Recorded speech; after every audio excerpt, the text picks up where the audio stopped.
rise beyond greatness and reignite the star. Come then, embrace the struggle.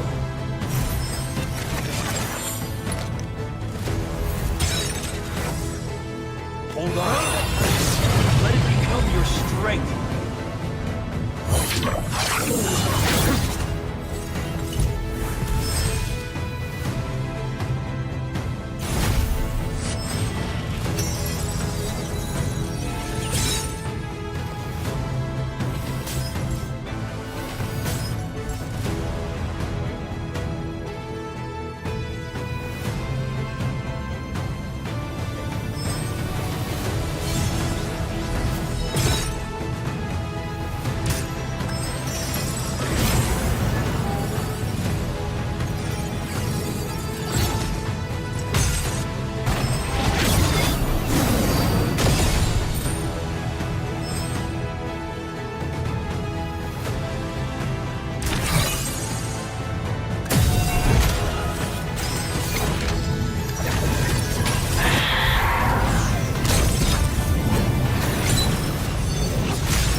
頑張ったね。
rise beyond greatness and reignite the star.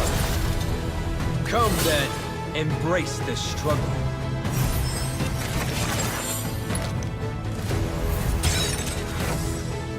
Hold on. Let it become your strength.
焼き尽くそうね。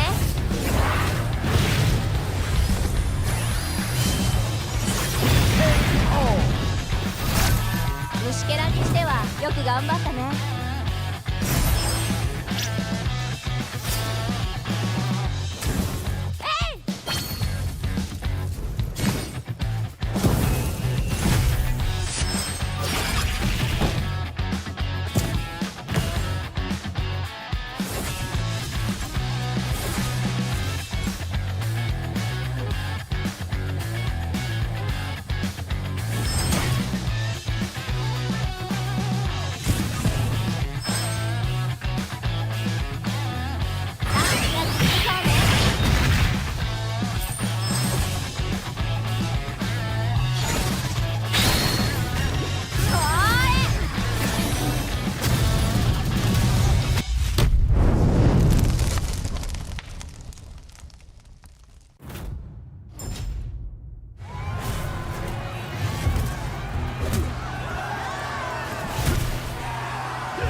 rise beyond greatness and reignite the star. Come then, embrace the struggle.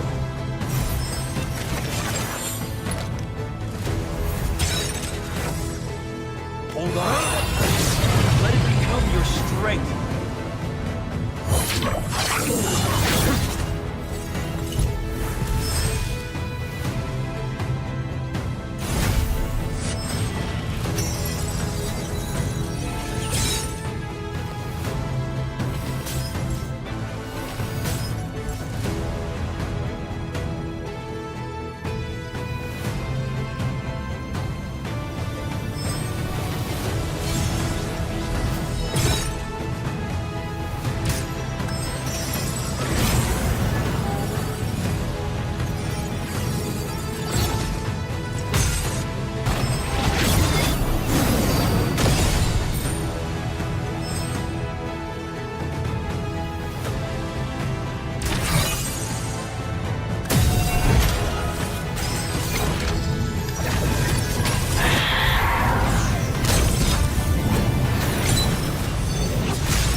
焼き尽くそうね。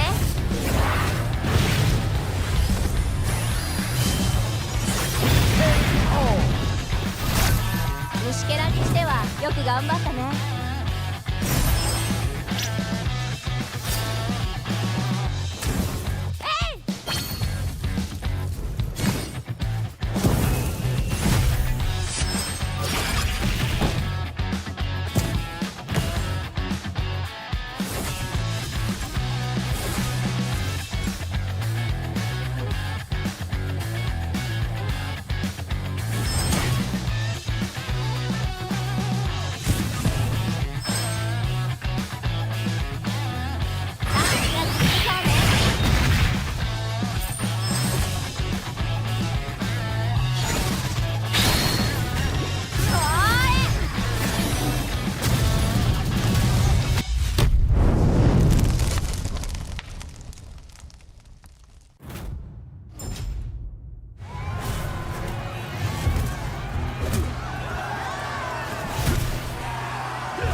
Very good afternoon, ladies and gentlemen, and everywhere you are from around the world. This is the Magic Chess Go World Championship. It's GO1, the inaugural first ever World Championship for Magic Chess Go. It's me, Husky, alongside Moman to be given the honors to bring you guys the action from across the globe.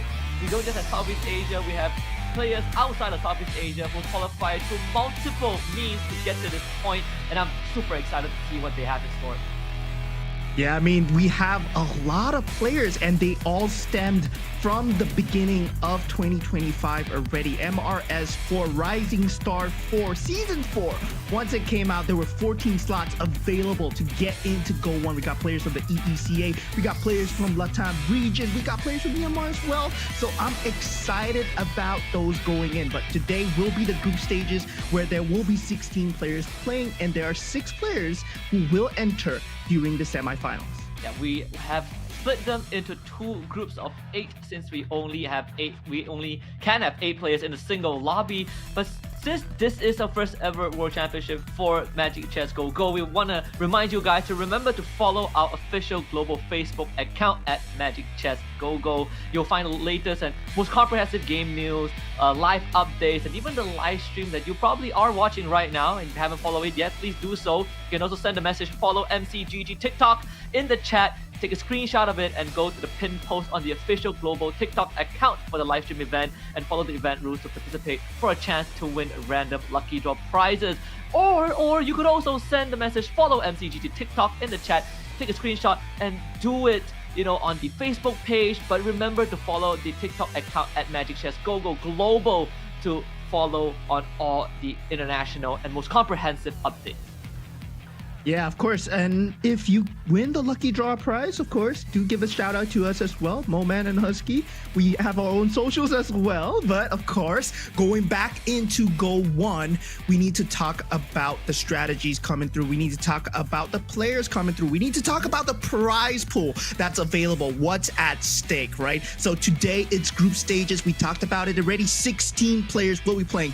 8 players in each group. We have group 1 and group 2. So we will have 2 matches respectively, but for each match, there will be 5 games. So it's a point-based system. So the first place gets 8 points and so on and so forth. We'll show you infographics a bit later, but going into GO1 right now, the commanders are hot. Season 4, we have the commander cards coming through, and that's going to be great news because you can pick a commander, but you can pick another commander card.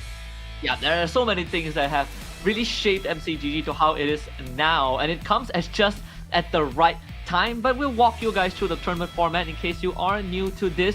Starting on with the group stage today, we have the 14 division winners plus the the MRS, the Rising Star Season 3 5th and 6th place to be playing today. Again, 16 players, and we will eliminate 6 of that players from this pool. The remaining 10 will proceed to tomorrow's semi-finals, where you have the 10 players from today plus the 33rd SEA Games 1st and 2nd place plus the MRS Season 3 1st to 4th place, and then we'll get rid of 8 players from there, and the rest will play in the grand finals in 2 weeks time, followed by how the covenant that governs the system of our competitive integrity point system. First place gets 8 points, all the way down to 1 if you finish last for today and tomorrow. So 5 games for each player, and if you score first, you get 8. If you don't, you gotta work harder next round. Yeah, I mean, this is a very interesting system about auto battlers where there are 8 players in one lobby, right? Unlike the standard MLBD where there's 1 winner, are 8 players in the game. So the champion for GO1 will walk away with $10,000. That's cold hard cash, and total prize pool's $25,000. We got 22 players, so if you're last place, you don't walk away with nothing. You do walk away with $200. Yeah, everyone gets a piece of the pie, and it really comes down to who gets the biggest piece in this case. Of course, the Holy Grail is that champion because it looks so juicy. Look at the discrepancy, right? 10K, 10 grand for the ultimate champion of GO1, and if you're the runner-up, you only get a fraction of that. So you gotta really work hard to reach the top spot, because we have some insane contenders who don't even have to play today, right? Because today is all about the players that came in, they qualified.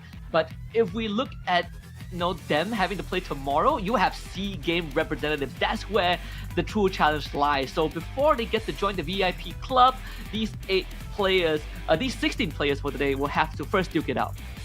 Yeah, first 8 players coming through a lot from the Southeast Asian region. We got 2 Jerrys, one from Myanmar and one from Cambodia. We do have Filipino representatives, Fazilius and PJ Raven Sky, Indonesian representatives, Fanli 969, AST Chadi as well. He did extremely well in the rehearsals, but now EECA, we have Floxy and Arvin Broby coming in from the Latam region.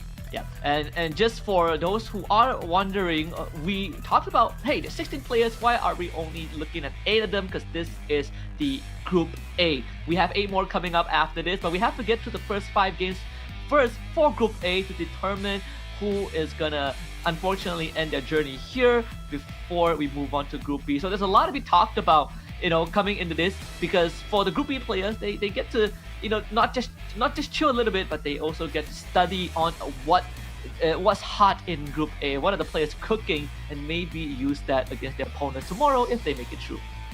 Yeah, and for those of you that are not too familiar with GO1, yes, it is a luck-based game. It is a luck of the draw with the go-go cards and also the pieces that are given to you. But of course, it's all about what you do with the luck. The best players, whatever decision they make, they will still land in top 4 no matter what. And you can see them climbing the ranks consistently with the decision-making, with the go-go cards that they have picked. And with the decision making that they do, slowly it adds up into a huge chessboard that will become the masterpiece for the final showdown.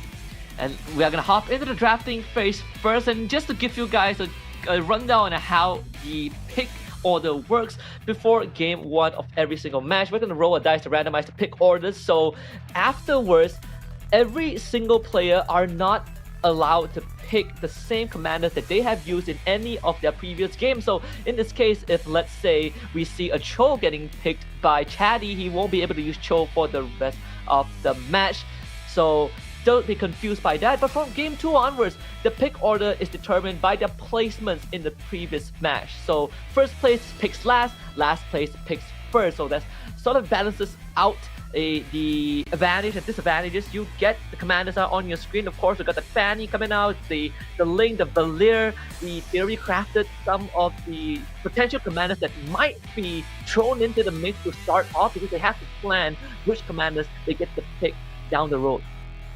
Yeah, I mean, interesting first pick coming out from the side of Fanli 969. He's going for the Luoyi, right? Luoyi has a very interesting ability, which is the duality transformation. It converts a hero's power into an equipment. So definitely you can have multiple abilities. So that's the thing that Luoyi is known for, and he's going for it first, meaning that he has a strategy set in mind. But right now, the opening strategies are set into stone, right? Whether or not you go for Soul Vessels, you go for Star Wind, it's still rock, paper, scissors. One counters another. But the Cho pick, very interesting. Having a lot of gold in this game is always essential, especially with the rerolls, especially going with the pieces that you want to go for. But hopping straight into the game, we're in Fanli's perspective.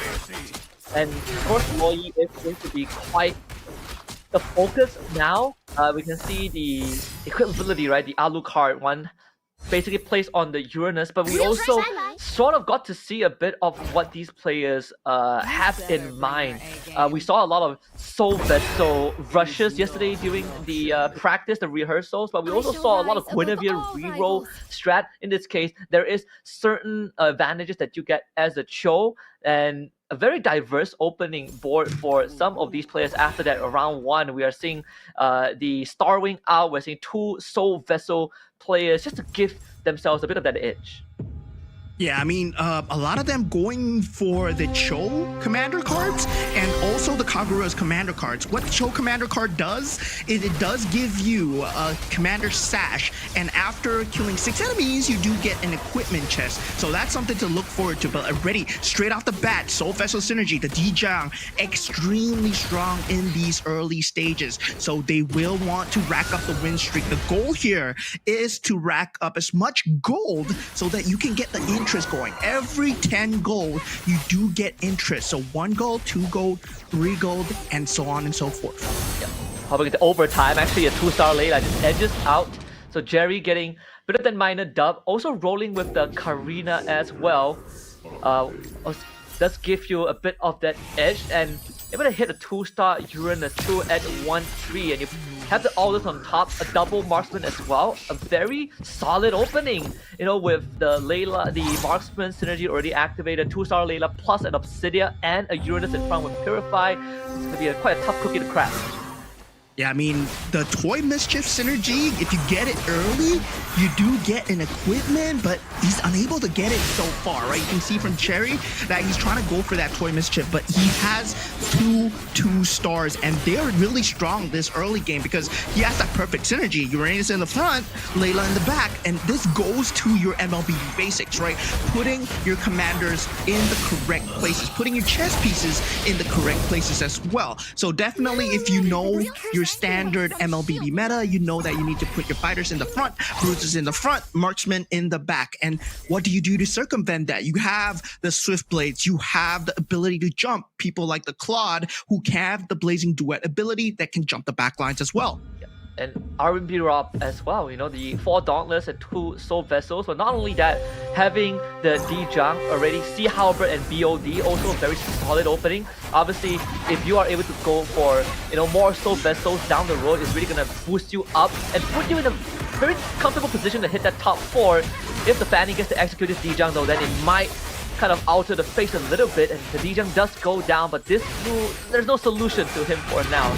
Should be a win for Arvid. Yeah, I mean, at this point, you can see that Yurej, aka Cambodian Jerry, is going for the aspirants, right? Is going for the aspirants lineup. So if he does win, he does get a bit more points, but he's still racking up for the late game. He wants to get the points, the cash out, and hopefully get a Vexana. And once that is in place, the skill damage will be through the roof. But now with the item round, the last place goes first. So this is similar to the commander picking that we will have in game number 2, where the last place does get to pick the commander first. Yeah, and it's almost the same order as how the commander pick phase, the drafting phase, is going to be for the rest of the match. Depending on your placement by the end of the game, you get to pick the commander first if you come last. And this is something to note for as well. We see that 2-star K out for Basilius. So that is going to really get that big damage boost at level 6. You got a 2-star 4 cost, and that's a very early hit as well. But there's also some big rerolls coming in. Arvin B-Rob making sure that he keeps that econ at 20, but trying to hit as much 2-stars as he can while also keeping that synergy board open.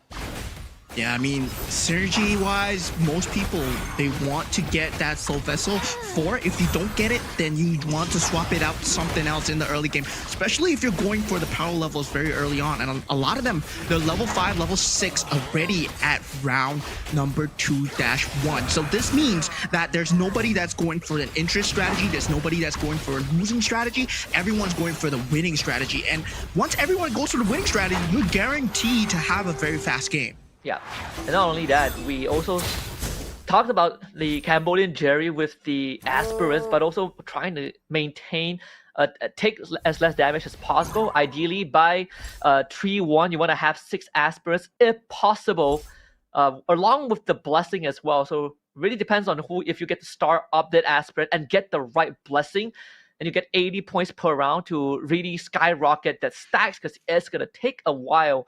And not only that, if we see multiple contests on that Layla opener, then it might pose a bit of that problem, like what we've seen in some of these practice matches these teams have had. Yeah, putting a Layla in front is not exactly where you want to put. There was a slight bit of hiccup coming in from the side of Arvin, but of course his lineup is so strong. His Uranus is actually soaking up a lot of damage, surprisingly. The Granger not able to deal anything at that side here. Basilius taking a lose streak, taking so much damage for himself, and Arvin, with that slight hiccup in positioning, still wins. Yep, and look at that. Versus Fan Lee, this Uranus, we did talk about him. It's even in overtime. Does get blown up by the D-Jung at the very end, but it did come down to a very close fight. As we check on the synergies, pretty much defenders across the entire board except for Chatty. A couple of bruisers, Scavenger as well for Fan Lee 969, an early Scavenger always pays out good. And in fact, it's the blessing on the Carmilla too. So you get the Scavenger blessing. It frees up one slot, but also gives you a bit of that econ. We see, I think 3 players running the Scavenger. Yeah, Scavenger, something that's very interesting is that when you have 2 of the synergy, you get the economy going, you do get 1 random hero every single time at the start of the round. If you get the 3 synergy aim, you get 1 random hero and 2 gold. And the random hero can be anything. It can boost your economy, it can be a 3-star, it can be a 4-star. It can be a 3 cost, it can be a 4 cost, and you can just sell it for gold as well so that you can keep the economy going. So a lot of people, they favor the Scavengers. A lot of high MMR players, they would favor the Scavengers as well. Econ is such an important thing in MCGG too. We have seen not just Cho strategies, but if you get the Cho Go card, if you are somehow playing with like Guinevere and you get to go on a win streak, we see players save up to 50-60 gold. You get yourselves up to level 9-10, and then you just hard roll for those 3 stars. And that has sort of been the winning ways, especially if you get up to a good start. We see the equipment too that gives you 2 random items at the start of the round on that 2-star Matilda. Obviously the Saber also in the hands of Raven Sky. Bit of the Star Wing going on, the Freya too. So 4 Star Wings, plus a bit of that magic damage, in the backline. Sadly, not sufficient to cut through Arvin B-Rob as of now. I mean, at this point, right, his positioning was a slight error, right? If he placed the Freya behind and placed the Matilda in front, he would have a lot more burst damage to go through the front line where Freya can access the back line. So he would have won that skirmish, actually, with the synergies and the items that he had. If there was a slight change in placement, he would have actually taken the fight and taken away the win streak. So this is where positioning becomes very important. And now, with the new added system, there's only 20 seconds between each round. So you have to decide extremely fast on the fly what lineup, what synergy are you going for, then straight away decide on the positioning. Now you can see that Jerry here is going for a full Toy Mischief Bruiser and Defender build, so extremely tanky strength base in the front line, but this is not enough to take out Dijang at the end. So there is going to be a lot of problems when the Dijang activates his ability. Well, thankfully they have the Terry Bogart, who basically just KO punches his way to the back. Again, Karina, Jerry having a field day. This Terry is also one of the more flexible frontliners, right? You could build him damage, you could build him tank. No matter how you build him, he's gonna pack a punch and he gets a monster kill streak along the way too. So this Terry Bogart, quite a problem as of now until the players find a solution to blow right through his health bar at the start. Yeah, Terry is a 4-cost card. I forgot to take that into account, man. That guy is dealing a lot of damage. The KOF synergy, one of the newer synergies introduced into the game, but looking at this, oh my god, Fan Lee already am I seeing this correctly? He has a 2-star K already? Yeah. We did see a 2-star K very early too. Does have the Claw's Claw and gets a Molina's gift in the very beginning. Does polymorph only the Joy, so not too big of a deal. They still have to kind of get through this front line. This insanely tanky front line of Chatty with a Winter Crown nonetheless. Yeah, now the chance is all just blitzes right through and basically clears the whole board of Vasilius. Yeah, at this point, Vasilius not doing too hot for himself. Now, with the item round coming in, we will see Ureg does have the ability to go for the capacity +1. It is the most sought after, and it does go for that. You see PJ Raven Sky actually going for the Sky Win. So he does have the 4 Sky Win, Star Win, I mean, and if he gets more synergy, he can potentially get up to 10. And 10 Star Win is very scary to deal with. 10 of anything is very hard to deal with, actually. Yeah, when you hit that 10, you essentially just win the game. And something to take note of. We also, I think early on, we saw a 2-face Warper. Of course, double glories for Ureg. Putting that Fanny in front. Needs to make some of that adjustments to make sure that this Granger gets the most out of it. Even putting that glowing wand on that Bellaray because he does deal magic damage at the end of the day.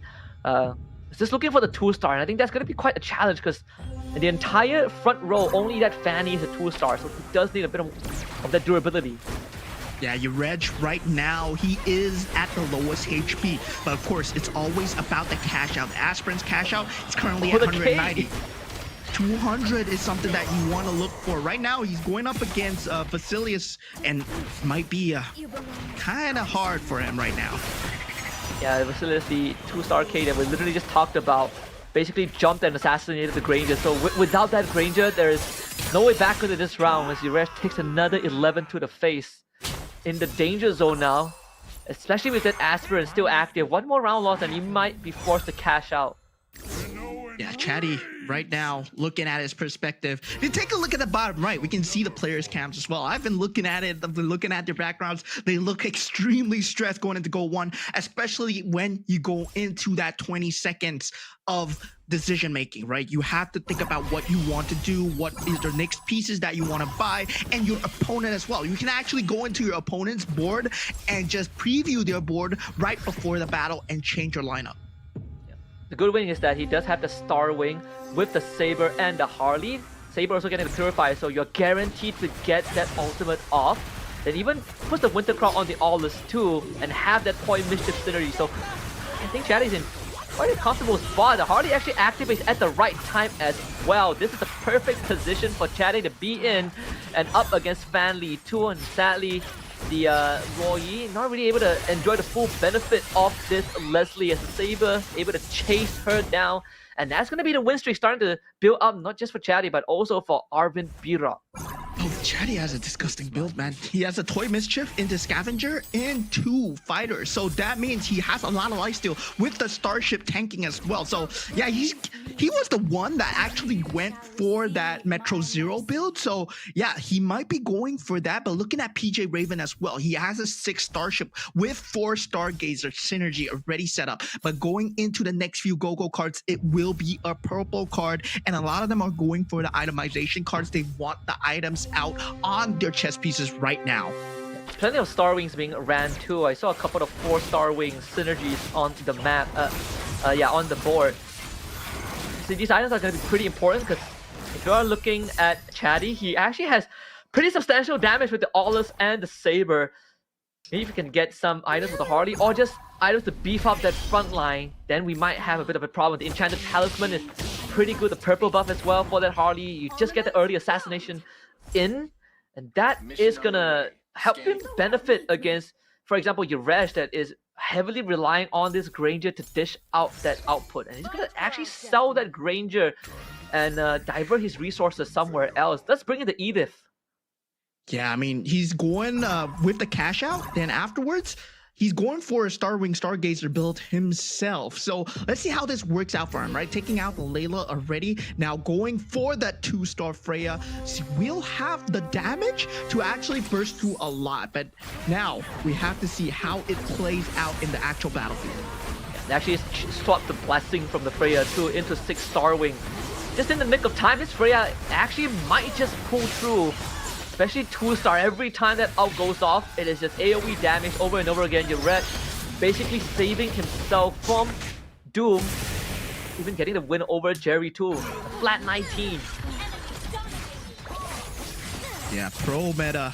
Very different from the rank meta that we've been seeing in the current rank games. You can see that they go for more synergies, they go for more hybrid synergies because the pieces, you aren't guaranteed the pieces, right? So economy is the main thing, especially when it comes to pro meta, when it comes to competitiveness as well. We saw this in the first inaugural MCGG Go Championship that was held in M6. We saw that players, well, in set 1, they did not have much choices. So Eruditio became the most heavily sought after meta. But now with a lot more metas being opened up, it is all about keeping your options open, jumping from one set to another, especially if you are locked on too hard onto one set. And if there's someone else jumping into your set as well, well, suddenly you won't have enough pieces.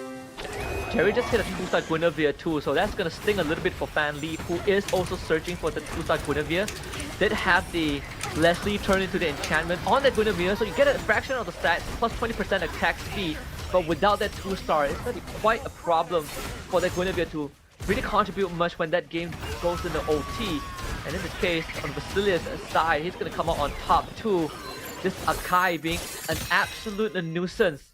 And that is a big chunk of the Arvin B. Rob, who did have the Commander Shield, so didn't really lose too much, but it is quite an awakening for him.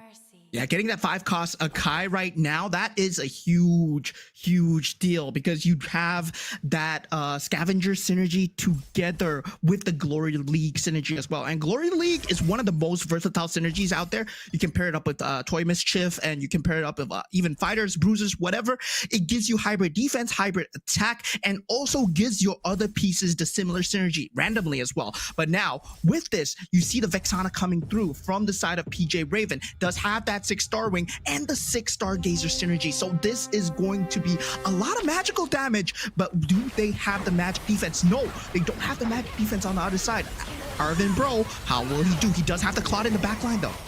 Yeah, that's the perfect too. The Saber instantly was able to assassinate the backline of Arvin B. Rob, and this Kadita also going to work at the same time. That extra bit of damage that they get from this 6-star Gazer actually ends up paying off too. They continue with Spell, where they talk about Fanli needing that 2-star Guinevere, and he actually was able to hit it on time. And that increased attack speed from that Leslie, thanks to Luo Yi, is starting to become quite a problem. This Guinevere hard carrying that around. Yeah, we're going into super late game status here already. Everyone at level 9. Now, this Reg going for that Starship synergy. I think he's going for 10 here. 2 capacities taken by Vasilius and PJ Raven. Floxy actually just picking up what he needs. And with the Sea Halberd and the Berserker Spirit being left over, well, there will be not much choice for Arvin Bro here, as he's at the top, 61 HP, but still, late game is where the later synergies matter, right? You want to hit the 6s, you want to hit the 4s, or if you're playing Metro Zero, you want to have as many of the 2s as possible. This is great, actually activating the Defender's Blessing on the Edith. Not too big of a deal, but they did have the World Tree with Beyond the Clouds. Also 6-star wings and only 4-star gazes. A big bunch of the damage actually is going to come from the Harley and the Kadita, but because that Edith is 2-star, maybe that's going to be enough to drag Floxy across the finishing line, not having that Stargazer constantly pumping out mana. Yeah, itemization wise, still bumping that Freya in is Floxy, right? Fanny has that extra unit to deal with, but there's a lot of frontline damage that he needs to watch out for. PJ Raven, is he able to tank through that frontline damage coming in? And right now, he is able to tank through, and this Gwyn! Well, Gwyn might actually end it. This Gwyn is actually so strong. The Purify, it's impossible to control this Gwyn. That Purify and Winter Crown too. Talk about having the right items at the right time. Oh, Vexana actually wins out in the end. So close. Oh, Vasilius breathing a sigh of relief there. Yuresh, though, will settle for just 1 point by the end of game 1, as he will be the first one to get knocked out. I mean, if Vasilius loses that round, I think that would have been GG for him too. Yeah, I mean, he went for an Aspirant synergy for Yurej, and yeah, he hopped into the Starwing synergy where everyone else is in that Starwing as well. And I said before, if someone else is playing your set, it's very hard to get the pieces because there's a limited number of chess pieces. But looking at the 3-star K coming out, that is gonna be one heck of a Gushin, my friends, as that is also the Swiftblade synergy that's gonna come out. Vasilius ready to go to the top. Let's see if he can start working with Chatty first. Also 10 Metro Zero synergies, by the way. You get that extra damage reduction. This is going to be quite a problem for the rest of the lobby unless someone else hits a 3-star forecast. And Vasilius in a prime position to finish, I think, top 3 at this point. There is this claw from Arvin B. Rob to start dancing away. Gives him another win over Fan Lee, but Floxy, the next one to get knocked out. That's going to be 2 points for him at the end of this. At this point, it's a race to see who can get a 3-star forecast, right? If you get a 3-star forecast, maybe a 3-star Guinevere, 3-star Claude, 3-star Terry, or a 2-star Iori, like we just saw coming out from the side of Chatty. Well, this might spell like, yeah, certain doom for the opponents, but at the same time, it's a dice roll because right now everyone is at such low HP and they are playing unconservedly. But luckily, it's a creep round for them. 6 bruises too for Chatty. So, you know, this Iori is going to be throwing out roundhouses every 1.5 seconds. That's going to be scary. Of course, if you're up against Vasilius's 3-star Gushin, you need to get the kick on him, and even then you might have to sacrifice your life. Unless there's a Purify on that K, then maybe there will be a saving grace, but until then, I think Vasilius, again, in prime position with this Amon that he did draft it first in game 1, this 8 health miracle run might just be possible. Yeah, Vasilius right now looking in prime position to end top 3, but Fan Lee with a 6 bruiser strategy as well. So 2 6 bruisers are out there, and bruisers, what they do is they hit twice 50% of the time. So there is a chance to proc it twice, and you get 60% base attack. So looking at this, Fan Lee going up against Arvin Broby, you're gonna see his bruisers just smash it through. But Terry Bogart already down, the Claude doing the Lord's work at the back, and the 2-star Claude and the Layla able to actually push it through. Fanny did get a very solid snowball going early on, but as the game starts to go late, you can see that scaling falls off. Nothing much can be done. Vasilius, another win for him, and that's enough to knock out PJ, Raven Sky. Chatty also out as well. We're down to our top 4. Yeah, so now top 4 will be that positioning that they will want to go. And you see the rest of the members, they're looking to get as much synergy as possible. It is super late game. 1 mortal enemy, 6 bruisers. Will this be enough here for the friends here of Jerry for Myanmar? And right now, he's representing Yangon at this point. Hopefully, he does pull through. Yeah, 6 shadow cells too. I wonder how many stacks does he does have, because it does give you a goal. The chance to give you gold for every surviving Shadow Cell member, and this time it includes that Guinevere too. Vasilius, he did end up fighting against Arvin B-Rob, so at least 3 of them will make it to the creep round, but this Guinevere continues to be a problem. It's going to be between Guinevere and the Cho. Roundhouse comes through, Winter Crown procs, and that is more than enough for Fan Lee to come right through. Actually, wait a minute.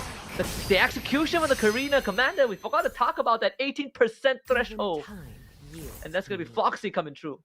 Yeah, the Karina Commander coming in clutch, deciding the top 3 at this point. Number 4 position, Fan Lee being taken out with that 6 bruiser build, not able to actually poke through. If he had a 3-star Bellaric, maybe it would have been good. Right now, 3-star Bellaric is not even that strong, especially with the Guinevere in play. And with the Iori, with the Cho, with the kick, there's something that you need to watch out for. That Winter Crown was extremely good, but it was not enough. But look at this, 2-star Hanabi with 6 marksman synergy here. 7 Metro Zero, 6 marksman. Is it enough to tear right through the front line though? Of course, again, we're still worried about when it comes to Vasilius, right? Like that K can, like marksman, he eats them for break first. Although for now against Jerry, it's more than enough. That Winter Crown is enough for maybe 3 more takedowns. But even then, this Hanabi herself has that Winter Crown of her own. So 3 of them can go into that item round, another row again. I mean, right now, super late game, it's either Metro Zero or Luminexus, right? And Vasilius has 10 Metro Zero. So I'm looking at Vasilius being extremely favored here. Looking like PH might take home the first game of the match here. But now, with Jerry scrambling to find pieces, hoping to get a 3-star, any 3-star will save the game somewhat. Or maybe a 2-star Akai with the Toy Mischief. But I don't think it's enough to win the 10 Metro Zero still. Like 10 Metro Zero, man. Think about it. It's just too strong.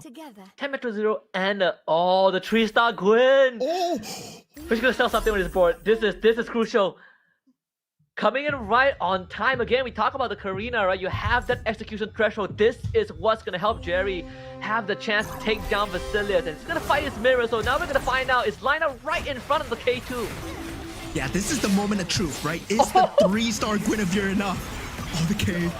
just takes out the backline. Guinevere looking like the only one left so far. But 4 KOs, he still has the Winter Crown yet to proc. This is the moment of truth. Does Jerry survive here with the 3-star Guinevere able to take out everything? That's a 10 kill. That's a board wipe coming in from the side of Jerry, and looking like Jerry, he's catching a sigh of relief. Top 2 down. Yeah, you can see that neck rub in the back. Jerry is like, oh, thank goodness he hit that Gwyn tree. That was crucial. The round starts and he instantly knocks that Winter Crown proc out from that K. And it seems like we might already have a winner unless this 3-star Granger comes out. Basilius finally running out of luck, so we'll have to settle for what he has. Hold on a minute. Wait a minute. The last second too. Isn't it enough though? This is gonna be a crazy showdown. I mean, it is up to the itemizations coming out from that claw. If he does get a good itemization, well, he is gonna win. But looking at Guinevere, has the Feather of Heaven and the Winter Crown, able to get the Melina's Gift onto the Granger at the start. But now it's Granger versus Guinevere here. The Gakai Shell dead. Every single proc of the Super Magic is like a 7k healing. There's no chance. Oh, Jerry takes first in the opening match of our group stage. What a way to start off GO1. What a match. What a match indeed. Jerry pulling off that 3-star Guinevere, having the itemization set, right? You saw the Feather of Heaven with the Winter Crown, able to take away the positive damage. And with the Karina execution, like you said, able to take home the victory, getting the 8 points for Yangon, for Myanmar here. As Jerry, man, I'm so proud of you, man. What a final showdown, because we thought Basilius had it. That 3-star K, that was what got him into the top 4, and then we saw the 3-star Granger that hit in the last minute, but can't beat the Super Magic. Well, I think it was like a 5,000-6,000 healing every proc. There is just no way to take her down unless you could keep her under control, and sadly Basilius just didn't have the right pieces. Yeah, I mean, as we said, right, it was a 10 Metro 0 for Vasilius. He was looking in prime position. Anything that would be able to take him out is probably a 2-star 5 cost or a 3-star 4 cost. And that 3-star Gwyn, he sacked 2 of his board pieces to get a 7 out of 9. And then he went for the 3-star Gwyn with the minimum synergy because he knew that he had the itemizations in place. And the GoGo cards, well, the GoGo cards just came in clutch as well. I believe he went for the item card that is able to give him more items as well. So he did manage to get the itemizations through for the Guinevere. So very good decision making coming through in the late game by Jerry. Yeah, very, very good stuff. Of course, this is just game 1. There is still 4 more games for the rest of the players to catch up. We definitely got a taste of what they're capable of, but do remember, for the viewers who just joined in and who are not too familiar with the format, you are not allowed to pick the same commander for the rest of the match. So Jerry showed us that Karina execution. We're not going to see Karina on Jerry specifically for the rest of the 4 games that we're going to have down the road. So plenty of opportunities for these players to catch up, but here will be the match overview for that game 1. Yeah, and looking at that, oh my god. I mean, the 3-star Guinevere, well, yeah, that's huge, but I thought the 3-star Claude was going to be huge as well, right? Vasilius getting the 3-star Claude, the Granger and also the 3-star K very early on. Well, we thought that, yeah, he had this in the bag, but he went for the GoGo card that actually gives him gold, right? 13 free shop refreshes, which is the Glittering Jewels, and yeah, he rolled, but the rolls weren't in his favor, and that's what you go for when you already have a set comp. You're rolling for the 3-star, and once someone else gets the 3-star, well, you're not gonna take home 8 points, maybe just 7 points. Yeah, and not only that, because he is running the M1 too, so you do get some extra gold when you acquire that mirror device. So he did have some extra econ working for him. It's just, again, the roll not really in his favor. Even that extra percentage damage reduction didn't really matter to a 3-star Gwyn. We also saw some interesting pivots too. We saw Jerry actually did start with the Toy Mischief and even had the Terry Bogard just ripping through everyone, and then we see the pivot, I believe, into having all the items and the Karina item on the Uranus too, and the Uranus was the one that's executing the enemy until he started pivoting into the Gwyn. Yeah, I mean, at this point, well, he going for the Shadow Cell. I would think he went for the Shadow Cell a bit later, but still, Shadow Cell synergy ramps up very well into the late game. Later game strategies really rely on those scaling damages, things like Aspirins that could help you out, things like Shadow Cell that could help you out, and also that Mortal Rivals, right? Having that Mortal Rivals synergy did help him out in the early stages, but now, once he got that 3-star Guinevere, well, that was the end of the game. We thought that Vasilius with the 3-star Granger would be able to close it out, but he did not have the itemizations prepared, right? If he had a Winter's Crown on the Granger, that would have been different. But look at the items. It's a War Axe coming out with a Guardian Helm on the Granger, and that's not good enough. Against a Feather of Heaven? No. Slam, bam, you're dead. Yeah, kind of needed that Sea Halberd for the Sea Halberd to really top up that damage too. So again, what a way to start round one. Jerry showing up the representation from Myanmar with the first place finish. So a solid 8 points for him, ending the game with just Shadow Cell bruises. Again, the 6 bruises really making God's work in this game one. And not only that, you did talk about the economy that he went for, the Uncertain Fortune to give him some extra boost, and then the trust fund as well, and that's basically allowing him, when he hit that level 9, he started rolling, and it's just enough push to hit the 3-star that he needs. And he knew what he was going for straight at the start, right? Going for the Kagura Commander card that gives you 25% hybrid lifesteal. So he knew that he needed to get one super hyper carry, and that could be anything, but the luck of the draw that came out for him was the Guinevere. So Jerry going back with 8 points for the first game, but things can change here. This is going to be 5 games, so we're going to see them go head to head once again. And this time, the other Jerry from Cambodia, aka your Reg, will get first dibs on the commander. Yeah, so again, this is how the draft is going to work for each of these players. Not only can they not pick any previous commanders that they have played, the draft sequence starting from game 2 onwards depends on the previous game's placement. If you finish last in game 1, you get to call first dibs in game 2 and picking your commander. So at least it balances out the pros and cons of winning / losing in the previous games. We even saw, like, before Jerry hit that 3-star Gwyn, we have there's actually 2 other players. Arvin B-Rob, I think, was also going for the Gwyn as well, and everyone was stuck on 2-star Gwyn, and they just so happened to get taken out by Vasilius to open up the pool. A lot of things had to go right for Jerry to take that game 1.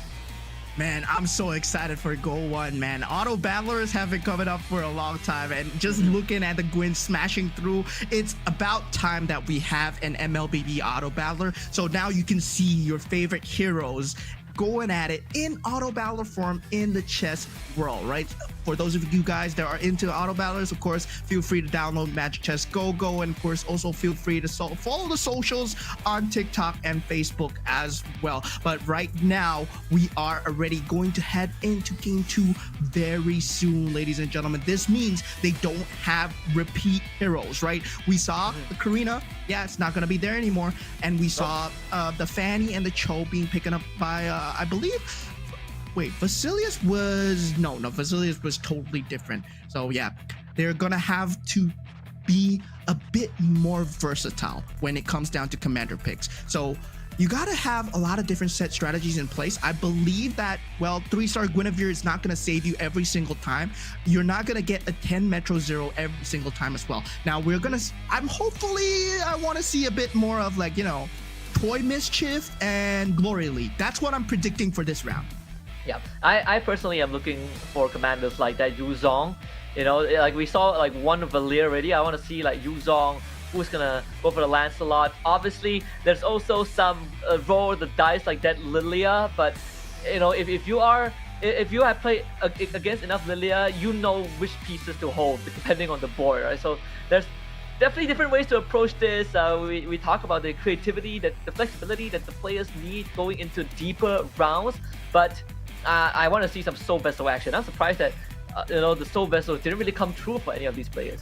Yeah, 6 Soul Vessel. I want to see a cheese commander, actually. I want to see Nana out on the field, because you know what Nana does? Nana saves you from death one time, and then you get an equipment chest. So yeah, so you can go for a pure losing strategy all the way, and then suddenly bam, I have extra equipment, bam, I have a lot of interest, and you just go for the basic pieces and you just go for a lot of interest.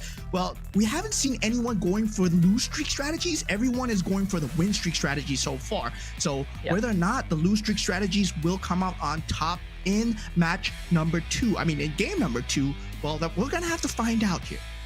I think there's very minimal incentive to go for losing strategies. That's the thing, right? Like unless you pick Nana and you get like 6 aspirants at like 3-1, then it feels that snowballing is the way to go. With economy being so important, I do wish that maybe down the road we get like a proper synergy that incentivizes losing but also rewards you for being able to stop yourself from getting knocked out too fast. But let's take a look at the drafting phase for game number 2, because this is where things get interesting.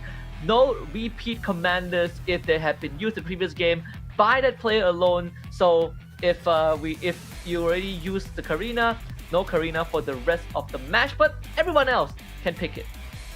I mean, everyone else, they can pick it, but it's also about going into the next few synergies as well. When you talk about the chess pieces, whether or not you go for the similar economy, you've seen how the players have played, right? In the first match, it's all about feeling others out. You do have 5 games. This is a marathon, not a sprint here, ladies and gentlemen. So you do know what kind of set strategies they want to go for. So there are some win strategies. Somebody has to lose. And between the 8 players, there are 4 players that will lose, 4 players that will win. So you gotta take the odds. And if a lot of players are trying to win, well, it's time to fight for the late game and huddle up, turtle up, and play it like Geek Fam, ladies and gentlemen, and hopefully it works. Yep, we are again have to remind everyone that we are getting rid of quite a number of the players today, by the end of today at least, depending on their placement. So something to watch out for, especially if you finish bottom 4 in game 1. Again, drafting phase for game 2 begins now, and that means that Yurej gets to call first dibs on his commander. Yeah, let's go. For the side of Cambodia, we just saw CFU play on the M7 stage. Now, Yurej for Cambodia right now having the first pick. Well, what commander does he go for? He went for the Cho. He will not be able to pick it again. So going for him first, then it will be Floxy. That will be the second pick, followed by Chatty, followed by PJ Raven, then Family, then of course the last one being Jerry all the way from Myanmar. To be some important decisions to make, like what's gonna bring him back into the running as well. We have yet to see a Guinevere. Of course, Fan Lee, we did talk about the interesting approach in game 1 with the Loi pick. The Paquito comes out for Yurej. Yeah, Paquito, very interesting here. I mean, you do have a set strategy that you want to go for Paquito. You have the Fist of Glory, right? You have the boxing gloves that, well, it can help you out, but it's also a double-edged sword because it does take away an item slot. And yeah, I'm not too sure whether or not it's going to help him too much here, especially since I don't think the meta really favors Paquito right now, but I believe he has a strategy. Better work out, right? Like again, if you finish like bottom 4 2 rounds in a row, then you're gonna start to sweat a little bit. We see that Loi now picked up by Arvin B-Rob. The Valir, the Karina, the Angela is now out too for Vasilius. Yeah, so it's going to be Fanny coming out from Jerry, our top seed so far. Vasilius will be playing the Angela. Angela just take reduced damage. Now, Arvin going for the Loi. That was the first pick of game number 1. And, of course, ended up in rank number 4 for Fan Lee 969. But for Yurej, the interesting thing is, right, Paquito plays a bit like Loi. You have that item slot, the boxing glove, that gives you 2 copies, 2 1-star copies of whatever unit that you've equipped to when it matures. So that's something that you are looking for. Hopefully it works out in the case of Yurej here, because right now he is looking at 1 point, right? And we're eliminating 6 players today. So that means that we'll be eliminating 3 players from each group. So yeah, 3 of them will have to say goodbye today. Yeah, the good news is all you need to do is be in top 5, I think, by the end of your matches. Bad news is that it's pretty tight. You know, like we sort of got a taste of what the players were going for already. I know that yesterday in some of the rehearsal runs that they were actually running Gwyn Show and they were gunning for 3-star 5 cost. We got to see what a 3-star export could do. But so far the story of game 1 has been stick at level 9, hit a 3-star 4 cost, and then you take that extra hero slot to make the board 10. Yeah, I mean, at this point, it's all about getting that 3-star 4 cost, hopefully getting the synergies as well. And really, at this point, I'm not too sure why people have not went for, the oldies, the oldie but goodie, the Link commanders, the Wan, the Mia. Where are the ones that interact with the board, We did see the Karina a bit, but of course, in pro play, it's always all about the economy, but I want to see some cheese coming out. You know what? The one that I've been, even to today, that I've been struggling to figure out is the Popo and Koopa, right? Because it is a very creative way to approach the game. Depending on the placement of your trap, do you get to copy an opponent a piece? But I feel like it's also one of the hardest ones to play out. I am a Lancelot player, so economy to me it doesn't really matter because I don't really have economy to work with anyways. I do wonder if these players are gonna go for it because just based off of game 1, we can sort of kind of map out a pattern of which commander we are gonna see repeated for the rest of the day. Yeah, I mean, hopefully they do run out and they start going into cheese strategies because I would like to see a bit of Moskov. I would like to see a bit of Wan here and Amiya here. But also, like Popo and Koopa, right? You were talking about Popo and Koopa just having that copy trap ability. Well, that goes into something that I really want to talk about, which is also in-game mechanics, where where their chess pieces are going to move based on what they're going to do, right? For example, if you are a Swift Blade or if you are someone, a backline jumper, you know exactly which tile they're going to move given your opponent's position as well. And that goes a lot into in-game positioning and also in-game mechanics. So whether or not you place them at the second last tile or the last tile, it actually matters whether they jump to the last tile or they jump to the middle of the board. So last time it mattered a lot in set 1, right? Where you had the Tigreal, where you put him at the second last tile instead of the last tile so that he jumped into the middle of the board to land the implosion. Right now, I feel that it would matter a lot for heroes like Claude, heroes like that can do AoE damage, and also like Minotaur, right? A lot of people make the mistake of putting the Minotaur first, where you should actually put the Minotaur behind and put the rest of the team member slightly behind him. So you don't play the first tile at all. And then the Minotaur actually would slam the center of the board. Yeah, so again, plenty of creative approaches too. I think I think we still would see some early Soul Vessels and Aspirin, and then if it works out for the player, they might just lean into it. We actually got to see like 2-star Harnabis as well, but sadly didn't really work out towards the very end. It was basically a bruises and Swift Strike meta towards the top 4. So hopefully that kind of shifts out a little bit, right? Again, this is not just Southeast Asia. We also have Latam, we have EECA, we have Mina playing as well, and Latam finishing second in the game 1. Myanmar with first place have already kind of shake things up a little bit. Yeah, I mean, at this point, well, it's about representation as well, and I hope that they do manage to get through to fight the GO1 players. But at the same time, the level that they're facing when they go into semifinals, right? We need to talk about the 33rd SEA Games. The champion, Finn, came from Malaysia himself. And yeah, he is one scary player. We've seen him play both sides of the coin, where he can go for full cheese and he can go for full macro as well. So there's something that you need to watch out for, but let's watch out for the game here as we head on into game number 2 for the GO1 series. Let's see if that the momentum continues for some of these players. Of course, a bit of a callback to Jerry's side of relief in game of 1 this time.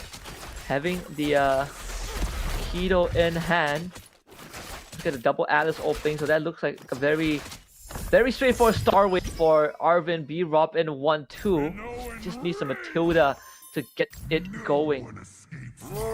Looks like the commander pickup was a bit wrong. That's why we were having a bit of a hiccup here. So your Reg actually goes for the Loyi. Yeah, that Loyi pick very, very good when it comes down to copying heroes, when it comes down to getting, the top 4 position. Loyi is one of the top meta right now, and you see the commander cards, even Arvin, given the choice to go for the Loyi Gogo card, he picks it over the Fanny Gogo card. Yeah. This extra stats really gives you sort of the boost that you need. Roxy having the early glowing 1-2 on the Kagura, so double choice mischief and that defender should be enough to pull through the first couple of rounds. Again, being able to hit a Uranus and then you have the Jawhead and just have Uranus front line with the Garden Helm, more than enough to basically force the round into OT if needed. Yeah, Loyi just gives a very good start, right? And your Reg not having a very good start despite the fact that he's on Loyi, because you get 3 random heroes and you keep getting 1 up to 6. So you get a free 2-star in essence. Come out on top again. See this 2-star Sicilian and a 2-star Atlas, double Laylas, a Layla pair 2 Fan Lee already at level 5. Hold on a minute. Yeah, it's surprising. That no one has gotten an early Soul Vessel synergy yet. Okay, I was thinking to myself, what are the 2 Laylas? Bit of a visual glitch there, level 5, but still has a good mix of burst and sustained damage. This Sicilian 2-star, very, very powerful even without items before those tanks get built up. So Jerry will take another L this round. Layla AFK? Question mark? Nah, that's just a visual glitch, my friends. There are only 5 units on the board, but that AFK Layla is not part of his board. And right now we do see your Reg still taking a lot of early game damage here, currently at 88 HP. Does have that 2-star available, does pick it up, and now he does have that Soul Vessel synergy that Dijong will be on the board with 20 gold. So he will have the interest going, but still, it's all about the item round, right? Is he playing for the item round here? I think there's a possibility he goes for that. The Masha and Belleric, not really the most durable pieces on the board. Family does have that numbers advantage too. This Dijong and Cecilia more than enough to cut right through the front. Yeah, Family at this point does have that stronger front line, but the back line for the side of Reg is actually dealing quite a bit of sustainable damage, but it will not be enough, right? The itemization is still not enough to pull through. So I feel that, yeah, he's playing for the item round here. He takes the damage, currently at 80 HP, both Jerrys. Now, the first Jerry on the Paquito, he will be able to pick up the first item or hero. And the Claude is there if you want to go for... he goes for the Freya. So there's the Starwing and Fighters open. The Claude taken by Basilius, Fanly, gets the copy device. I wonder what does R&B Raw go for. There is the Molina's Gift. That's gonna... This is sort of the same position as game 1 where we saw Fan Lee pull ahead in game 1 and R&B Raw got his build, got his board and started snowballing as well. It's gonna toy mischief item and it has to commit to it, so does end up having to sell two of his heroes to get the 19 gold, and he's banking on this round win to hit 20. Oh, but he did get that toy mischief item, right? The rocket item that actually blasts through. That's a very good item to get at the start, but unable to put it on the Minotaur actually, but does get the slam off still regardless. But will this be enough? The claw damage, the blazing duet is enough to poke through so far, but the Layla 2-star will be a huge problem if he does not take it out early. Can he get one less toss off? That was more than enough. Double claw. Saving grace, and that's gonna allow him to hit 20.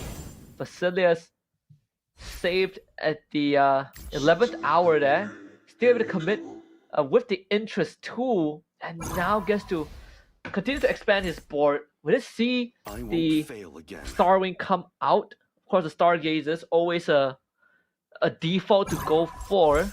If you get that Matilda, then Stargazers, a double Starwing could also be a possibility, but now Floxy's gonna be leaning into the Xavier. Yeah, Floxy right now, he does have a very heavy magic based lineup, but at the same time, he has a lot of meat shields, right? See Albert on the D-Jam with the Star Wing synergy as well, so it's 2-2, but it's a lot of just empty vessels. If there's enough damage to poke through, his Xavier will be in danger. But look at it, it's still unable to poke through the Xavier, and does he get the proc off? It's not enough though. Yeah. Again, Xavier is the only one that can deal damage, and sadly, up against Karina, and without a solid front line, it does make the job of Chatty even easier. We did see with this double claw workout earlier on, but not a good fan lead. Yeah, I did say that we want to see a bit of Soul Vessel actions, and we are seeing the Soul Vessels are winning out. 1, 2, 3, 4 Soul Vessels out of 8 players. Yeah, I can see what Vasilius is going for, but he's unable to get the pieces, right? He's going with the Claude with that Glory League synergy. He wants to get that 4-star, 4 toy mischief synergy. But right now, instead, he's able to get a 4 Glory League synergy because the blessing is activated. He has a 2-star Claude. Now Vasilius looking slightly dangerous here. The representatives from PH, guys. And hits 2-star Claude, 4 Glory League, double marksman. And now just needs to find the right items for Claude. Demon Hunter Sword, Golden Staff, plenty of choices out there.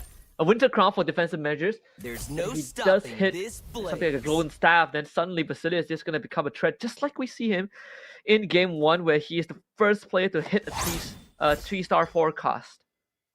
Husky, man, I gotta say, like, in terms of getting this items, Golden Staff is by far the most broken item in MCGG, and it has been since the start. Like, you get Golden Staff, you always want Golden Staff. Like, there's no way that you don't want it. Golden Staff plus Manic Slam. Ooh, even better, 3.5% every stack. And he does get Golden Staff. Of course. 2-star Claude. Enough though, I mean, there's a Karina there. If frontline dies too fast, then Masha can easily just plow through the Claude. I think that will be the case for now. The damage profile isn't quite there yet for Vasilius. Chatty will take the win this round. That's a 9 damage pop. Yeah, but slow ramps, I mean, for that 30 HP mark, you don't really care about losing. You're just building up into your synergy. You get the lose streak gold, so right now they're thinking of what kind of synergies they're going through. And look at this, there's already a 3-star out for the side of PJ Raven to make that 2 3-stars, and he's only at level 5 here. 2 3-stars, a 3-star Hawker, 2-star Alucard, 2-star Obsidia, going for the 6 Shadow Cells. And this is great, right? Because every surviving Shadow Cell member gives you a chance to get gold, so that can build on your econ. And not only that, does boost that damage profile. Then, I mean, this is going to be a surefire win because that Hellcurt has just decimated the backline. And there should be 3 Shadow Cell survivors. Let's see how lucky does Raven Sky get. To get 1 gold from that win and 2 extra gold from the Shadow Cell. Yeah, I mean, at that point, well, you do know that your Shadow Cells are winning, and he tried to put the itemizations on Alucard to get the Shadow Cell survivability, but, well, he's not able to get lucky. But now looking at the 2 Jerrys at the bottom here, Paquito not doing too well, but now finally does get that 6 toy mischief synergy. And looking back at Arvin, our top 100 HP so far, hasn't lost a battle, win streaked all the way. He has that 4-star wing synergy swapped out for the Swift Blade and is keeping that Soul Vessel as well. But once again, this Starwing is going to hurt, but the Soul Vessel is just there as a meat shield. Yeah. Swapped out the Beleric for the Saber, just for the extra oomph of assassination. It's allowing to cut through the front line if needed. But not only that, it also starts threatening the other Soul Vessel players if you have a Saber that is hopping to your back this early on. And that's exactly what has been achieved. So continues to be on that win streak. Family will have to take that L. 17 damage to the face, and it's an 8-round win streak for Arvin Burab. Hasn't lost just yet. The winds of battle are picking up. Yeah, Arvin Burab, our Latam representative, but now there's an Akai in the pool, but sadly no one is going for scavengers this round, so that would have been the top tier pick. But Jerry picks it up. He feels that he can pivot to scavengers right now. So we see your Reg going for the +1 capacity. No key items that you need. No Feather of Heaven. No Golden Staff are available. So they go for the defensive items instead. Yeah. It's gonna 6 Toy Mischief, like you said. And there's a Toy Mischief Crystal too. That one, for now, put on the Uranus. Hasn't really found the unit. But with that being said, that's gonna allow him to go into the scavengers, right? We just see that Akai getting taken. Yeah. And He needs to pivot into scavengers. yep, this is great. This Akai to get that extra tankiness. And not only that, this is quite a meaty lineup to go through. Let's see though, if Family has what it takes. I feel like this should be Jerry's round. Plenty of crowd control with this Akai and the Edith, but you mentioned this Aulus once more. Double fighters with Freya, the damage profile to the roof. Yeah, I mean, at this point, but Jerry's going to be the one to watch again, right? Him going for the Akai first. Well, any day I will pick up the Akai and pivot into Akai. I believe it's one of the strongest 5 costs available right now with the heavy spin. It does so much damage, barring, of course, you do get like maybe an Iori, right? Something like an Iori can stop him, but I mean, that's the only counter so far. And I feel that Akai is just very strong piece to get right now.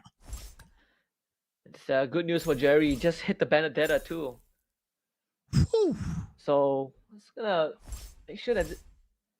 Hold on a minute. Is that Benedetta in the Glory League? I think she is. I think she's designated to be in the Glory League. Oh, I can see what Vasilis is going for. He's looking for Metro Zero right now, unable to roll for it, but at the same time, he has a lot of synergies with the Glory League on the board. He's given up on the Toy Mischief synergy, so right now he's going for the Metro Zero if possible. Will take the loss right here because he's going up against Arvin, who has been at the top, finally taking his first bit of damage. Arvin now at 86, now Chatty at the top with 96 HP so far. The Benedetta, can it do enough against the 2-star Claude here? Yep. It's gonna be close. Revitalize at the very end, and not only that, the pieces of Arvin walk right through the Electro final blow too. Chatty looking for 3-star Masha, 4 bruises, 4 shadow cells, 6 Toy Mischief still for Fan Lee, and does get some pretty decent go-go commander cards. Again, the highest possible rank, so we see you get the mana infusion for Fan Lee, even more ability cast along the way. Some extra crystal there for Jerry. Also 6 Toy Mischiefs as well, so quite a hot commodity this game. Yeah, I mean, at that point, it's about who gets that premium gold card, right? Everyone has a gold card, but whether or not it fits your lineup. And I saw that Fusin, the Ethereal Essence, being picked up. That's one of my favorite go-go cards. It gives you 70% mana every time you cast a skill for the first time. So, well, you're definitely guaranteed a double cast. And yeah, that's something that Spellcaster you want. If you have a control lineup, you also want. But right now, not enough money for this side here. Does have the ability to go for that Guinevere, but is unable to buy it out. The Reg is slightly low on the money count here, but does have a 2-star Terry Bogart here. Unable to find the Metro Zero so far. Yeah, he needs this Roger Ixia or the X-Borg, so that's gonna take a while, but able to cop himself a Harley in the process. But needs to speed it up a little bit. Already having at level 9, but not only at level 9, but having the extra hero slot too. But this Masha, quite a problem there. Chatty just makes quick work of the front line. Fortunately, these hybrid synergies aren't enough to deal with Chatty. Yeah, at this point, Vasilius not having a good time as well. Just take 20 damage to the face here. But looking at the board of Arvin Brobe versus Jerry, and yeah, Jerry not having too good of a time himself will be taking the L here. Finds himself at 7 HP. That's our previous point winner here. Jerry, can he make a miraculous comeback like the last game? Unless he hits like a 3-star 4 cost, it looks pretty doom and gloom. Or at least a 2-star Kai. Yeah, he needs a 2-star Akai, like straight away.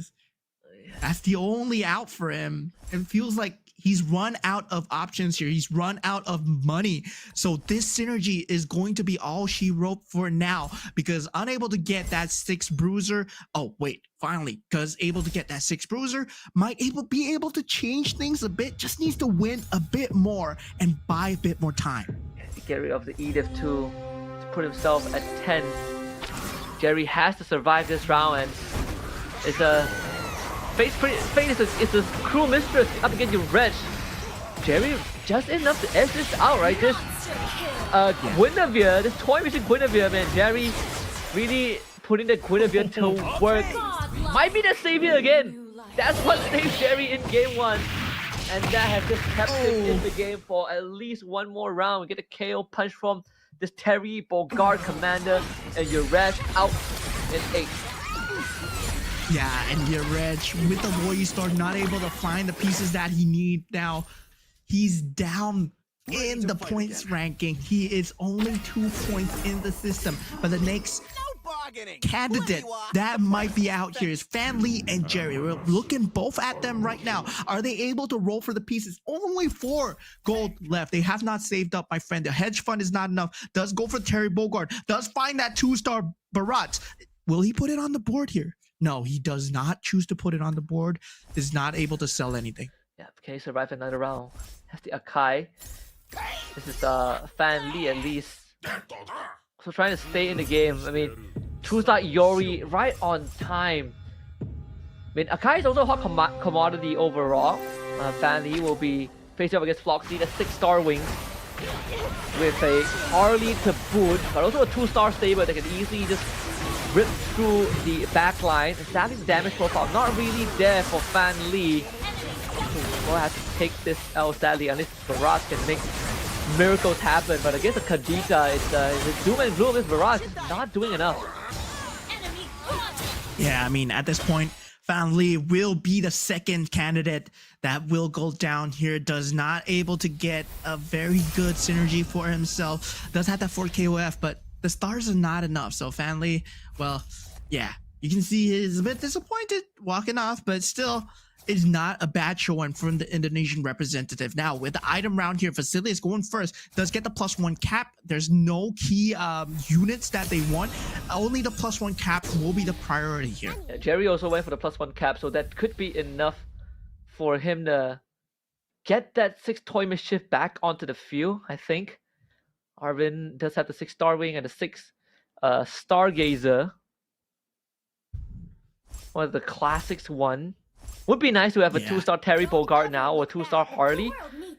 Finds an Edith, instantly swaps it in. Now you get the Beyond the Cloud synergy too.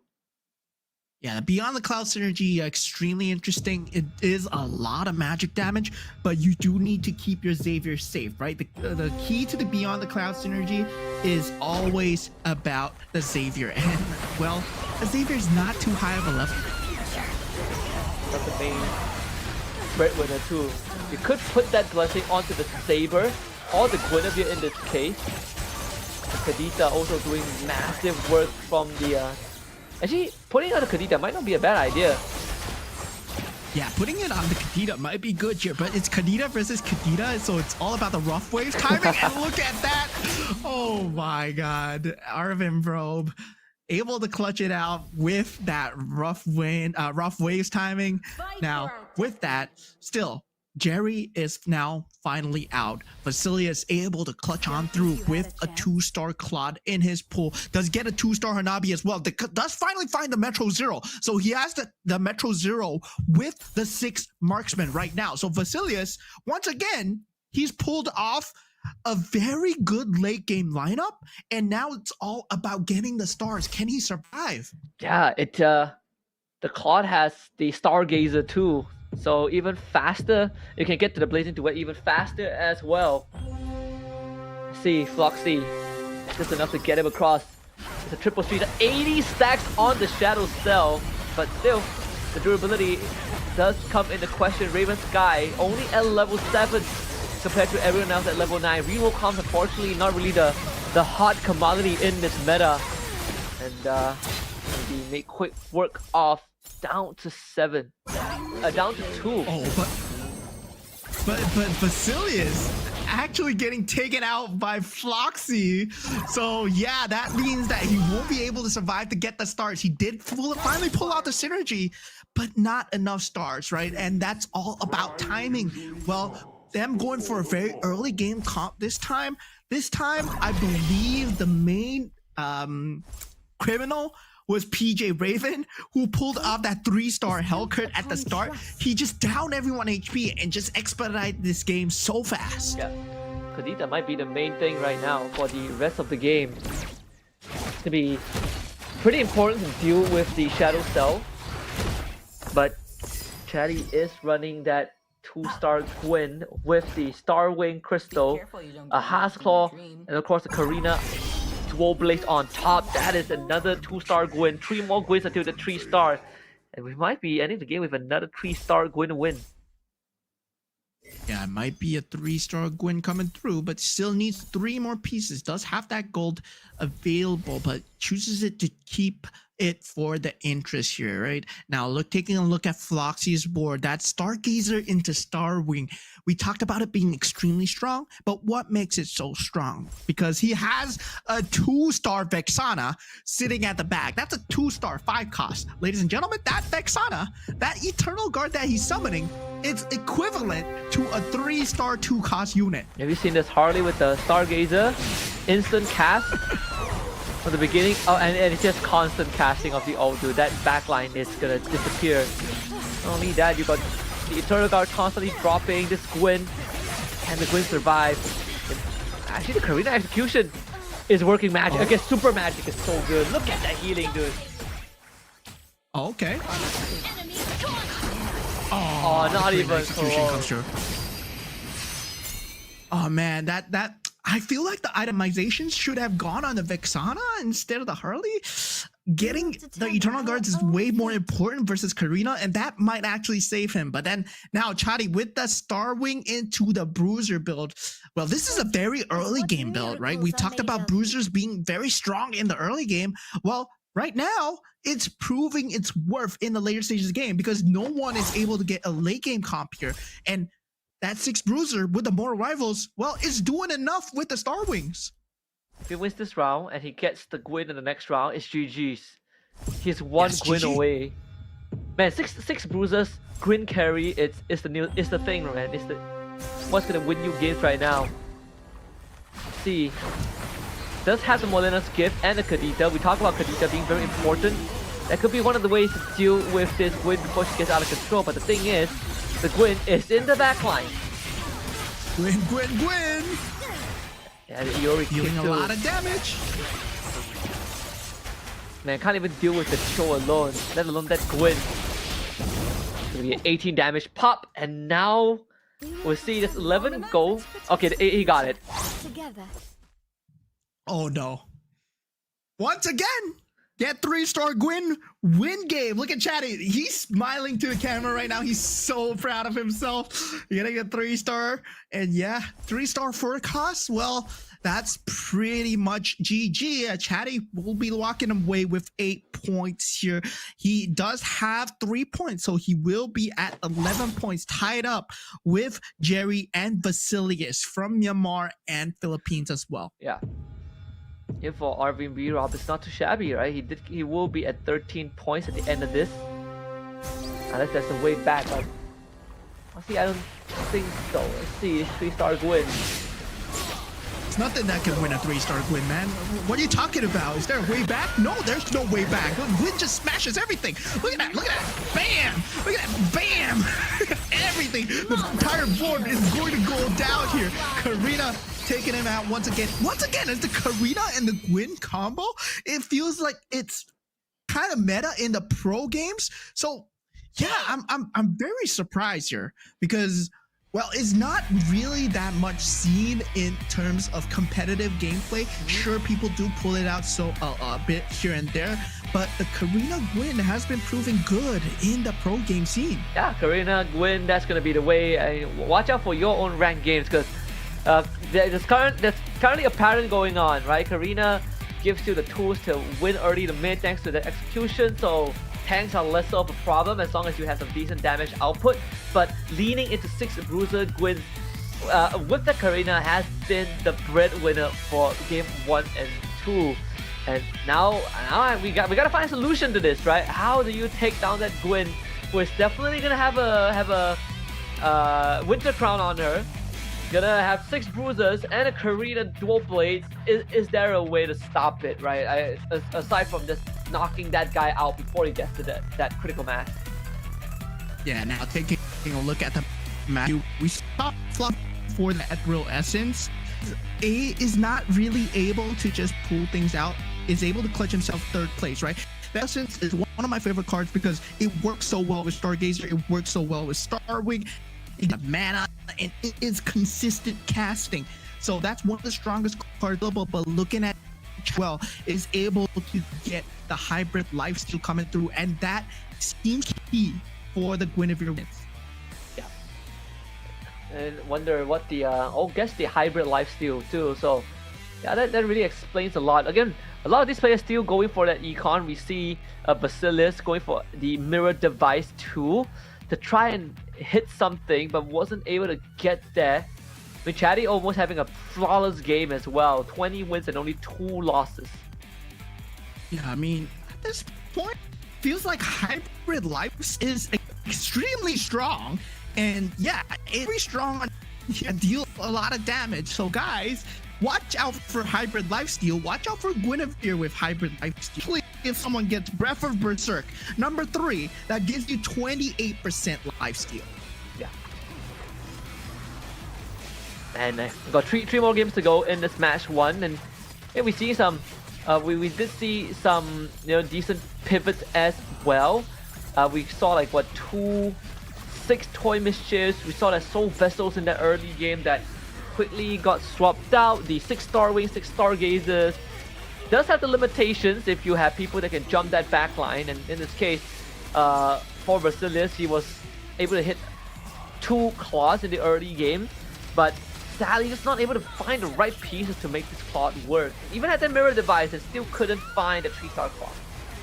Yeah, I mean, Basilius was going for the Metro Zero build with a lot of hybrid synergies available, but is unable to get it, right? And you can see, right, Floxy with that Stargazer, with that Ethereal Essence, is able to cast a lot, but the downfall was he's not able to put the items on the correct target, right? I believe if he put the Enchanted Talisman at least on the Vexana, he would have one more cast of that Eternal Guard, and that would have stopped the Guinevere somewhat at this stage. But is it enough to win a 3-star? I don't think.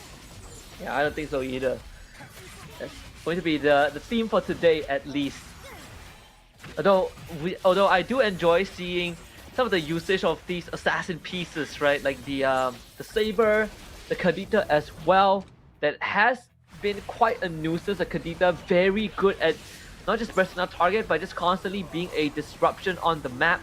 So a couple of 2-star Ioris being picked up, the value of a Kai in that late game. The players rather stop at level 9 than 10, so you get that extra odds into rolling forecast. Yeah, I mean, at this point, their 5 costs are just too much of a wild card to go for. You don't really want to go for 5 costs, and you can see it from the build coming in from Chadi as well, right? There's very little 5 costs in his build. There's only 1 5 cost, which is the Iori, and that's what he's going for. He has the Loyi's power with Karina, so he gets a very good head start. Random 3 gold hero times 1, and then of course you get the same one up to 6 total. And then he went for the economy, which is the glittering jewels and the breath of Berserk, which works well on the Freya, works well on the Bellaric, and also for the Guinevere. So these 3, they benefit extremely well, especially with the Starwing synergy. Yeah. So congratulations to Chatty, again catching up with, or starting to see some of the pack leaders, but there are certain players that definitely need to play the catch-up game a little bit more. Your Reg only sitting with 2 points on something that you did point out when he got knocked out earlier on. This is the current group stage standings for Group A. We got a top 4 here so far: Arvin, B-Rob, Jerry, Chatty, and Basilius.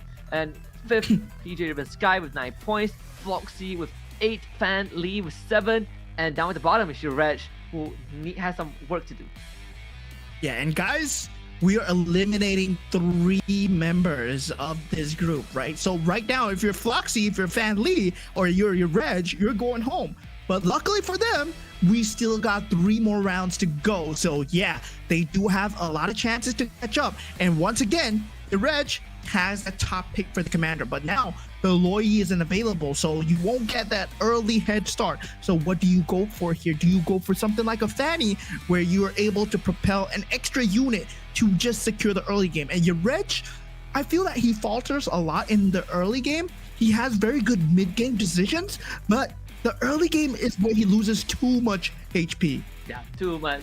And only losing 2 rounds, I believe, losing in that mid-game. But again, just have enough health to work with, right? Has the luxury to use that health as a resource to stall out the rounds, but constantly keep that economy in check.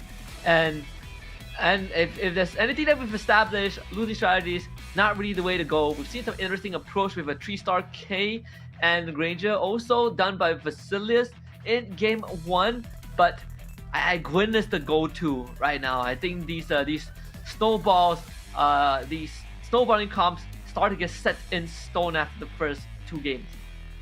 Yeah, I mean, we see a lot of the Soul Vessels, Toy Mischief, or Starwing. These 3 have been proven to be one of the top 3 synergies so far, combined with the Bruisers, right? But I want to see more of the Fighters coming up as well, because a good way to deal with Bruisers is to have the Fighters or the Swiftblade as well, right? Getting the penetration through is able to take out a lot of the Bruisers' tankability, and of course, if you take away their life, they can't deal damage anymore. Yeah, and that's sort of what we saw with some of the Saber pickups too, right? To play into the for Starwing, you put the Saber instead of like a Belleric or Matilda, and the Saber basically does the work for you. Lesser Fannies, I think in this game, she was used to not only soak up that frontline damage, but also hit the backline as soon as the mana gets topped up.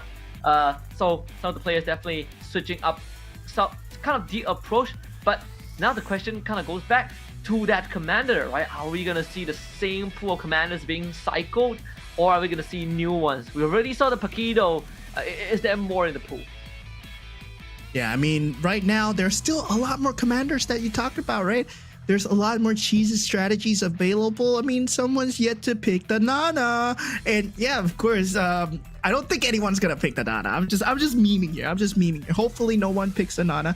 But right now, we have not seen the tried and tested, the king of set 1, right? Ling was the king of set 1, and right now in set 2, it feels like a lot of people are not using the Ling as much. He might have fallen off in terms of early game, in terms to Loi and Paquito, yes, but Loi and Paquito are not available anymore. You want to pick up the Ling. Yeah, it's also one of the biggest headaches to deal with when the enemy runs Bruisers, right? I think Bruiser Northern Veil was the way to go in set 1, and you pair it out with a Ling, you just decimate through everyone in the early game, and you gain extra stats on top of every win too. Again, there's a lot more kind of variety to go for in set 3, and that's why it sort of makes it a lot more fun, because one of the biggest worries from set 1 was that everything is very linear, but now there's a lot more way to pivot. And obviously there are some strong cases in that late game, but at least we are seeing a bit more of that diversity overall. Yeah, I mean, I believe that the late game was so linear because of one character in particular, which is the Tigreal. And I believe that, yeah, with the Tigreal in the game, with the implosion that's available on the board, everybody has to go for the implosion no matter what, right? The CC is just too good. And of course, Minotaur being a 5 cost at that point, well, during set 1, it was not that good times, right? The only CC that you could rely on was Tigreal, and it was a 3 cost. It was relatively easy to get. But right now, there's a lot of hybrids that you can go for. You have abilities that actually take people out. With Iori in the game, you have that single lockdown. With Minotaur being a lower cost, you get a slam, but it's not the perfect ultimate slam that you see from the set 1 Minotaur, but it's still a slam nonetheless. Yeah, and and also kind of contributed to the Glory League too. Haven't really seen much of a Glory League rush. It does take some time. Like if you play that long game, that's where it starts to benefit you. But I feel like you sort of need at least 6 Glory League to actually make it worth. And not to mention, they randomly roll that 1 at 5 cost to join the league at the start of the game. So that also gets taken into consideration. Yeah, I mean, at that point, I feel that Glory League's best partner right now is Toy Mischief, right? Because the key itemizations that come out from the Toy Mischiefs does help you a lot for the Glory League synergy as well. And of course, it extends into that Toy Mischief synergy. So, well, they just work so symbiotically. And we see that your Reg actually, wow, that is a very niche pick. Very, very niche pick. They just needed to come back into the game to get that. You get some extra items. We see Arvin Robson sort of made it work, right? Finished 3rd in round 1, and then Floxy tried it in game 2, but sadly wasn't. But also I think finished top 4. So there is some merit to it. The Lunox now comes out for PJ Raven Sky. You see the Valir out for Floxy. Karina now in the hands of Fan Lee. And Jerry now will have a go at that Loyi. Yeah, I mean, the Lunox is like the old meta Loyi, I would call it. Yeah, old meta Loyi. Well, it takes a longer time for Lunox to ramp up, but you get 4 random heroes instead of 3. And for Minotaur, well, you do get an equipment chest. You need to have very good pieces. So I feel that Minotaur right now is very, very limited to either Starwing or Soul Vessel, or Toy Mischief. These 3. If you don't run these 3 early, if you don't roll any of these 3 early, suddenly you're in a very bad spot. Yeah. Not only that, we got a 1-1-2 for Chatty. You just want to see some of the yes, sir. The classics, the good old set 1 classics. 1-1 is now here. If you want some snowballs, some cheese way to get ahead of the curve, that 1-1 is your go-to. So see if Chatty is gonna make this work. Is sitting at 11 points, so he's tied for 2nd with Vasilius and Jerry, and they're only 2 points away from the Latin representative Arvin. See this opening board again. Fan Lee this time having Karina in his hands. And it's already have the Soul Vessel opening and a Scavenger opening for Floxy, going for the Dairoth Commander Go-Go card. Oh my god, that Scavenger opening is the best economy opening that is available. So Floxy is one of the biggest threats right now in terms of economy, in terms of the late game. Floxy is a huge threat, right? Right now, it's either you take the Scavenger with him or you build into an early game lineup. And we can see the Soul Vessels with the Glory League coming through for the side of Fan Lee. So I'm going to call it right now, right? Fan Lee, if on the Karina he gets a 3-star Guinevere, he's going to win the game. Seems to be the pattern so far. It's going to work with the Aulos first. But the purple buff on the Fanny actually doing mad work. It's just enough to give Yuresh that win. And again, an early item, the DHS, Purify, and the Winter Crown all slammed onto, I think, the Matilda. That's gonna really it's gonna give Yuresh some room to work with, right? He has had a rough match so far.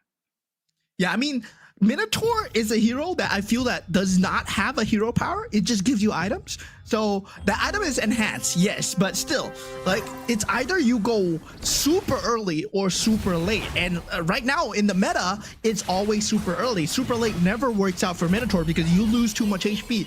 And seems like Yarech having a better start this time. Now looking at Jerry, he does go for the Loyi, so he will have free units to work with. He will have abundance of HP to work with. And Floxy right now does not want to take too much damage because he's going for Scavengers. He's playing for the Eco, playing for the later stages. We haven't seen any Luminexes so far, so that's gonna be something that I look forward to. If Luminexes is gonna be a thing, definitely not the most meta thing to go for. We've seen a couple of Shadow Cells, the I think 4 Dauntless as well, double Defenders into Stargazer. That's also one of the few early to mid game synergies at least. But for now, Yeah, but fun fact, Yeah. right? Luminex is at 6 synergy. On synergy alone, right? It gives the highest damage cap in the entire MCGG MCGG universe. So Luminex is at 6. Technically, on paper, it gives the highest damage, but all your units have to survive. And look at the Luminex's units; they're all so paper. yeah, you have CC, Lolita, Kadita. What else? What is in the Luminex's fleet? Carmilla. But usually you take that for the scavengers. It's where the value lies. The Dusin too. So yeah, they're not really the most durable one. I think you're leaning into the Kadita mostly. And then you're hoping to pair some good 5 costs with her, right? X-Borg, Benedetta into Luminexes. We are seeing one of the Luminexes, double Stargazer too. Speaking of the devil, that's 2 Kaditas and a Gwyn. Look at that. Hello, Guinevere. He's there. Fally. Yep. Oh my god, Fally instantly picks it up. Floxy going for the Kadita, going for the Stargazer build, does have that Molina's gift available. So Jerry is going to pick it up, and instead Arvin Bro going for that Haas Claws, which is surprising item to go for first. But now with that toy Mischief Blessing on Chatty out. 2-star, I don't think this is good enough, but still enough to just tide through the early game, especially with the Xavier that he has on the back. Is that? Going now. Wait a second. Is that an That's an Irithel? Irithel, yeah. How? Wait a minute. Which Gobo card did it go for? Did the commander? No, scavengers can't get you an Irithel at 5. You just don't have the percentage to roll it. He's level 5. He has an Irithel. It has to be the Go-Go card, right? Yeah, it has to be the Gogo card. I'm not too sure, but yeah, we're gonna have to find out. But Floxy at level 5 has an Irithel. So we talked about him being a late game threat. He's gonna become a huge late game threat if he's able to itemize and build around the Irithel. 6 marksmen with an Irithel with some tanks in front is enough to shred boards. Or if you can hit the Luminexus, Irithel destroys the board. That can be a problem. That works too. Yeah, if he makes it late enough. I mean, Foxy is not in a shabby position, 78 health, level 6. This is where one more level and he gets to hit that 1% odds on the 5 cost, but still, it does put him in a more comfortable position to reinforce that board a little bit. 4 Soul Vessels, double face Warpers for Basilius. Does have 7 piece thanks to the Dijang. Yes, the level 4 Soul Vessel, the Dijang, will be dealing a lot of AoE damage. So does have to worry about the back line, but still is able to handle the front line perfectly. So that Dijang is eventually going to shred through. But the Guinevere, hello, family with the Guinevere, the executes are coming through. Just in the office. 26 stacks now on the dual blade for Fan Lee. And don't have enough items just to tear through the health bars. All this comes close. Jerry taking that L. All rivals. Yeah, and that's the first time that he took damage in this match 3 so far.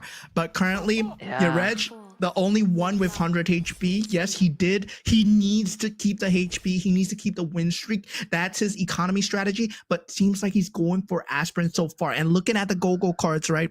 Floxy with the Dyrov Go-Go card, well, yeah, he's the only one with the Irithel, man. I'm looking at it. It's the only gold piece that's available right now. A minute. I just see 9 pieces on his board. We're checking it a little bit. This is the item round. We get the Molina's gift on this Rogers or Metro Zero is possible. 4 fighters for Jerry, double Luminexus, and 3 toy mischiefs. Does have Seems like a lot of the players here are favoring the Metro Zero for the late game. Yes, it is one of the most meta and strongest late game builds, but at the same time, right, it gets very outscaled, especially if you have 300 aspirant synergy. And right now, your Reg starting to build up the aspirants as well. He has 150 aspirants energy. So yeah, once he gets that 300 cash out, it's going to be huge. Yeah, this is a good position, right? He's at 100 health. Hasn't lost any rounds just yet, and has 4 aspirants. So this is as good as it gets You know, especially when you don't have 6 aspirants, but you still have a lot of rounds to spare, and you have a Claude that is basically itemized to get you through these rounds. You're actually gonna enjoy some very juicy cash outs later on.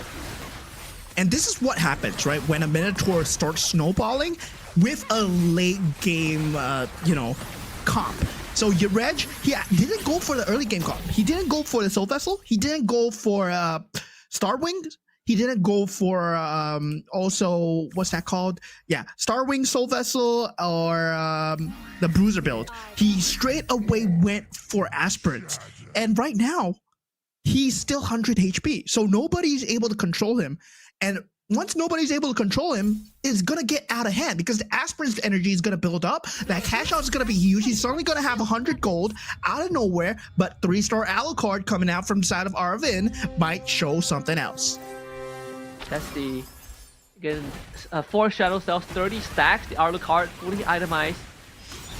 Again, before the game goes late, Alucard, Hellcut, super reliable. When the game goes late, that's why you sort of pivot a little bit. And if you look at something like Arlet or Masha, Obsidian not really the one to rely on because it is a 2-cost role and you do need Martha synergy. So for now, Arvin B-Rob keeps himself in the game with that win, and definitely is trying to not get knocked out too early because he is currently first in the leaderboard. Yuresh continues his win streak, still at 100 health. Yeah, this is worrying. This is worrying. Floxy and Yereg are looking very set to be top 2 right now. Floxy with the Guinevere pickup, and also Yereg does have that Aspirants lineup going through, so he's consistently racking it up. Now we're looking at PJ Raven's board. He's trying to go for that synergy, cashes out that 70 Aspirants energy, and will be able to sell the Layla off. He does not want it anymore, and not able to find the 6 Soul Vessel though, so I think he'll be taking quite a bit of damage if he goes up against Jerry. And even for now, for PJ Raven also not doing too hot. It's going to take another loss in the hands of Jerry. And having the extra stats from this Karina put onto the Roger too, make it a bit more complicated. And Shaddy, yeah, loses out this one against Floxy. The Starwing so far not really ramping him up enough, not with the Saber who isn't itemized just yet. The X-Borg on the board, so anyone wanting to run Metro Zero, that is your opportunity. Yeah, and Yereg taking the first bout of damage finally at 90 HP, but it might be too little too late. Akai is available and Jerry does pick it up. Vasilius going for that Toy Mischief synergy, +1 capacity being picked up by PJ Raven, and right now Yereg does pick up the Claude. I'm curious in how Yuresh is going to play out the rest of the round, and is he willing to hold on more for the Ash before the cash out? I think he can afford to do it for one more stage. This is just a double Belleric swap in. The 2 scavengers, 4 bruises there for Fan Li. And this Karina, he's definitely building into the Guinevere. That itself is pretty obvious. So this scavenger is going to help him out just a little bit to hit that 6 bruises, but not doing the best in the health department so far. Yeah, I mean, at the health department, 24 is not where you want to be at. Even if you're Nana, 24, 3-1, it's not looking too good, especially everyone else is above 50 HP. But now, Fanli taking a lot of damage here. The Guinevere not able to deal too much damage, does not get the itemization. Now, Floxy, also one of the later game contenders. PJ Raven finds himself at 13 HP. Floxy with a double Edith. So you get the extra turbocharged damage dealer. Don't panic. You get the 6 Dauntless here. 6 Dauntless, 5 Soul Vessels for PJ Raven. Would really love to hit that level 9 if possible. Actually gets it. Level 9 puts the Hanabi in. Now 6 Soul Vessels and 7 Dauntless. Is there enough damage though? Everything is being pumped into the Dijang, but it's a magic damage Dijang. Yeah, I'm worried about the damage poking through. He does have the ability to tank up. There's a lot of shield value available with the Dauntless, yes, but will there enough damage? There's not enough on the Hanabi, right? But that claw might be good enough, but look at the Saber execution. Still, the Dijang is alive. That corner Dijang, we gotta see whether that Feather of Heaven is going to work out for him. Hanabi is already dead, but no one's able to touch the Dijang. So PJ Raven survives another round.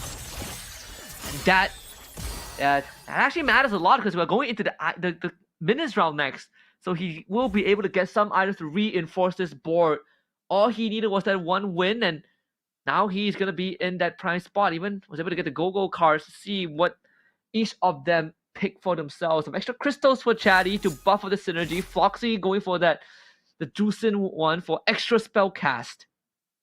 Yeah, 70% extra mana every time you cast, and that's just a very good build, especially if you're going to Aspirants, right? He has Aspirants, hasn't had the cash out, then he's going to swap into Stargazer or Star Wing, and Jerry going for that shield value, so he does have that shield value to work with, but Yerej still looking extremely strong, 90 HP. You gotta remember, he has a very scary late game build as well. This item round really matters. If you get some damage items, you could essentially have the Claw Theft device on someone else and have the Hanabi properly equipped. Yerej still holding on to the Aspirants. 390 now. So beautiful. He's gonna get rid of one of it, so the synergy goes down to just two active Aspirants activated, but still. In cash out territory, finally hitting a 2-star Guinevere, which he desperately needs. He's gonna cash out at 400 here. Yerej is going for full greed. I mean, 300 is already very beautiful, but 390?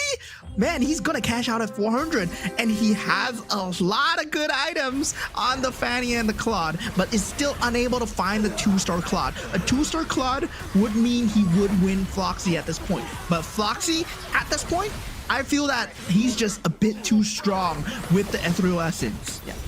The earlier win streak definitely paid off for Yerej. This should be cash out now with that above 400 stacked. See Jerry, can this Aulus pull through? The rocket actually does the job. That's toy mischief for you guys. So yeah, that rocket is just extremely irritating to deal with. Is able to pick up that Minotaur, but he has that Akai on the board.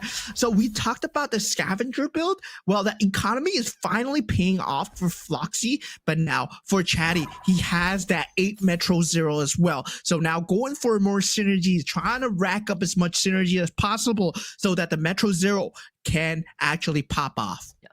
Also holding onto a Claude on his own. That's going to complicate matters for Yerej, who is looking for his own 2-star. A lot of this damage is going to be front-loaded onto this K with the Enchanted Talisman, but up against this 3-star Aulus, I'm not really sure if this 8 Metro Zero is going to be enough unless someone gets rid of that Aulus, but it doesn't seem to be the case right now. Jerry in such a powerful spot. This is the guy that came first in game 1, fell in game 2, and now looking to take back what belongs to him. Yeah, I mean, he wants to go for that beloved 10 Metro Zero. So yeah, he's trying to scale up towards that. Yerej taking a slight bit more damage. And I wonder if he cashed out or he's just trying to take as much greed as possible because he knows he has the HP value, but you gotta know, he got a limited time. And right now, we see PJ Raven and Basilius being taken out in tandem. So both the PH representatives out for this round. That's gonna sting because both of them are actually in decent standings. Basilius was tied for 2nd and PJ Raven in 3rd place. But after this loss, that is gonna shift dramatically. I feel like if Yerej, it would make sense for him to hold on and cash out later if he's running 4 aspirants, but we did see him swap one of it out. So this should be a cash out because he's starting to fall off in terms of power skill. Foxy with 6 Star Wings too. mean, Floxy, 6-star wings, 4-star gazer with a crazy cash out and also beyond the clouds with 30 thunderstones in the bank. So that Xavier is going to be dealing a lot of damage, but still 1-star Xavier. But doesn't matter, right? He has the Ethereal Essence to keep on spamming. Look at Xavier go and the Vexana go in the backline. Oh my lord. You put a Thunderstone on the Harley too, so your backline basically has nothing, but this 2-star Gwyn isn't enough. This Harley, it's very important to get that mana, the Winter Crop procs, but we did say that all Fanli needed is to get the 2-star Gwyn, and look at that Fanli on the board back in the game. Oh my god, the Guinevere, why? Oh, Fanli goes for the Bruiser emblem. Okay, that is gonna give him the 6 Bruiser build. Oh god, here we go again. Oh lord. It's the Karina Gwyn. Oh boy. Can anyone stop this? 2-star Kadita is out for Floxy. Fanny already has 6 bruises. That means you free up 1 extra slot. For the bruiser, that's even better, right? You could remove the jaw hit if you want, I think. It's a bruiser toy mischief. Yeah. I mean, I would remove the jaw hit and put in a Dauntless synergy just for the extra shield value. But at this point, he's valuing that 2-star 5 cost that's now on the field. Oh my lord. Yeah, doesn't the Bellering. I think you keep the jaw hit in for the extra control. The crowd control that he gives, but okay. Let's see him go to work. This 6 Bruiser Gwyn. He's going up against some 3-stars. So the 3-star Obsidia is the one having all the items, but it's not even close to it. Not even close. Arvin is gonna start sweating a little bit. Currently in first place, but might not be there for long after this game.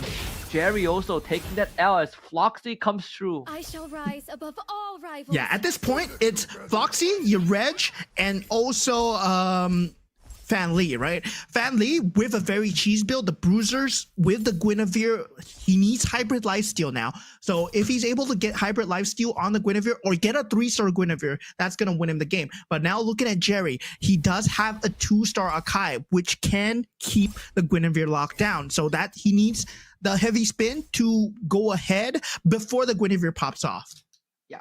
Wait. Man, Urech. Is Urech still greeting? Wait, he's still greeting? He's he still cashed greeting. out. He cashed out, right? That's 390. Yeah, he cashed out. Yeah, already cashed out. Yeah, he cashed out. Oh, is this enough though? All right, Can he was beat grieving. Fanli before it's too late? The guy is already dead. Oh no. Hanabi though. But the Hanabi. The bounce. The bouncers, come on. Oh, the bouncers. Oh, so close. Oh, the Ediths. The Ediths. Oh god. Oh man, the Ediths. They just pulled through. Your Reg just fell off slightly. Does need a bit more tankability in the front line. I would think that, yeah, at this item round right now, Winter Crown is so important for the Akai, and you need it right now so much for Floxy. No, I mean for your Reg, but for Floxy as well, that caster build, he needs the 6-star Gazer synergy for it to pop off as well. So I hope he gets it in time, but he puts the item on the Harley once again. Yeah, he needs level 10, right? Because I'm not sure if he can make it to the item round, the carousel round, because that would give him the chance to get that extra slot on the board. But for Urech, he needs a 2-star in the front line, man. All of them are 1-star. The Akai 1-star, the Ruby 1-star, Baraz 1-star. We saw how Fanli's Guinevere just popped the Akai right from the get-go, and that's bad news. The Akai needs the heavy spin to go out. Yeah, man, we 9 pieces away from your opponents, and that's what you need to start doing. And I haven't been seeing that out of this player so far, but they might start doing it in game number 3. Yeah, Jerry is doing it. He's holding on to quick Guinevere. Urech going to give him that loss.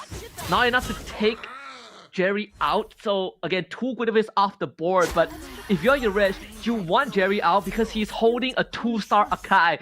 Well, never mind. The 3-star Gwyn still comes through. This is GG, right? This is GG.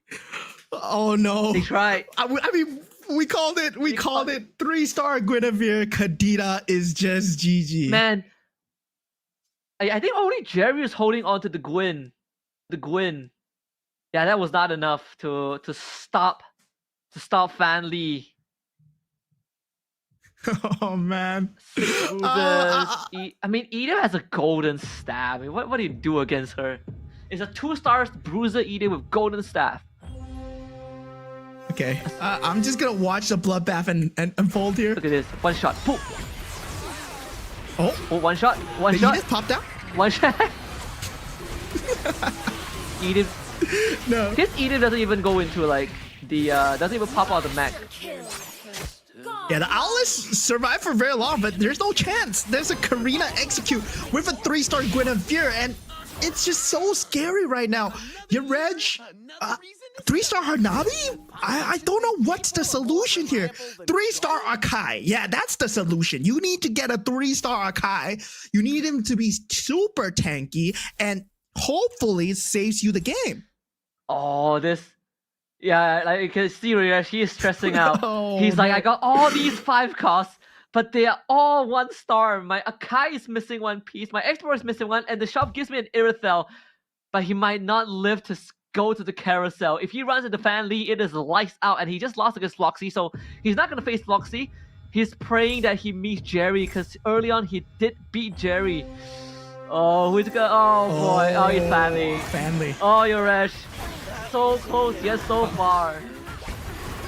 Yeah, there was... He needed everything to be 2-star. All the 5 costs to be 2-star to even stand a chance. Wait, But wait, look at, wait, Wait, the Claude! The Claude! Oh my goodness! What? Yo, that your Reg he doesn't believe it himself. He's looking at it and is like, is this real? Is this real? Oh my god, he might actually pull through. Because right now, your Reg actually needs the Metro Zero unit that's available right now. He gets the 2-star. Yo, he got it. He got it. Your Reg. And Foxy got the extra hero capacity, so he gets to hit 6 stargazers. The 6 marksman shred was actually clutch. Was actually so clutch. And not only that, this Benedetta Explorer actually killed the entire backline of Fan Lee. Maybe that's the key. And a 3-star Freya. Wow. 3-star Freya. Oh boy. Oh, here we go. Oh boy. Oh no. This is the late game. This is the late game board. Your Resh really scratching. He's like, man, I just dealt with a 3-star Gwyn, and now I have a 3-star Freya to go through. Wait, this is your Resh against Foxy, right? It has to be. Yeah, it has to be. Oh, is it against Jerry? No, he. Oh yeah, no, he played Foxy early on. So it's Jerry. Does Foxy beat Fan Lee? We need to know. Yeah, the 3-star Freya, is it enough against that 3-star Guinevere here? He's going to town, but the Guinevere is still alive. Does not have the hybrid lifesteal to work with, right? You need the hybrid lifesteal to keep the Guinevere alive. It's able to get popped. Now, Foxy, able to clutch it out, takes out Fan Lee, ruins the reign of Guinevere. The smile on Foxy's face as he looks towards the camera. Man, this guy's cold. That Edith almost took him out too. Yeah, that Gwyn needed like a feather of heaven instead of the Haas Claw. So unlucky. Just one item that made all the difference. It's down to Jerry and Floxy. So like 2-3 rounds ago, Jerry was able to beat Floxy. But that's before Floxy hit his board. This ultra form. Can Jerry pull it off again? This is gonna be the greatest underdog, right? A 3-star Kadita. Is he gonna sack anything? He sacks one of the stargazers for it. So Kadita and Freya 3-star. Here we go. Okay. This is the ultimate showdown here. Jerry versus Foxy. Come on, Foxy. Come on, Jerry. You have it in you.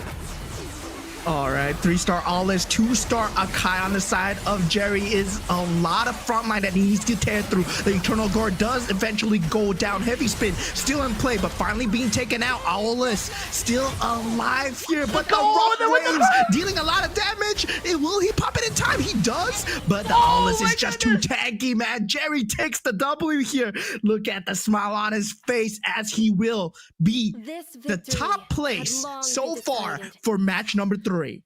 Yo, Jerry with the clutch towards the end really defied all the odds. Beats the 3-star Gwyn, beats a 3-star Kadita and a 3-star Freya. First place for this guy. He is eating good. He's gonna end, I think, game 3 with 17 points in the bag. Maybe game 2 was just a fluke for this man.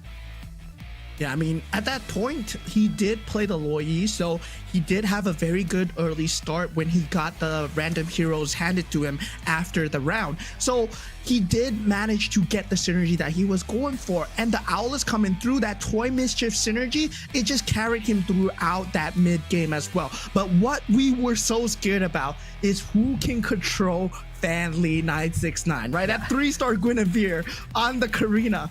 Well, that just proved to be undefeatable in match 1 and match 2. Yeah, I honestly thought that Ollis was gonna straight up die when the Kadita went off with the rough waves, but he hung on towards the very end, and was able to really, win it out. But some sacrifices had to be made from Floxy's side, right? Get 2 of these pieces for the Kadita, so missing out on some crucial heroes which might have given him the win, but still finishing second in his current position is pretty decent. I think he's also on a decent place on the leaderboard.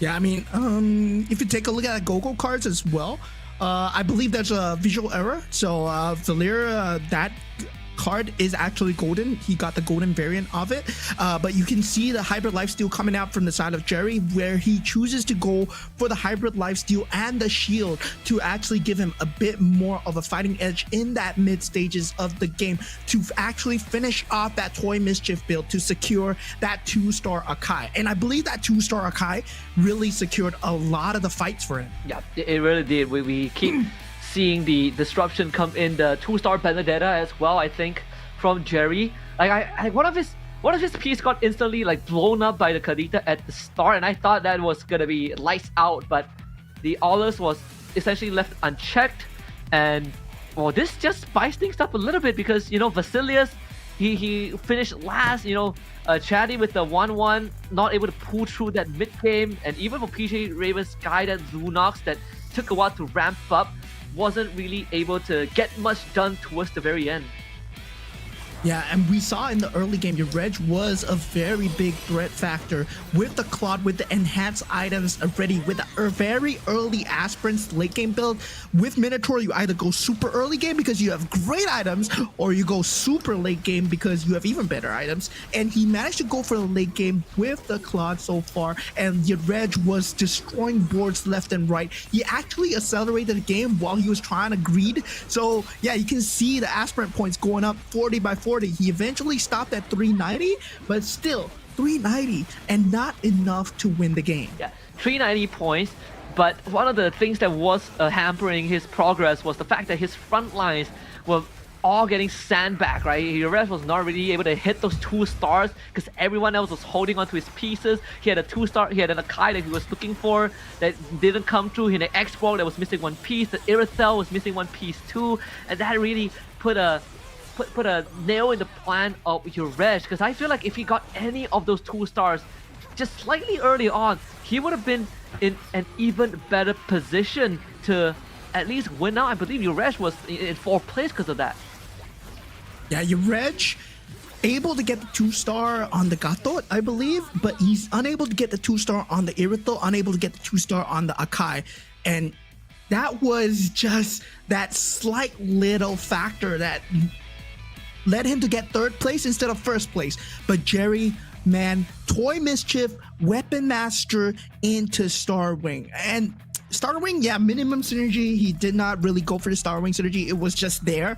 But the Toy Mischief is really what pulled him through. And I believe Toy Mischief is one of the strongest, most broken synergies right now, because the items that it gives is just so good. It gives you so much extra damage output, not to mention that one of his saving graces was that rock solid Go-Go card, right? That extra 20 shield bought him just enough time to make it to 1st, because that mid game was really rough for Jerry. He is getting clobbered every single round, and without that 20 shield, he would have been lights out many rounds ago. Yeah, and the Breath of Berserk 3, that's one of the best Hybrid Lifesteal cards that's available. Other than getting the Go-Go card at the start, the Commander Go-Go card, the Breath of Berserk 3 or Breath of Berserk 2 is enough to secure your Magic Lifesteal. Now, him standing at 19 points, he stands on top of the leaderboard. Your Reg needs a double win to claw himself out. So he needs either double first or second place. And meanwhile, the rest of them are looking dandy as well. Arvin Broby at 17 points, Floxy at 15, Chatty at 14, followed by Fanly at 13. And meanwhile, the two PH representatives, Vasilius and PJ Raven, they are at 12 and 11. I think the saddest player in this round is definitely Fan Lee, because he had a window, right? He had a window. It looked really possible to hit that glorious 8 points to put him at 15 in the running in top 3, but Jerry taking it away again. And I believe like Jerry sort of did the same thing in round 1, where he made this miraculous comeback to win the round. And in round 1, it was with the 3-star Gwyn. Yeah, it was him getting that Hybrid Lifesteal just in time as well, right? Vasilius at that point needed to go for the Hybrid Lifesteal Go-Go card, was unable to find it. Well, of course, it's always about the luck of the draw. When you are building into a Karina and in Guinevere, you're going to need some form of lifesteal. Guinevere, yes, you do a lot of damage, but it's also kind of a glass cannon. You need the HP back, especially with the high amount of damage that you... Yeah. And we are seeing some of the patterns show up, but at least some questions have been answered. And you know, that's something that I feel like was very important, you know, especially we're at the halfway point of Group A. And now this really is gonna shake things up a little bit, right? 3 commanders for each player have been removed from the pool. We do see some interesting takes, the Paquito, the 1-1, but unfortunately those 2 commanders in the hands of the respective players hasn't really gotten them as much points as they would have want. And it seems like if you want to snowball, you just snowball to the meta way, right? You can put that 1-1 aside, just play into that Loi, play into that Cho, and play into the Karina, and that sort of guarantees you a top 4 finish. Yeah, I mean, at that point right now, we are aiming for that top 5 finish. 3 other players will be eliminated from the match here. So in the group, there are 8 players, and only 5 of them will go on to tomorrow, where they will have to face off against the first and second of the SEA Games winners, and they are very scary opponents indeed once they enter the pool. And also the MRS Season 3 players that will enter the pool as well, and these are the old guard that they will have to go through before they make it to the grand finals on the 25th, where they will eventually face it down for the top prize of $10,000. Yeah, I personally can't wait to see, you know, what else is on the board, right? Because again, we are only looking at, you know, 8 of the players today. We haven't even, you know, seen match 2, like Group B, and then we have like the heavy hitters coming in tomorrow as well. So that's gonna be really fun. But let's keep our eyes back on the ball. The elephant in the room is Game 4. Of course, this time Vasilius gets to call first dibs on that pick. Karina will be the choice. He did finish last in Game 3. Karina, Guinevere, Vasilius, let's go! And it seems like he's trying to go for that. Now, we do have the Valir, the Loi being picked up by PJ Raven. And is that my favorite character I see? Ah, is that it is. Oh, Arvin B. Rob. He is fulfilling your wishes. Oh my God, Arvin, you are my man, pulling out the Nana at match game. This has to be Aspirin, right? It has to be Aspirins. It I'll has be to be so Aspirins. sad if he didn't go Aspirins. Oh my God. The thing with Nana is that you are just a punching bag, man. You want to take all the damage, and yeah, the Nana is like my set 1 go-to, but now set 2, well, sadly he has fallen off a bit in favor, but Jerry as well going for the Ling. So right now Martis is no longer in the pool for the chess pieces for set 2, so meaning that Ling, well, you need something else to snowball, right? Possibly a Masha, possibly a Toy Mischief set. hopefully he gets his snowball through. I was thinking the devil, that's just Toy Mischief and a bruiser right off the bat for PJ Raven Sky. As we see, Soul Vessels are also a very popular go-to in this opening round. All eyes are on Arvin. You get the double aspirins, right? You get the Ruby. What else? Ruby Layla. That's Ruby Layla. One of the good starts. Leslie as well, hopefully. I mean, that's one of the aspirants that you're looking for. Now with the Commander Go-Go cards, Floxy actually able to get the Loyi Go-Go card, so he will want that. PJ Raven taking a Loyi as well, but Arvin Broby, well, he chooses the Nana Go-Go card, so he is going to be a punching bag here. Yeah, it ends up with the Star Wing instead, and no luck on the aspirins, but I think Vasilius was able to get aspirins. So, apparently with the 2-star Layla, but yes, Vasilius is going to be able to stack up some of the aspirin points.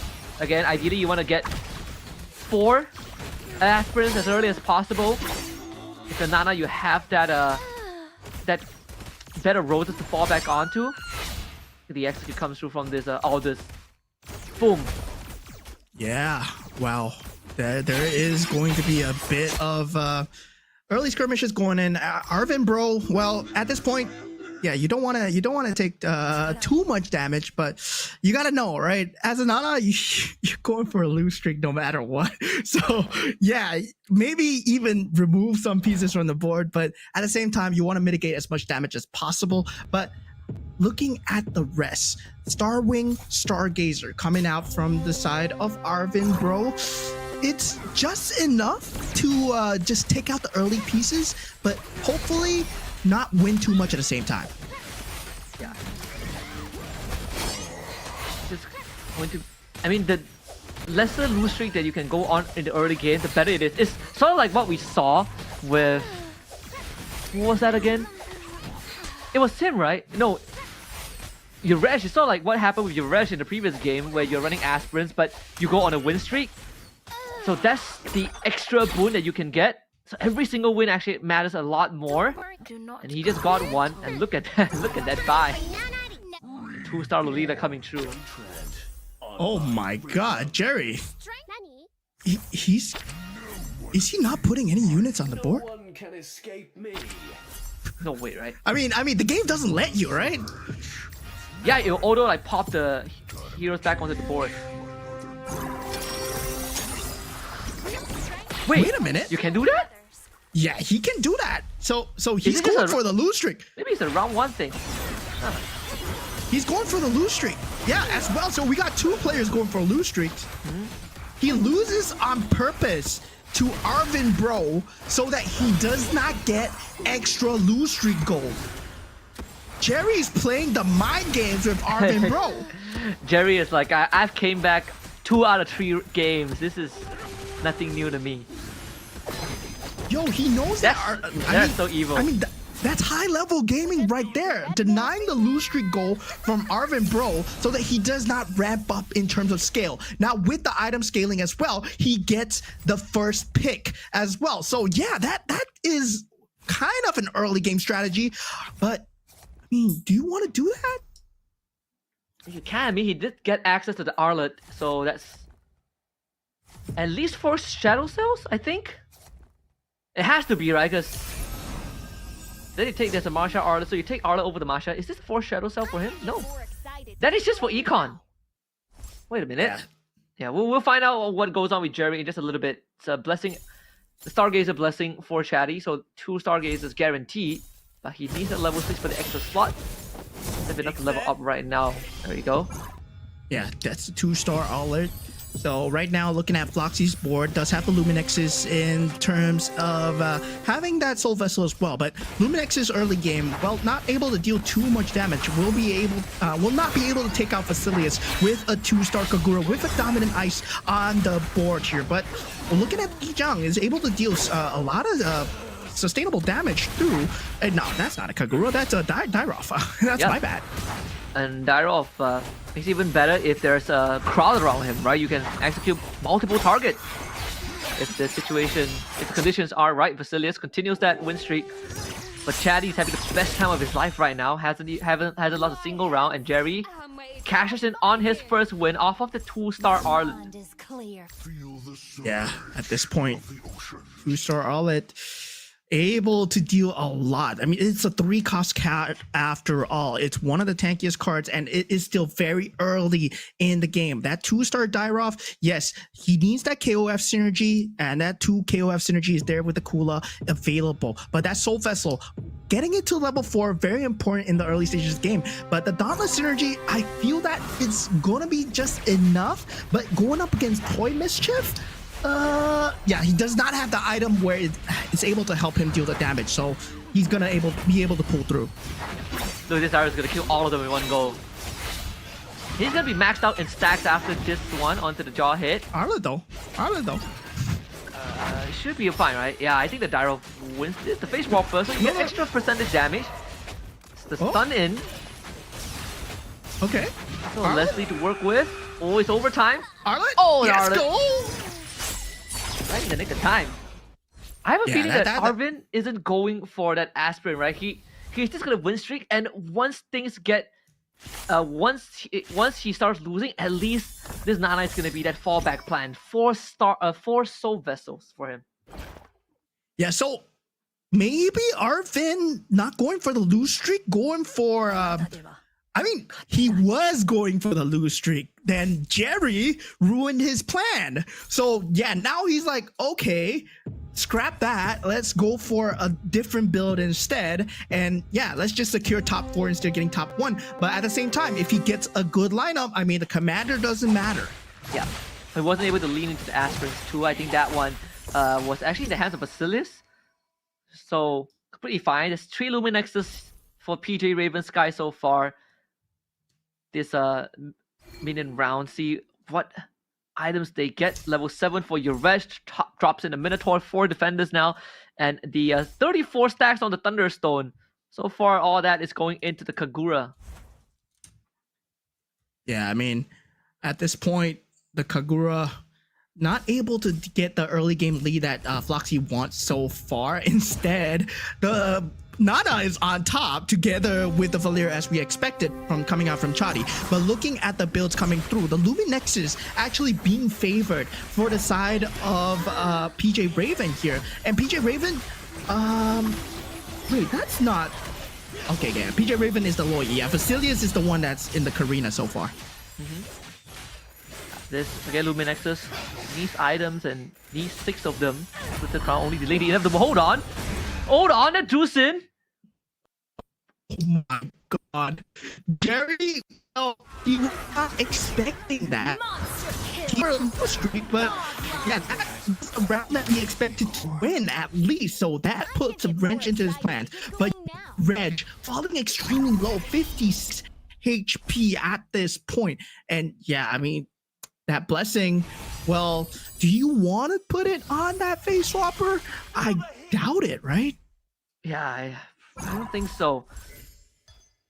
Okay, we did have this discussion yesterday about face warpers. Unless you hit 4, it doesn't feel the best, and even then, they're just better synergies overall. This should be a Metro Zero approach from Fan Lee. 7 synergies up already. Face Warpers work extremely well late game versus Iori, but only Iori or Harley. And these two are, well, it takes that everybody goes for. So we've only seen Foxy or Harley, not everyone runs the Harley. I don't like Harley at all. Like, what 5 costs in the game? Unless with specific go-go cards, right? Like we saw. If you get the right go-go cards, like the one that gives you extra mana when you have an item equipped, or the Zusin one, then it makes Harley slightly stronger. But even then, I feel like you are looking for 2-star Harley before he becomes relevant in any form compared to the rest of the 5 costs. Yeah, at this point, signals already for T-Jam coming out in pro. So has his early game and mid game set up. 3 shutdown with the Death Device is going to be dealing so much damage here, and this is just incorrect coming out from Anana, but at the same time, he just landed into the build. Dijang is just going to dissipate boards, but is that an Irito from Chatty? It is. Irita from Chatty. Oh, the angle is not quite right for the Dijang. Oh no. Look at the lineup for him though. This Dijang actually slightly tanky. Does have some tank items on him. This auto attack. Ah, okay. Ah, that's so unlucky. Literally, not a single nuke landed on the air. literally one auto attack difference. If that auto attack killed the tank, then he would have redirected that shockwave to the backline. Still, he's on the Nana though, so he has some luxury to lose these rounds and have that second wind. Yeah, the Bruiser synergy being PJ Raven, we saw what Bruisers can do. So yeah, now Arvin probably getting that last choice, gonna pickle for himself. So with that, not too sure whether the Oracle is going to help at all. He needs in more damage than sustainability at this point. He does have the damage with the Dijang already. Members, they're just there as meat shields for the Dijang. Yep. Really leaning into this Arlet. This Face Warper does have the Arlet and Harley too, so It knows no mercy. 4 Face Warpers now available for Jerry. He's throwing at Leslie at the very last second. And he has the luxury to just swap out the Obsidian if he wants, or just hit that level 8. Should have enough go after this round. I mean, I think at this point, Jerry's just have to get the scavenger synergy for the economy at this point. He not revealing his so far does have quite a lot number of units lined up. He has a choice where to just up, making sure that he gets 5 costs before he can about making a lineup. Checking on some of them, Arvin. I mean, can't believe the Nana is in first place currently. Nana in first. Arvin was, I mean, he's been having a great day, right? He's coming in. He's currently second on the leaderboard, trying to chase up to Jerry, who starting to struggle a little bit. Down tight with Vasilius in terms of health pool. We get a Bruiser Edith again. I felt like we've seen this before from Fan Lee in the previous game. Now being ran by PJ Raven. I mean, the next round after this, they will get a go-go card, and it will be a go-go card, right? So it will be, it's scary. Yeah. So far, I think it's been quite the interesting approach here. Oh, okay. Edith unfortunately blew it up quite too early, so this is going to be another Fan Lee win. We've seen the storyline before. Hold on, this Edith. Oh, with the golden staff. Actually push through this Edith. Proving us wrong again. That level 1 Bruiser Edith that goes full damage. Feather of Heaven, Golden Staff, Winter Crown. Solo carried that round. And putting Fan Lee down to, I think, 54 health. As we check in on the go-go cards now. The cash-in is there. PJ Raven Sky should get a crystal on top of some extra economy. Fan Lee doing the same for the crystal. Okay. Him and Shady. Arvin being robbed. That is it. The 20+% hybrid lifesteal there for him with 4 Face Warpers. Is it 4? 2 Face Warpers for now. Yeah, 2 Face Warpers, and now getting a lot of the synergies in is Floxus here, right? One possibly for Metro Zero build, but still, you need that 5 cost card. Yes, it's the creep round right now, but with 26 gold at level 8, you don't really have a high chance of getting the 5 costs. Yes, it unlocks the 5 costs, but still, it's gonna be very hard here. Oh, is able to pick up 1 Metro Zero so far. Needs the other one. When the Irithel skips it, not of importance for him right now. I mean, for Floxy, he's looking for a way out of this. Stop to the Dauntless, dish the Starwing.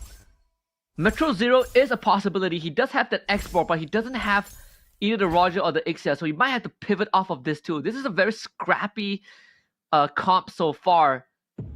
And he doesn't have that 2-star for any of them. Floxy he's in dire straits now.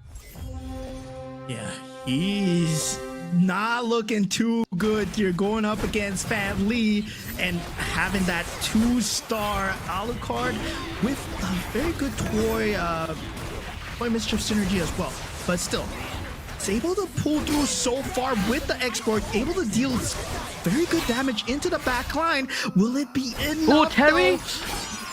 Oh, Oh, man, the execution comes through again. Floxy down to his last bit of health.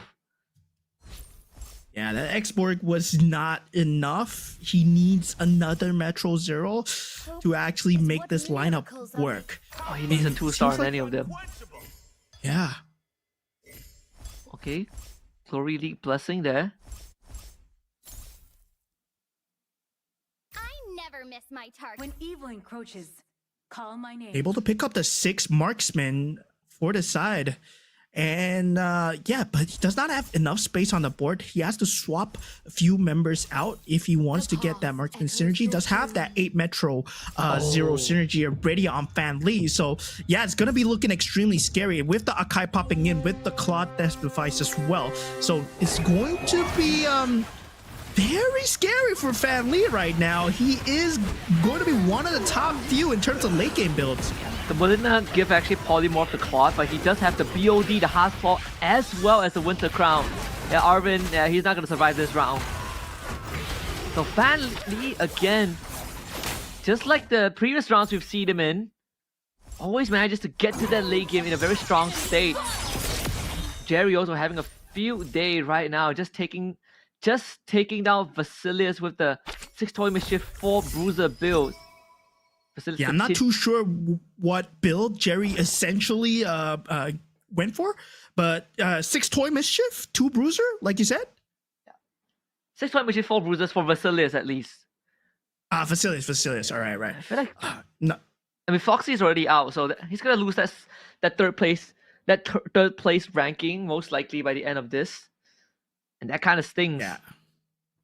He was going for the Metro Zero, but it feels like he couldn't find what kind of synergy he wanted to go for, and he was just like struggling with board management as well. And there's only 20 seconds in terms of board management now. So in terms of just trying to manage your board, you only have 20 seconds in between rounds to think. So you got to think in between the battle rounds. You can't even watch your own battles. You got to be planning your next few steps as you go on. But look at this, Vasilius taking 19 damage, but he's at 50 gold with 5 interest going in. So he will have a lot of reroll capability. Yeah. How is Arvin going to find his way out of this? That's also something that is worth looking at now, because he's committed to the 6 soul vessels. So pivoting from this point onwards is going to take quite a bit from him. I mean, this is quite a close game, right? Like the player with the highest health right now is Chatty with 54, followed by PJ Raven Sky with 52. Everyone else is just 2 rounds away from getting knocked out. Yeah, and this seems more reminiscent of a high-level game, right? Where everybody's just going for synergies. Everybody's trying to go for interest as well in the early stages of the game. And now, at this stage, a lot of them are at low HP, but a lot of them are finding their key synergies coming through. They had a plan, and now suddenly 6 marksmen on the side of Chatty. That's going to be extremely scary. He's looking for the 2-star Akai. That's going to be his next priority, or the X-Borg as well, hopefully getting that Metro Zero going through. Yep, Jerry just hit a 2-star Harley and a 2-star Valentina. Now I'm very curious in what comp he's going for. We get to see it right now. Double Melina's gift from the side of Chatty. Is it gonna be enough though? I mean, seems like it might be. If this Harley takes out the Aircel, not enough damage right there. Face Warpers also insufficient from Jerry's side. He's gonna take a flat 19 to be down to his last leg. Yeah, I mean, the linear damage coming out from Harley was not enough to win him the game now, but Vasilius now being taken out, 27 damage to the face. Oh man, he was the first pick of taking the Karina for himself, but still the Karina not pulling through for him, not unable to find that bruiser build that he wants. But Arvin Brobe, he does have a secondary life, right? So you see that red color shield around him, that just shows that he's still invincible for 1 instance of death. Yeah. And that's going to be important. I mean, he did snowball in the early game. So now we get to see if that Nana value was worth it, right? At least getting him to top 4. He's up against Shaddy. Jerry against your Reg. We've seen this play out multiple times. This Valentina KOF, my goodness. And the Shadow Strike damage is bouncing everywhere. The face swap is not going to help Jerry out of this situation. And your Reg is going to take him out. Yeah, I mean, Weapon Master does give hybrid lifesteal, but it's not good enough if you're unable to attack or unable to move. Now, Chatty, still, with that 6 marksman into that 6 to 8 Metro Zero build, he's looking for the rerolls right now. He will pop off all his gold. No, not now. He's keeping it at 2 interest for now as we head on into the creep round. We will determine our own fate. Guinevere being sought after by Chatty. Okay, and this 6 marks, this down to 5 marksmen for now. This item round is going to be pretty important. If he hit the 2-star X-Borg or 2-star Akai, that's going to cement his front line and put him in a win position, because I don't think anyone has hit a 3-star 4 cost. It's going to hit a 3-star 4 cost anytime soon. Now that Jerry is out, is Jerry? I mean, Jerry has been having quite the day, right? First place, and then 6th, and then 1st, and then now 6th place again. Yeah, I mean, it seems like it's either go big or go home for him. And a lot of players are like that, you know? When it comes to auto battlers, it's always about whether are you a type of player that goes for top 4, or are you a player that goes for top 1, right? So if you're aiming for the top, you are playing a high risk, high reward strategy. And it feels like Jerry, every single time, he's aiming for the winning comps. He's aiming for whatever secures him the later stages of the game. But look at that 6 KOF coming in from Yared so far. And KOF, one of the newer synergies added into the game, it is still very good, 200% extra damage.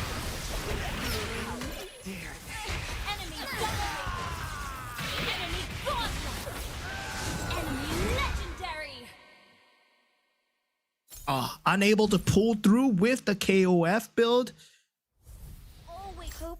Chase me. But so far, we see the rest of the players that are still alive. Taking a look at Fanly 969's perspective here, is able to find the X-Borg, and yeah, he has that X-Borg in play, but he wants to aim for either a 3-star Claude or a 3-star Hanabi. So yeah, not picking it up because doesn't have the gold, possibly gonna lock it in, but going into the next round, yeah, wonder who his opponent is. It's gonna be him rolling for all the 5 costs too. Fan Lee, can he looking to redeem himself from the previous round too, where he was sort of robbed from that almost guaranteed first place. 10 Metro Zeros, 11 chess pieces, and in a good spot to roll for the 5 costs. It should get him through to that top 3. There's Hanabi going off as well, but that Valentina is about to solo the whole world. This Valentina, a bit too much.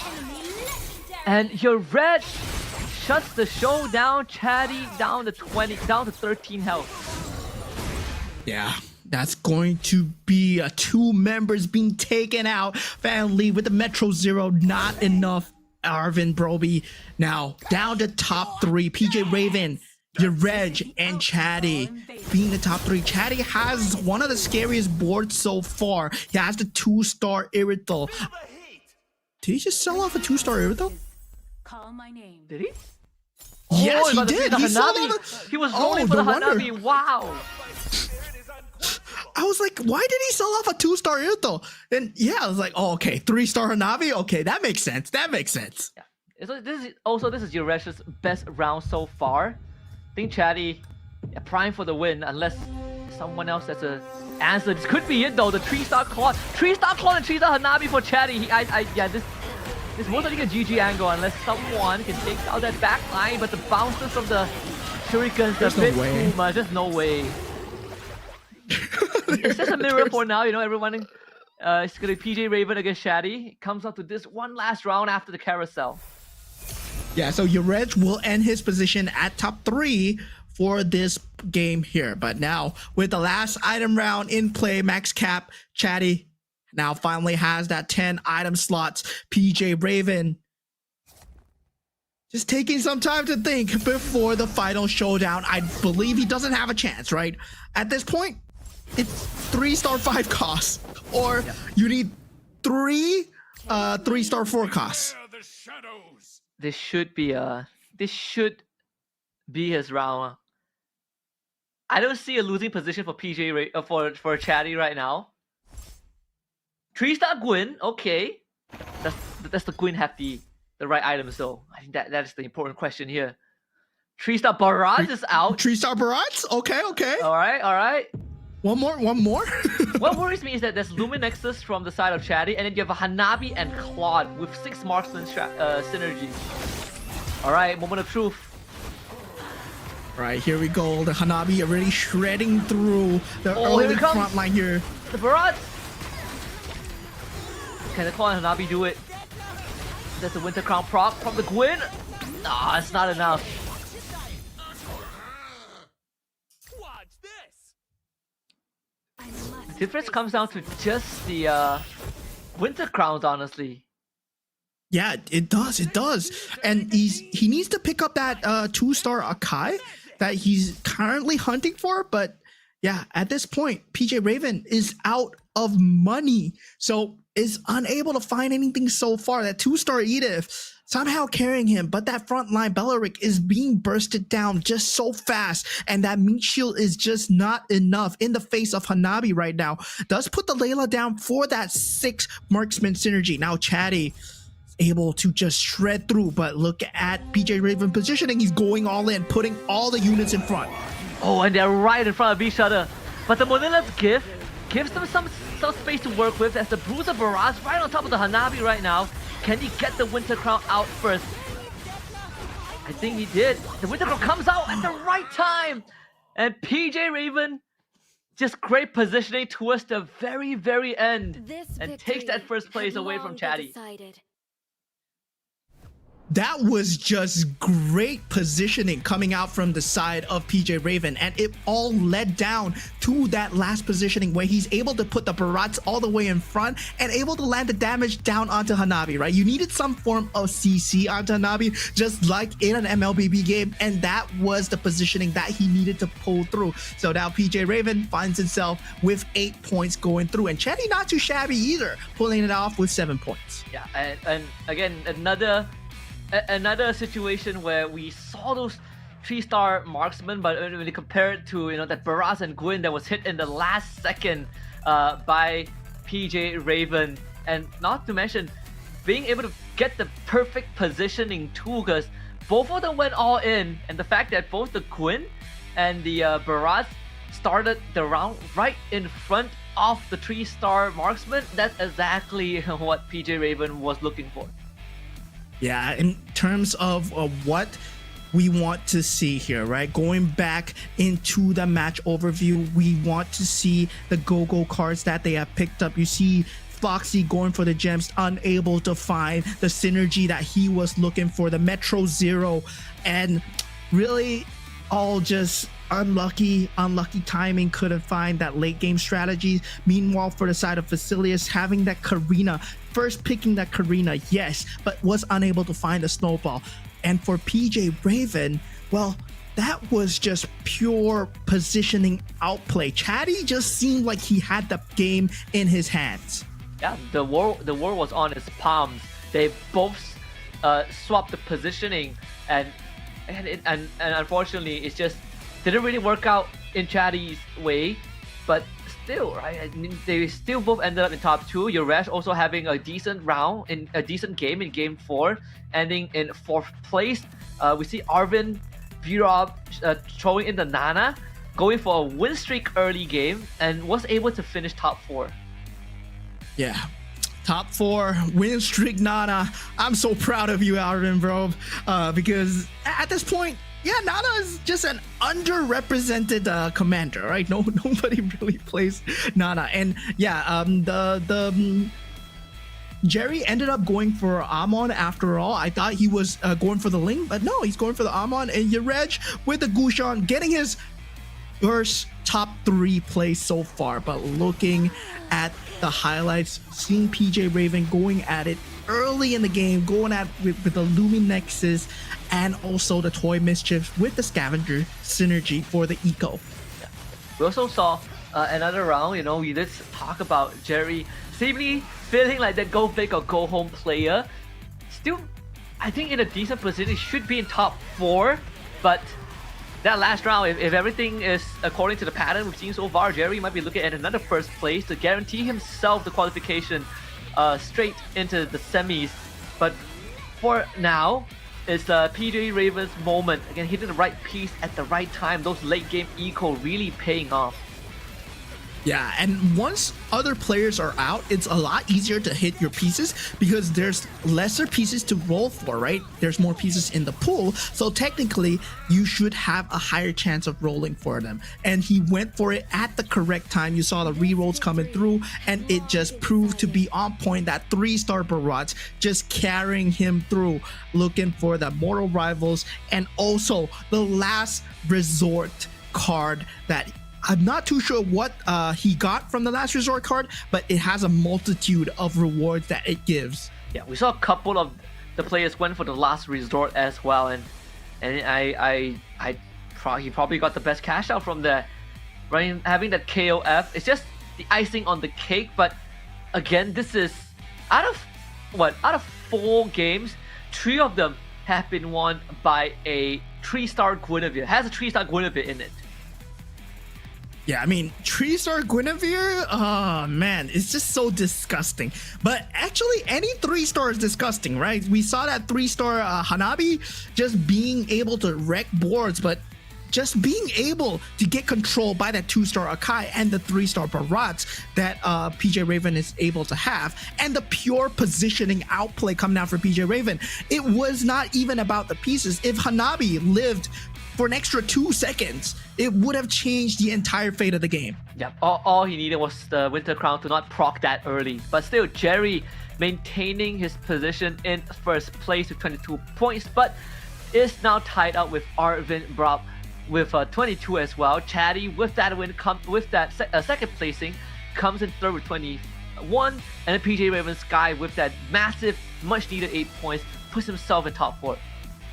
Yeah, now we head on into round number 5. But all these players, if you take a look at their scores, they are neck and neck. So anything can happen here, right? If Jerry gets last place, he's gonna get 23 points, and if Yarej gets first place, he's gonna get 21 points. So yeah, there's a possibility that you can climb out from that bottom 8 position still, especially if you get a top few placing. And if they swap positions, is it enough still? Because Jerry at this point with 23 points, he is guaranteed to get through into the top 5. So I believe Jerry's already going to make it into tomorrow no matter what. Yeah, I think even in the worst case scenario, Jerry and Arvin should be safe. If you're right, he has a very important round ahead of him, right? Because I think the gatekeeper right now is Fan Lee with 17 points. So that's something to watch out for. It's a very scary position to be in, considering that, Reg, he finally got warmed up, and finally in the middle of the pack for the entirety of the match 1 so far. It's got one more round to pull it off, and we've seen some, again, the Nana was the flavor of game 4. Let's see what game 5 has in store. Yeah, I mean, at this point, game 5, it's all or nothing for all these players here, because this is going to guarantee them their seat here in the semifinals. So definitely they are looking forward to go at it, because currently these are just the match 1 players, right? We still have the match 2 players, and they are waiting to go here. So I believe that they've been watching the strategies going. I believe that we're going to see a lot more Guinevere's in match 2 as well. Yeah, such a strong piece. And makes me excited, right? Like after set 3 ends, I wonder what the next set is gonna bring. I think we've finally reached the phase where we can introduce a lot more things into the game. But for now, I think there are definitely clear favorites. We've only seen like a 2-star Benedetta like once. Haven't really seen much of the other 5 costs really popping off. Most of them are placeholders in this case. Lumen Nexus also is with about 4 Luminexes max, and teams just players just pivot off of them in the late game. Yeah, I mean, Luminexes, technically, as we said before, has the highest damage cap, but you know, it's just not too favored of a composition because they're just so weak in terms of having the frontline capability. And I've tried it before with Luminexes with Shielders, Luminexes with Dauntless, whatever. It still does not work out as I want it to, right? You really need Luminexes with Stargazer or Mages. So that's just too paper of a comp. You just lose out to Bruisers, you just lose out to Weapon Masters because they have the hybrid lifesteal to just fight it all back. Yeah, and something that I think, you know, it's just the pieces. Is there any tanks? I think the only tank on Luminexes is like Carmilla, but even then Carmilla it doesn't feel good, right, when you build a tank. Like the Trisa Carmilla value is significantly lower compared to like the other frontliners that we have. Yeah, and guys, if you're thinking why these players just don't pick the same commander each time, there is limitation set on these players where they cannot use the same commander again if they used it in the match. So there is also no dupe commanders, so you cannot have duplicate commanders with your opponent. So that's why there are 8 unique commanders every single time in every single game. Yeah, I believe that hold on a minute, Arvin has 13 points. I believe that's probably like a graphical error there. Arvin should have 22 points. Either way, we'll get that checked out just a little bit. Jerry coming in hot with the 1-1 for game 5. Man, oh man, 1-1, a character that actually deals damage into the battlefield. So yeah, we finally got a non-eco character coming through, and for the side of your reg, it will be Fanny as well. The Paquito coming out from the side of Arvin Brobe. Fan Lee going for the Valier as well. Valier, very strong card, able to pick go-go cards twice. So yeah, very favored in terms of the higher ranked players as well. And it's very meta at the moment. Cho, also one of the most X-meta commanders because it does give a lot of gold. Yeah. I'm surprised we haven't seen any Gwyn so far. We see the Moskov though out from Chatty. Is looking to really take this above and beyond with the snowball. Yeah, man. This snowball character, you're able to just farm up and just get a lot of characters going. But Basilius going for that Minotaur, and Minotaur is really an all-in commander, right? Because you get the itemizations, yes, and you get the snowball going, but after that doesn't really provide much for you in the mid to later stages of the game. Yeah.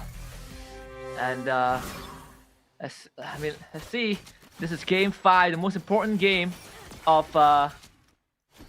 for some of these players at least. If they're looking to survive today, this is it. Shadow Cell opening for PJ Raven Skies. It comes up to the go-go cards that they're gonna get to kick off this last game. Yeah, the commander cards that they will be going for, this power cards. Your Reg actually choosing to go for Ling's power card. Jerry picking up the Wanwan's power card, and Fan Lee actually picking up the Wanwan's power card on the Valier. So very interesting turn of events here. Not actually going for the standard Valier play. Does want a bit of that extra oomph to it. 2 Soul Vessels, 2 Face Warpers, and 2 Aspers. Foxy, what a board to start off. Losing this round is going to be pretty acceptable since you are running that Aspirants. But he himself can actually do some considerable amount of damage with this Leslie.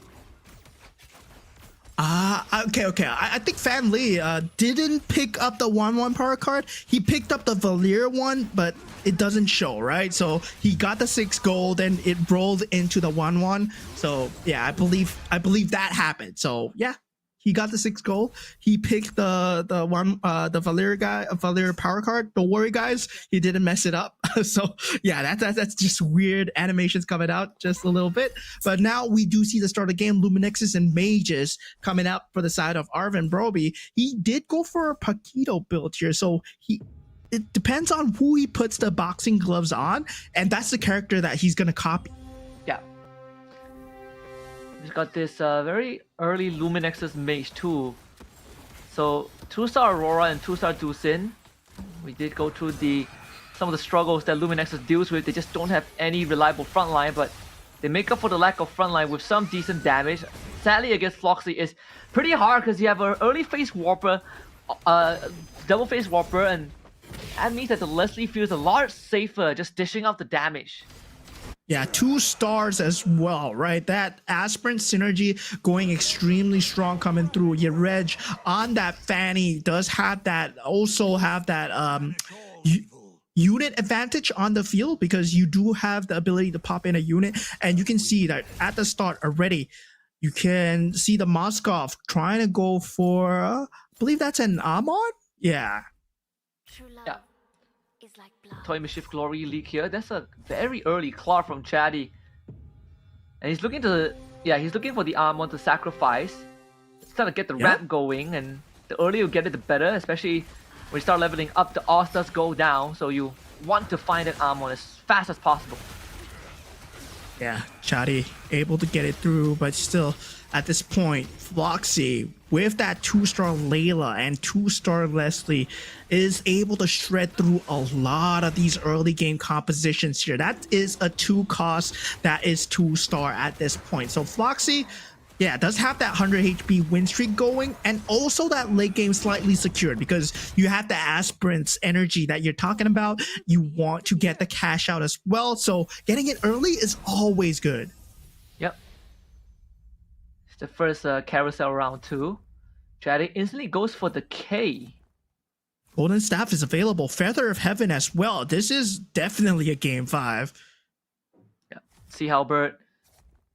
Man, Golden Staff being completely ignored. What is Foxy gonna go for? There is the Molina's gift. He can go for that to allow him to snowball even harder. That's exactly what he chooses to go for. Everybody ignoring the Golden Staff. I think still it's a great item to go for it. Okay. I mean, not if you're Vasilius, right? You already have the Golden Staff, so yeah, you don't need to go for it. It's an enhanced Golden Staff, but is he going for a Soul? Yeah, he's going for a Soul Vessel and Toy Mischief lineup. So this is one of the strongest early game lineups that you can get, because you have a lot of items, you have a lot of units on the board, especially with the extra added Dijang as well. Now with the Golden Staff on the Dijang, you get a lot more procs to the Shockwave, but it's still level 1, right? So no Shockwave for you, it's just an AoE on the floor. Yeah. Gotta get rid of this K first though. This K with the Revitalize might just be the difference maker here. Can he get one more spell off? Doesn't seem to be possible. We did see Chatty going straight for the K on the carousel, but sadly doesn't have the damage output just yet. So Vasilius is able to cash out on that early win. How they plan to stop the Yeah, Chatty at this point still has not found the ramp that he needed. Moskov does have a slightly later power spike in the mid game compared to the Minotaur, who has a very early game power spike, where especially if you're going for Soul Vessel or Toy Mischief at the start, or Star Wing start as well, because you do have extra units on the board. So with the extra equipment, the Minotaur is all but set. But I'm surprised, right? Floxy, with this Aspirants lineup, he's still at 100 HP. That's the best spot to be in too if you are running the Aspirant. Ravens, PJ Rivers Sky against Fan Lee. This is an important one. Fan Lee fortunately not able to get this win with that Matilda Ixia, the double Stargazers, and the Starwind synergy coming out alongside, I believe, a Toy Mischief. So PG River Sky, another win there. That's 13 to the face of Fan Lee. Yeah, 13 already. That's a lot of damage to take at the start, but this is the blue go-go card, the rare one that will be available. Your Reg does go for, oh, okay. Most of the players are actually going for the heroes that are given for free. So Vasilius and Chatty, they do get the random heroes, but for your Reg does go for the hybrid lifesteal, and Floxy goes for the free rerolls. That item round here. We see more commitments to the Stargazer there. Beyond the Clouds for Arvin Burop. Still having that 2 Luminexes on. really dead set on just full-on magical burst. But should be looking, should start looking for the front line. We see the Atlas, the Aulus, and the Ruby on the board. Lolita on the bench, and Lolita too. CC and Kula there for Jerry to go for. Guess the 7. Toy Mischief now out. Yeah, Toy Mischief is available with the Star Wing. I'm guessing for Jerry, he wanted to go for an early game snowball, but was unable to find the pieces, right? We saw the Soul Vessel already in the hands of Vasilius, so he was unable to get that Soul Vessel early game snowball. He's unable to find 4 bruisers either, so he has to settle for 2. And 1-1 is such a snowball-based character because there's no other way that you get eco other than going for scavengers. And yeah, he has to go for scavengers. Yep. And Jerry would love to win this round if he can, but the Golden Staff and Clint proves to be a problem. Vasilius will just a minor love tap of 7 damage. Jerry but actually takes himself a fanny along the way out. That's the Harley. This early at level 7, getting that 1% Harley in, so that Starwing synergy is set. But now looking at your Reg's board here, he does have that aspirants. Like we talked about him having aspirants, Floxy having aspirants as well. But now with him able to pop that Guinevere into the field with the Winter Crown and Feather of Heaven as well, this looks very familiar.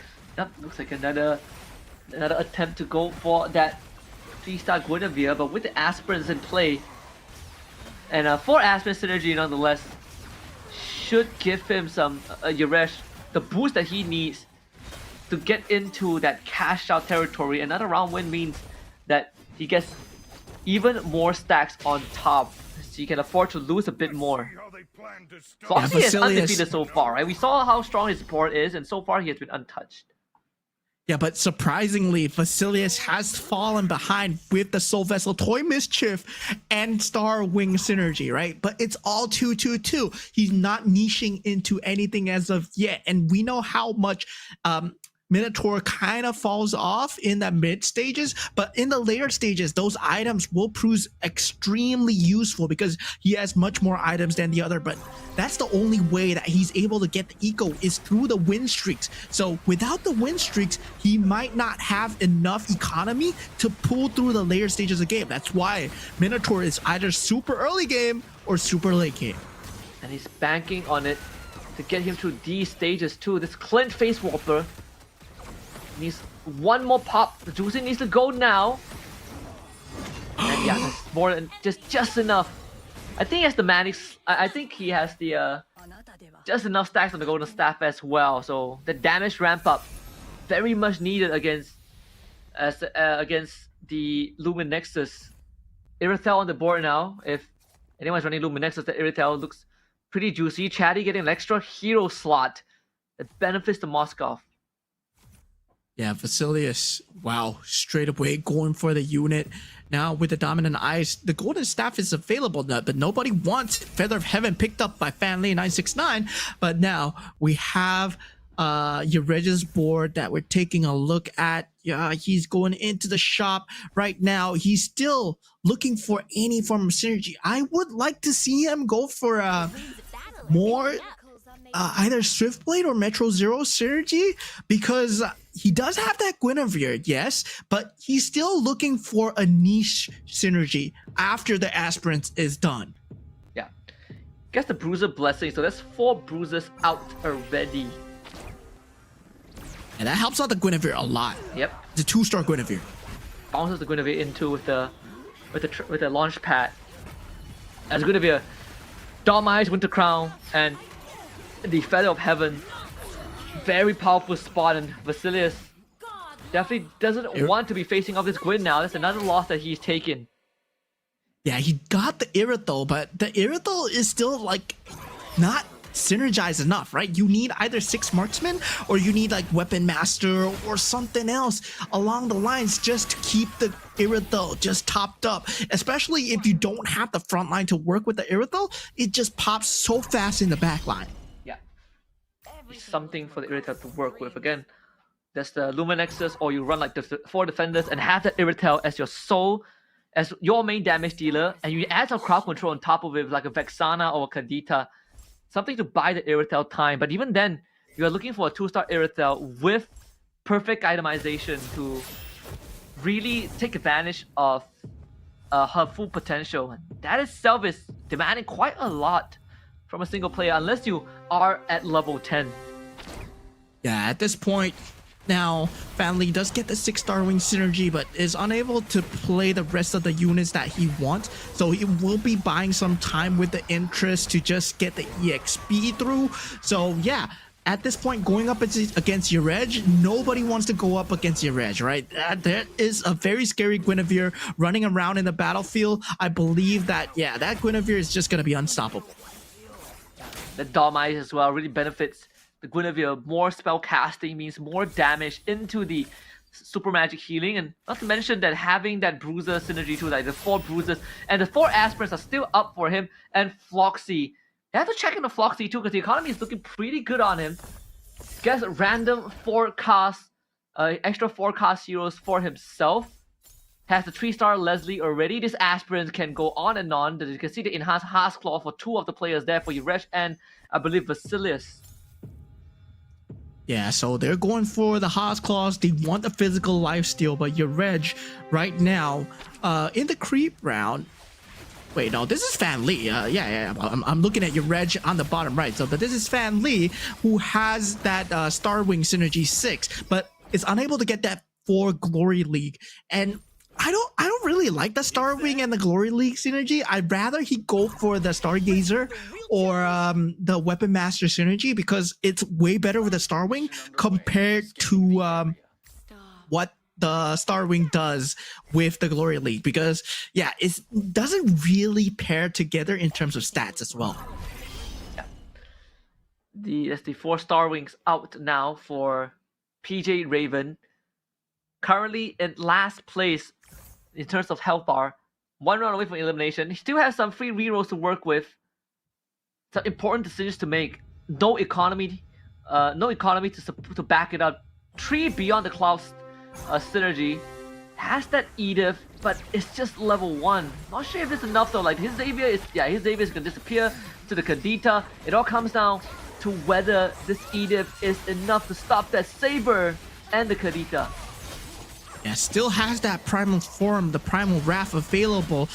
Does not even need it. The Kadita has finally taken out. Now, taking a look at Jerry, he does have the shield available, but the Guinevere is still wreaking havoc.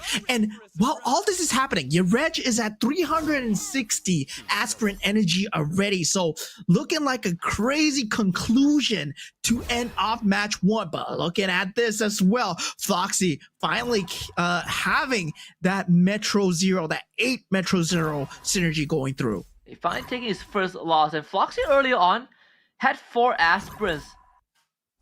I wonder how much did he cash out at?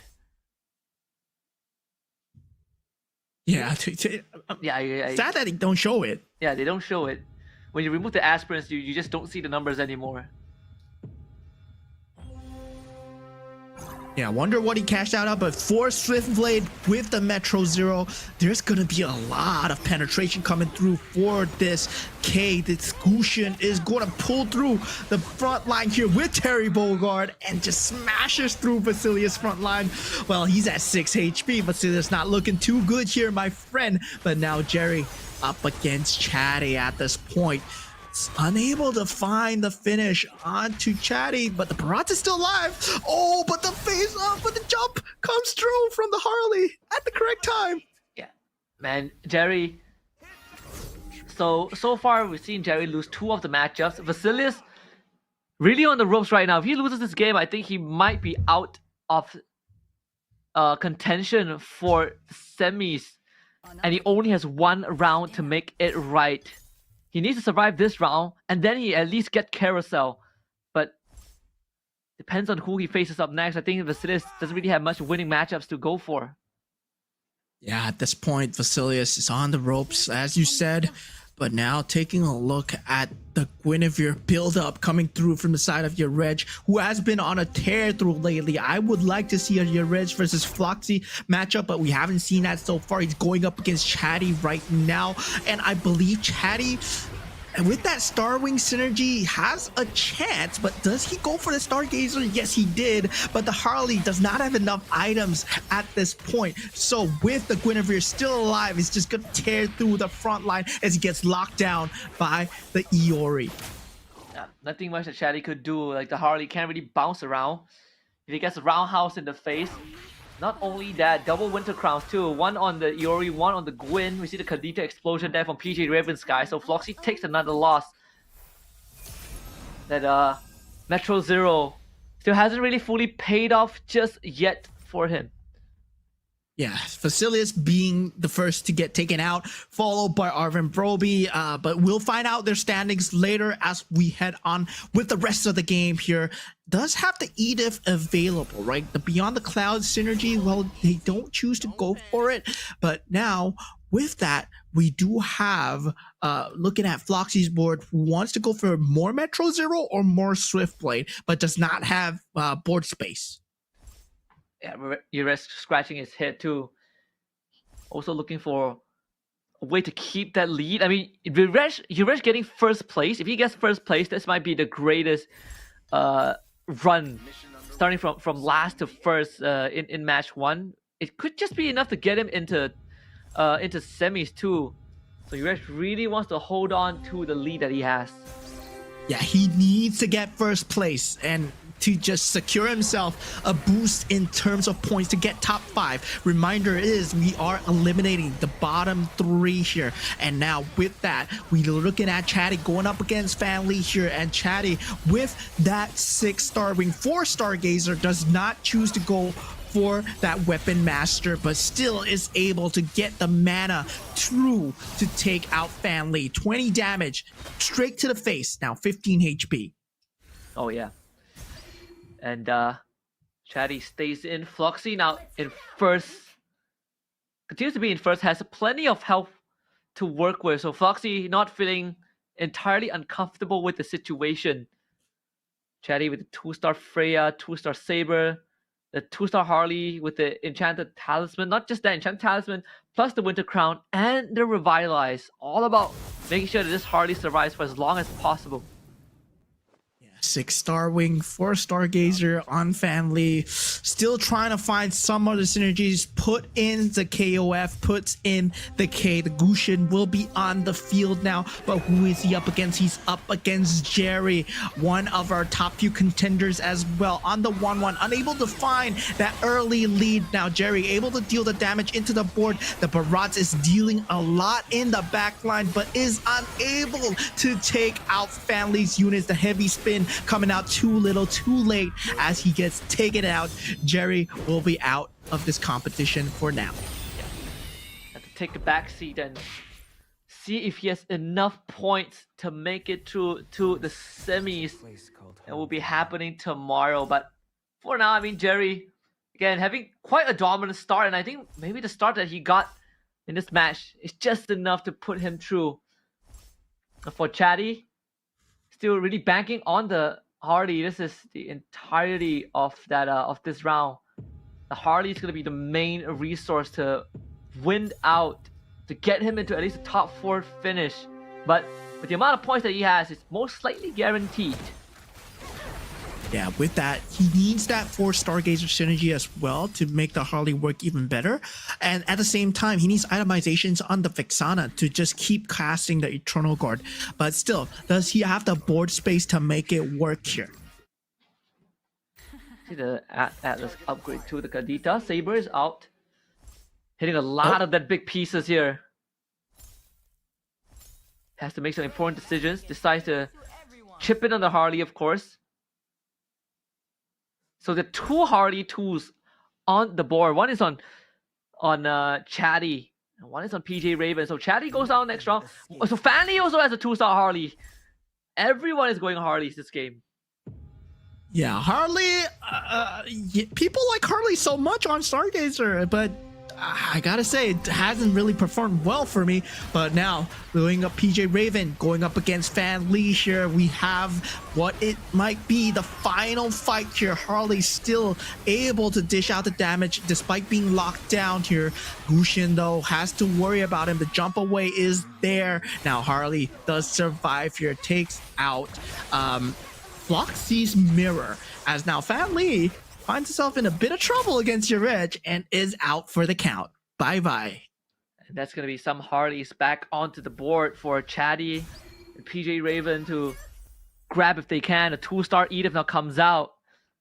And this is pretty scary because a lot of the fight costs are now freed up and was also pretty highly contested by at least 2 of the remaining players on the map. We see the double 2-star Arlet. 3-star Guinevere out for Yurej. Oh, that's a 3-star. Is this the run for Yurej? Is this enough for him to get into semis? Yeah, that's a 3-star, but does he have the hybrid lifesteal to make the Guinevere work? He does have that 6 bruiser synergy with the 6 toy mischief synergy. But now, this is also an 8 Metro Zero build coming through with a Kadita that is going to be scary to deal with. Does Floxy get the correct target with the rough waves here? The Akai goes off at just the right time. Those crowd controls, bit too annoying. Not only that, with Iori and Gwyn running around, it's an impossibility to win that round. Chatty will also be knocked out by PJ Raven's Skies, and Yurej, the fact that he was able to beat Floxy earlier on, this could be that game for Yurej. Yeah, Yurej might have pulled off a miracle run. The representative from Cambodia here. He does have that 3-star Guinevere prepped up with the Haas Claws, Feather Heaven, and a Winter Crown. Taking a last gander at his screen. Just trying to improve, just trying to optimize whatever that's available. Right now, it's about just making sure that Akai is able to get a bit more survivability. And that means getting more stars on the Akai, right? The opponents, if they can take out the Akai, they get a chance to take out the Guinevere. Yeah, they need to get the Akai to 2-star. It's going to be facing up against the mirror of PJ Raven first. Not to mention that he is playing the Fanny, so he gets to bounce in an extra unit. On top of that, I believe that unit is the Barat. Basically, he gets to split into 2, so that buys enough time. But we're seeing this Edith quite a problem there, bringing it down to just the Guinevere, who is running the Haas Claw, Feather of Heaven, and the Winter Crown. So all hope is not lost just yet. There is a chance for PJ Raven to pull this back. Yeah, at this point, Floxy goes for the Shadow Cell synergy. PJ Raven not choosing the capacity, chooses the items, gives up the capacity to Yurej, and this might actually be bad for the rest of the members here because it gives him the room to get a 2 synergy on something else, right? And this gives him the Weapon Master, which gives more hybrid lifesteal to the Guinevere. Very smart play coming out from Yurej, but I'm surprised the others did not go for the +1 just to get extra for themselves and to deny it away from Yurej. Yeah, is this a 3-star Granger? It is a 3-star Granger. 3-star Granger. Alright, it's out. Let's go. 3-star Granger for Floxy. 3-star Granger, 3-star K. And 8 Metro Zeros. 4 Swiftblade with a Star Wing boost on top. Is this enough to deal with Yurej? The Guinevere gets bounced right in front of the K. Oh, the K. Yeah, we see the Guinevere act. Yeah, it's Wait a minute. Dealing so much damage. Oh, one more blast. Clot. I mean, Granger. Oh, The Granger. He pulls through. Floxy pulls through. So now it's about Yurej positioning. I think he can't put the Guinevere on the launch pad anymore. He has to position it on the field, put something else on the launch pad, and put the Guinevere behind and make sure that he fights the Granger. Yeah, the Guinevere can't get blasted by the Granger because he instantly procs the Winter Crown. And that is bad news for the Gwyn. Fight for our destiny. Not only that, it bounced in front of the K, but the K just ignores it, right? Just goes straight for the back line. Listen to my graceful song. So now we're down to our top 3, PJ Raven. And 4 health. He's looking for the Kadita. He needs 2 more pieces and there's 10 gold to work with. Once there was a place. He's gonna commit to rolling down, takes the Arlet. Goes to sell it. The Kadita is not coming home. Yep, not coming home for him. Going up with Floxy, who has that 3-star Granger. Is just going to be just a very disgusting damage coming through. His front line is completely blasted out of contention. That Harley is still alive, but not for long, as PJ Raven will get taken out. It will be Floxy versus Yareg for top 2 here, and Yareg wants to get top 1, and so does Floxy. They both won 8 points to just get them into top 5 right now. If you take a look at top 5, it's Chatty, Jerry, Arvin, and family. Wait. No. Arvin, Chatty, Jerry, and PJ Raven. So with that, whoever gets the top 1 position gets the top 5. Whoever passes Fan Lee goes through, right? Wait, if Yareg gets it, he ties with Fan Lee, then how do we break the tie? We need to break the tie, right? If they get tied together. I believe they take the points from the other group as well. I think that's. I think that might be the way through. But that makes it even more important for Yareg, right? Because Floxy is guaranteed 23 minimum, but for Yareg, he's guaranteed 20 minimum. Oh, no, that puts Floxy. Oh no, Floxy is guaranteed. Yareg doesn't get through now because Floxy gets 7 points. Oh yeah. So Yareg? I mean, it's just a battle now. We'll check if it accounts for the total points after match 2, or we look at the individual groups. We'll check on that in a bit, but still, this is quite a battle to behold. Can Floxy beat that Guinevere tree? The Guinevere gets bounced again, instantly gets polymorph, gets the kick onto the K. The K ignores it. Oh, okay. The Yuri needs the damage on the Granger. The Granger's gonna blast him. Oh, so close. Winter Crown. Oh my goodness. The Winter Crown popped at the correct time. He takes home the victory, but at what cost? He didn't win enough points for himself to actually get through to the top 5. We're not too sure whether he actually gets through based on head-to-head, but points-wise, top 5 is pretty much decided, and he only has 21 points, so it's going to be extremely hard. Very hard call here. We will check in with the league ops to see how it's gonna go. Are we looking at the individual groups, or are we looking at the cumulative group after group B placed? But man, Yareg pulls through in the final round. I swear to God, like Floxy was about to win that. That Granger blast the entire front line, but it was a Winter Crown dip at the very end. So 4 out of the 5 first place had a Gwyn 3-star in it. If you're still not convinced, just watch back the previous games and you'll know how good Gwyn 3-star is. Gwyn 3-star Bruiser 6 is just a very scary build right now. And guys, yeah, if you have not played it yet, yeah, I believe it's time to try it. Yeah, I mean, what a match what we have, right? We still have 5 more games coming up. We still so there's a lot more to look forward to. I bet the players in Group B are also having a blast seeing how this 5 games played out in match 1. But we are gonna have a chance to talk to the winners later on. But for that, let's take a look at the overview of Game 5. Yeah, taking a look at the overview right now. Yareg going for the Haas Claws, going for the Cinderella story here, right? But sadly, he's unable to clutch it through. But what a match being played. Floxy had a 3-star Granger that was blasting the lights out of everybody else. But still, that Winter Crown, that slight itemization change. Okay, so what really denied Floxy the victory is the +1 capacity, because he went for the Weapon Master build, which is a 2 Weapon Master synergy that gave him more hybrid lifesteal on the Guinevere that allowed him to survive that Granger blast. If Floxy or PJ Raven took up that +1 cap, Yareg would have been unable to win because his level and his units were capped. So yeah, that really boils down to that last carousel. And Yurech, from the get-go, also had the aspirants going for him, right? So gets a pretty decent cash out as well. He was not entirely on the win streak, but he was hitting Gwyn very, very early on. And that was essentially allowing him to get these win streaks. He had the right items for the Gwyn too. So that main carry was giving him all these lifelines in these rounds and helping him take down very crucial, helping him win crucial rounds.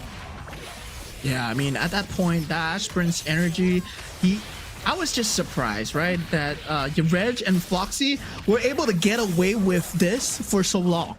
Because aspirants, you don't really have very good synergy. You don't really have very good units. The units are good, but they don't really synergize well with each other, right? They don't really have a good front line. They're all like mostly backline. They do take a lot of damage. I mean, if you consider their Fanny, Layla, Leslie, well, they're all paper units, and they were able to get away with collecting energy for so long. And Yareg and Floxy, well, with the aspirants' energy, they were securing themselves at top 2.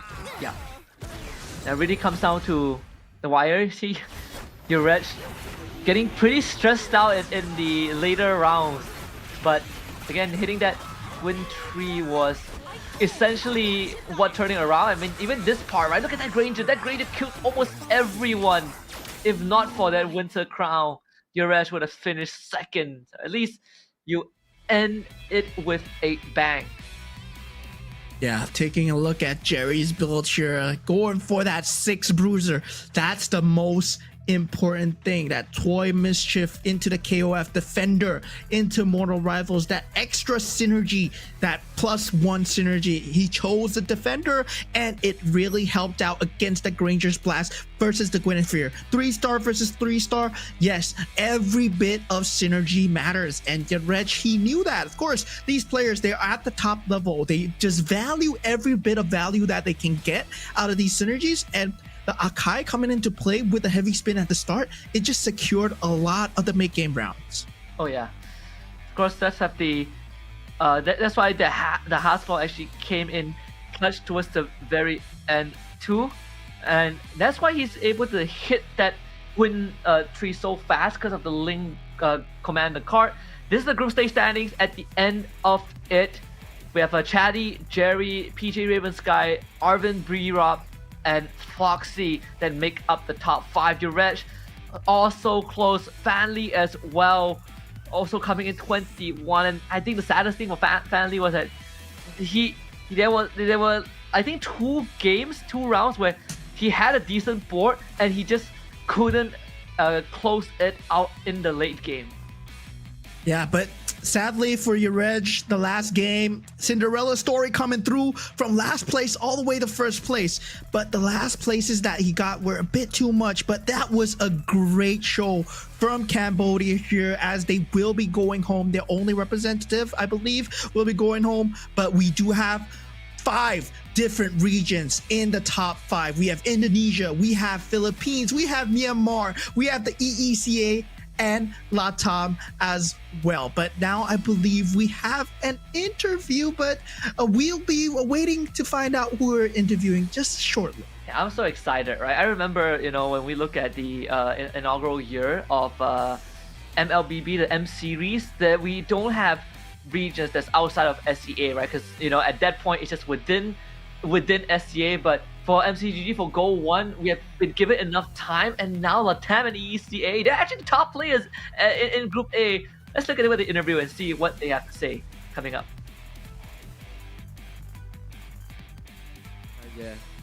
Halo, Cedi.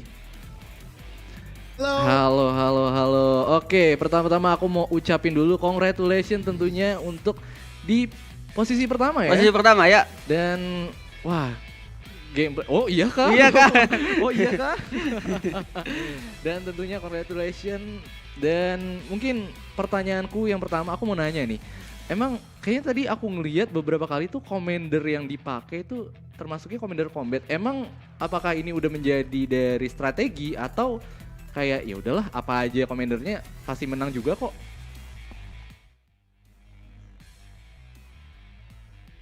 Waduh, apa aja nih Mas Nana nih? Iya. Iya.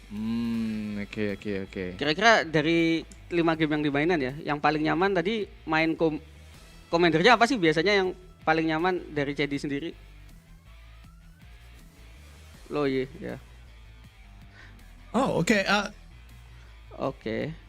Oke, next maybe Norman, you have question? Yeah, Chatty, over here.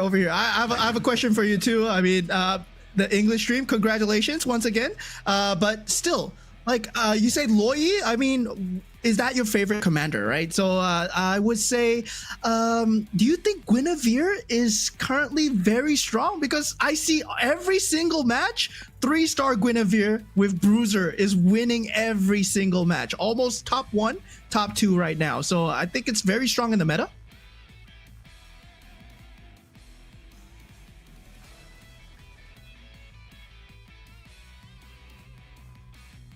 With sinergi apa sih namanya biji ya? Boleh Pascal. bahasa Indonesia Sekali boleh lah. intinya Jadi ya. ntar kita coba translate boleh. Win terlalu strong sih sekarang, bisa 1 lawan 4, 1 lawan 5 bahkan kalau ada biji. Jadi Chedi say that Guinevere is really strong because he can fighting against 4 even 5 heroes. Yeah, it's more powerful if he has a magic crystal. Yeah, with the magic crystal also. Yeah. It's just very strong at the moment. Ya, karena kita ngelihat di semua game ya, bahkan semua game Guinevere itu selalu win. menjadi sangat populer ya. Sangat populer ya. Iya. Oke. Dan tentunya thank you untuk Cedi dan congratulations juga telah mendapatkan peringkat pertama nih. Iya, peringkat pertama dan lolos ke next round. Ke next round ya. Congratulations. Yeah, thank you. Oke. Dan There you have it from Chadi himself. You know, if you still don't believe in the gospel of Guinevere, you've heard it from Chadi. Guinevere with the right items and the right synergy, or if you get lucky, you get the crystal on Guinevere. I'm not sure what synergy goes well. She already has that Bruiser Aspirin, but you know, live it up to your creativity. You hit 3-star, she 1v5s the whole board. Yeah, and I believe that Aspirin synergy is already a slight nerf to Guinevere, where you're playing aspirants. It doesn't give you as much except for aspirant's energy, right? And yeah, it just leads up to that payout. So it's already lacking a synergy. So you need that Bruiser synergy no matter what for Guinevere. Yet it still destroys boards. It still destroys compositions every single time. And no matter what you're playing, we saw Starwing, Stargazer going up against it. We saw a level 3 Granger going up against it as well. And it was still not enough against similar 3-stars. Yeah, and I think, again, this is quite a preview to the future of MCGG, and not only that, we still have semis tomorrow, where we see the big boys join the league, C game winner and runner up. We got the rising star front runners, and afterwards we have the grand finals happening in 2 weeks time as well, and that's going to be on May stage, so even more to look forward to. But now it sets us up for match 2, right? We have already seen what is possible. I wonder what else match 2 has in store. With that being said, we're gonna go for a quick break, and when we return, we get 5 more games from the 8 players of Group B to see who else is gonna make it to the semis tomorrow. We'll be right back.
やり尽くそうね。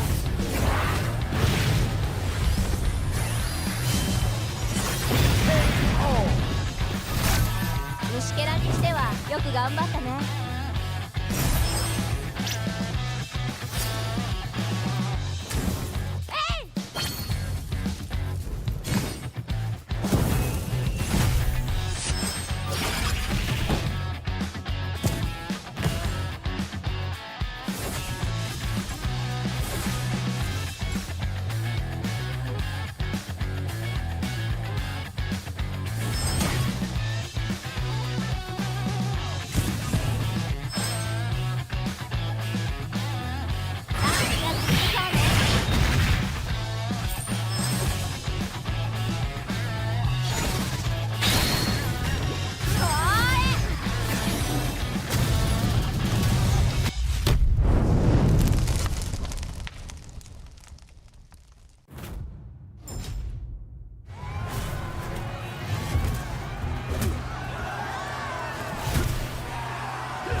Rise beyond greatness and reignite your star.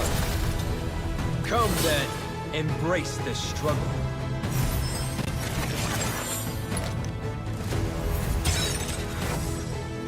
Hold on. Let it become your strength.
Also known as GO1.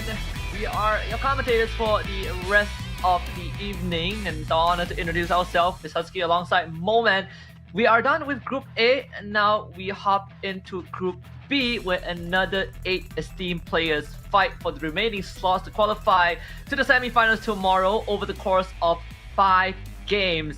We've got a taste of what the meta is like. Guinevere comes in first. Six Bruiser seems to be the flavor of the day, with some seasoning sprinkled on top. Some interesting commanders like Paquito, Nana, and 1-1 being showed out. But seems like, according to Chatty from Group A, Loi is still the go-to.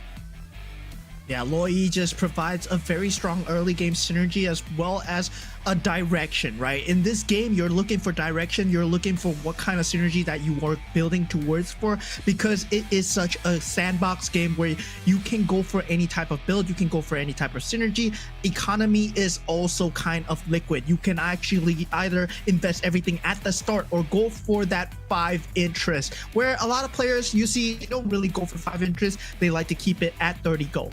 Yeah, and not only that, you also see players really going for the pieces on the carousel just to hit the 3-star fast. We've seen some of these players forego their default commander go-go card just to go for slightly more variations in the approach. We've seen that Link go-go card that actually allow Yuresh to get the first place in the final game. So I wonder, right? Because earlier on we have a good mix of different regions. We got Indonesia, Philippines, we got Cambodia, Myanmar, we got EC and Latam. And then when we come into match number 2, we also have a very good mix of players from different regions playing. So I want to see if the flavor changes a little bit. Yeah, I want to see if the meta changes a little bit. Maybe we are going to discover another OP unit. Maybe Guinevere is not the cream of the crop. Maybe something can take down Guinevere. But of course, I believe the players have been watching what's been going on in game 1. Right now, they're theory crafting how to take down this 6 Bruiser build.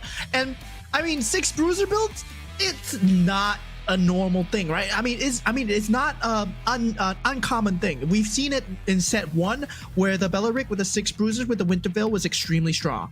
Yeah, and not only that, we also want to remind you guys that if you haven't done it just yet, remember to follow our official global Facebook account at Magic Chess Go Go, because at there you'll find the latest and most comprehensive game news, the luxurious rewards and activities in exclusive official tournament live stream. And on top of that, if you are watching this on TikTok, just follow MCG TikTok in the chat. You just take a screenshot and go to the pin post on the official global TikTok account for the live stream event. Follow the event rules to participate for a chance to win a random lucky draw prize.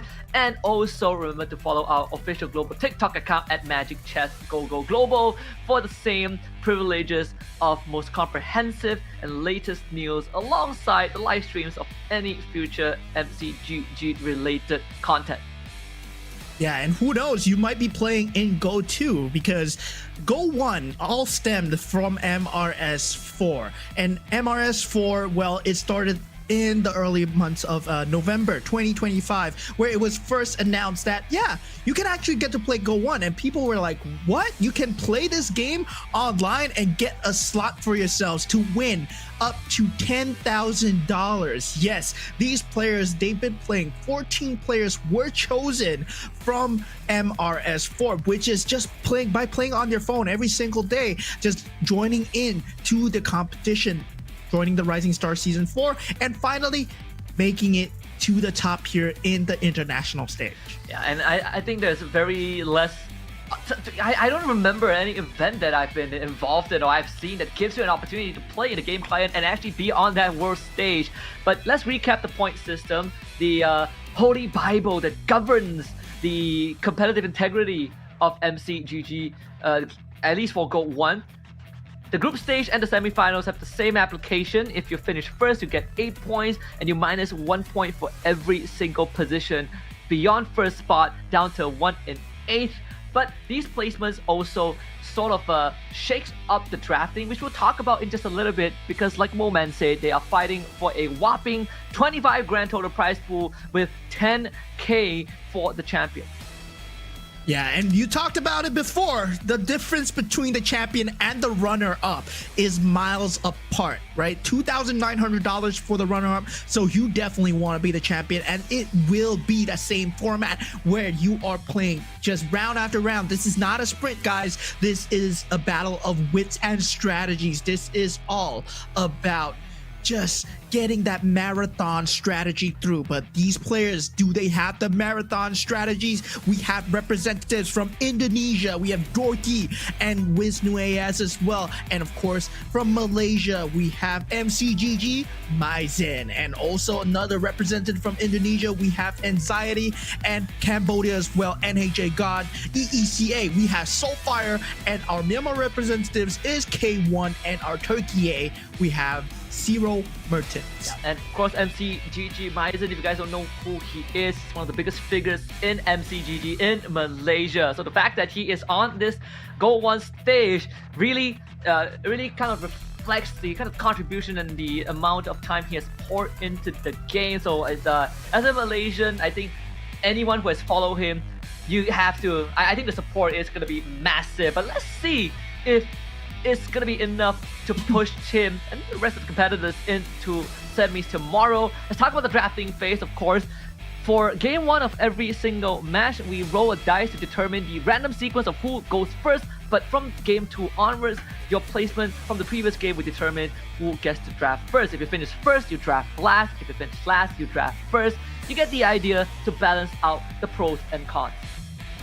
And we get to see what commanders that ECA or Turkey A that they actually prioritize, right? And they prioritize the Minotaur. And Minotaur, yeah, in the Southeast Asian region, I believe is underrepresented. I feel that it's a very strong snowball card if you are able to get the synergy, if you're able to work out the itemizations. If you understand the piece and the itemizations by heart, Minotaur suddenly becomes an extremely strong piece because you're given items and then suddenly you're given direction, right? You suddenly know what you want to build towards. Now, K1 going for that Paquito build at the end, but now Turkey as well, coming in with their own Yuzong. So there's something fresh coming through because we have different representations from around the globe. Yeah, that's what we've been talking about as well during the entire course of match 1, whether that Yuzong is going to be picked up eventually, because it does give you stronger versions of Go-Go card, and if it's maxed out, you get something extra on top. If it's at the highest quality, in fact, you get something extra out of that. So I think, you know, it allows you to snowball hard as well, and maybe that's sort of the direction that Zero Mertens wants to go towards. But these players also need to start planning ahead the other commanders that they have in their pool to use in the coming games, depending on what they want to go for. Because again, no dupes in a single match, and no repeats of the commander that you have used in the previous game. Yeah, definitely. This limitation really stops them from getting all these same builds coming through, same commanders coming through. Yeah, it stops the blandness and keeps the competition alive. But an early Soul Vessel coming through from the side of K1 and also Anxiety, as we see the Go-Go cards that they're going for right now. Well, Loyi picking up the Loyi Go-Go card. Yes, Soulfire picking up the Minotaur. But Anxiety actually picking up that Angela Go-Go card. Yeah. Actually, Zen getting the Aspirin synergy too so early on. Actually went for the Guinevere Go-Go card instead of the Valir one, so you get some extra rerolls on top of that. So you can kind of see what he is striving to lean into. This is a pretty decent strategy to start, a synergy to start off. You might not have the most damage output off front line, and you're anticipating to lose rounds, but it does get that Aspirin synergy rolling, so you can get some early stacks for the cash out later on. Yeah, it's 10 at a time, but you're taking a lot of damage here, and Maizen will be taking that 9 damage right now. But looking at that Toy Mischief synergy at the start coming through from the side of Zero Merchants here. Now, Zero Merchants going for that Yuzong, right? It's really about that first Go-Go card coming through. Hopefully you get a great Go-Go card that is of either eco or either snowball, right? You either go for the momentum, getting the win streaks into the mid game, or you go for the eco and hope for the later stage of the game. And that's what Yuzong is really about, just getting a good Go-Go card. And whether or not does he have a strategy for each Go-Go card that he's about to get. Even for Soulfire, it also has a pretty strong start, right? 2-star on both the Atlas. I think the Kagura is still a 1-star, 2-star on the Atlas, but you have the Holy Crystal and the Ice Queen for the Xavier. But the fact that you get a very early Beyond the Cloud synergy means you get to stack up on the Thunderstone for that extra damage, and that builds into the Xavier and allows you to pull ahead of the curve. Yeah, and this was the itemization that I was talking about, right? It gives you direction. He gets the Holy Crystal and also the Frost Queen wand, right? So with that, he kind of is given direction. We're going Stargazer, we're going Beyond the Clouds, we're going Mages. And then suddenly he finds a Xavier, and this Beyond the Clouds gives him late game insurance as well, especially once you get the Edith. Now, a very different build coming out from the side of NAJ God, which is going to be the Bruiser and also the Toy Mischief. But we've seen this before. We want to go into Guinevere here. Yeah. The Karina too, so far is being put on the Minotaur for now. Already has 8 stacks. First Minotaur, at this point of time, more reliable to proc that execution threshold. It's all about getting through that early game until you start having the ability to hit that forecast more reliably from level 6 onward. And then you could start transitioning into that Guinevere, and that's why we already saw the default double the Bruiser synergy activated, because this Minotaur a bit unkillable at this point. So let's chip off a bit of health from MCGG MY Zen 2. Now he's down to 80. So this aspirant, it has to have 4 of it activated for it to be worthwhile. If not, then you are looking for a pivot in the next few rounds. Dorky actually going for the Cloud's Death device here, and yeah, that's very surprising given the fact that the Feather of Heaven and both the Golden Staff are right there. Anxiety and NAJ God, they just hop on it as well. These are the top 2 sought after items in terms of ranked games as of the moment. But for pro gamers, it feels like they are going for different types of synergies, right? They're keeping their options open. Getting that Cloud's Death device opens up much more in terms of that synergy pool, where you're able to go for anything. You're not locking yourself into either physical or magical damage. The fact that you see like Layla being held here, some of the aspirant pieces being held by Anxiety, does make it slightly harder for Zen to hit his aspirant, and just getting more stars on it as well. Again, this another Xavier build on the side of Dorky, so there's some contest between him and Soulfire, and Soulfire, because of that early Beyond the Cloud Thunderstone stack, should be able to keep on having that win streak going. Yeah, and going back into the economy game, right, where no one is playing for the lose streak, no one is playing for that 50 interest, everyone is leveling up according to curve. And now we have level 6s across the board. Once level 7 is up, that would open up the 5 cost availability. And whoever gets that 5 cost, it gives you a lot of direction to work with, right? Whether or not you're going to be building into an Irithel, whether or not you're going to be building into an Akai. And surprising to see that only one person is going for scavengers this game, which is Dorky as of the moment. Yeah. With that 2-star Bellaric with the Cloth Theft device. Again, Dorky having his Beyond the Clouds. Just got it, so slightly late to the party, so that starts to take a while, but I think it's putting all his Thunderstorms into the Bellaric, which is gonna get shredded, so you don't get too much benefits from it as of now. And without that Bellaric fronting, this opens up the backline for this Clint as the Citadel to blow right through. There's also have the D-Jump to deal with. This Clint should be able to blast that Xavier with the with the abilities. So sadly for Dorky, it's gonna take a bit more time to ramp up.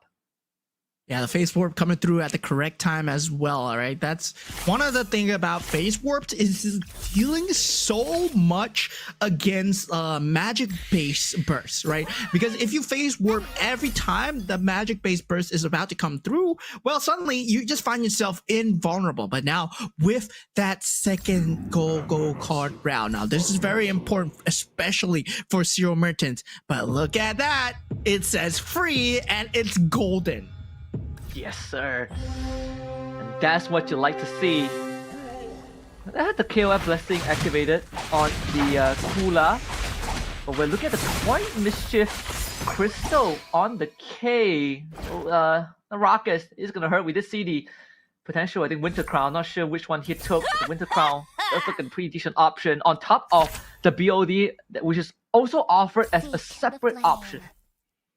Yeah, right now, currently Zero finds himself at the bottom of the leaderboard here. But of course, every round, the hero that he buys, first hero that he buys, it's always free. And he gains 2 gold as well. So yeah, so with that, he's able to just play the economy game, buy the highest cost, sell it off, or just use the highest cost every single turn. So he's just going to be focused on levels every now and then. Now, getting that level 7, he's hoping for the 5 cost to come through.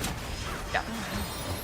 See the Stargazer as well. This could be a Metro Zero angle since the Exile is already on the board. So activating 2 out of 3 synergies from the get-go. He needs to get to this Granger. The Granger is actually blasting through the front line thanks to the Berserker's Fury and the Golden Staff as well. One more blast might just do it.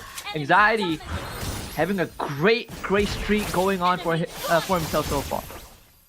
Yeah, I told you, man. Golden Staff, so good on a multitude of heroes, especially if you have some form of physical damage.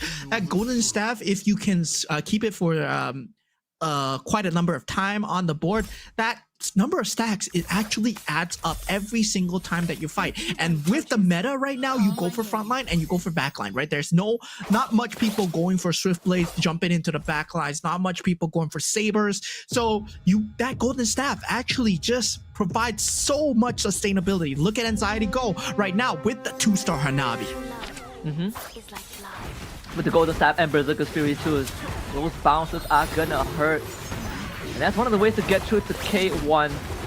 If no one can kill that Hanabi soon, with the K going out, I don't think there's another way. This all is gonna get rooted down too by the Hiragana. So Anxiety, actually, close. Great position. Transfers all his items from the Granger to the Hanabi too. Yeah, just in time here. Taking a look at NHG God trying to get a kind of a streak going for himself. Does get that Toy Mischief for synergy right now with the shield. So with the Glory Elite 2 is not the strongest synergy. He's better off going for that 4 shield or 4 bruiser, but does not want to give up the interest. Does have that 8 interest to work with, so he does buy the Arlot, but not the best to go for right now. It doesn't give Shadow Cell, it doesn't give anything else. No. 4 Toy Mischief, 3 Bruisers, 2 Defenders. That's allowed they did place the orders at the very back so that he can get in, but it's gonna be aggroed by the Karina instead. The Barrage execute sadly doesn't go through though. The Face Warper on this Bellaric ends up paying off for Dorky, and with a 2-star Granger, the BOD in hand as well. And NHA God will have to take the L this round and take a flat 10. Yeah, NHA God going for that Arlot. I don't think that was the play during that round. He might have a set build that he wants to go for, but not too sure whether that's going to be the case. Whether or not he's going into Shadow Cell right now, he might be making the pivot right now. But we do see a Exborg over there, whoever that's going for the Metro Zero build. Yep, Maizen, he picks it up. Yeah.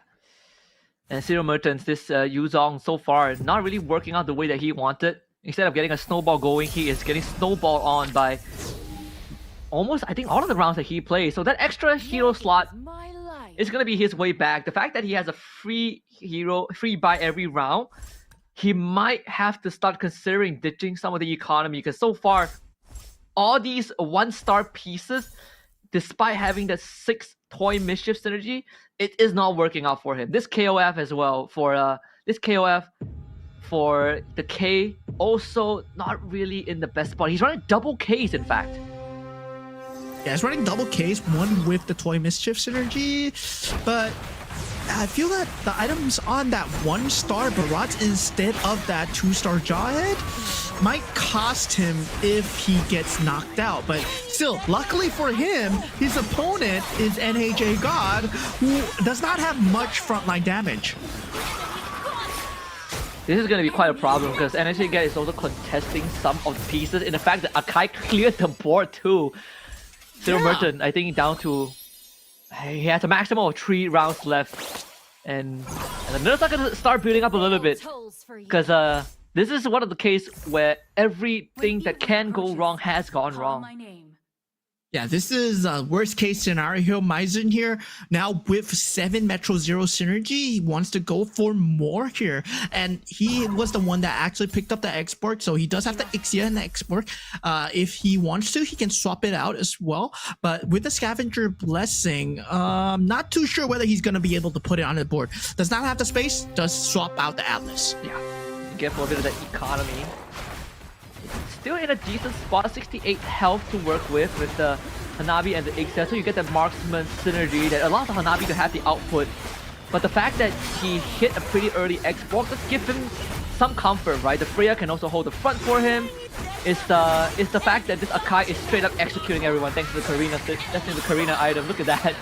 Again. Yeah, I've been saying for the longest time, man, gold lane Akai is the new meta. So yeah, that's what we're seeing out for NHA God. That meta where you put all the items on the Akai, it works in MCGG, but it might not work in MLBB, guys. Yeah.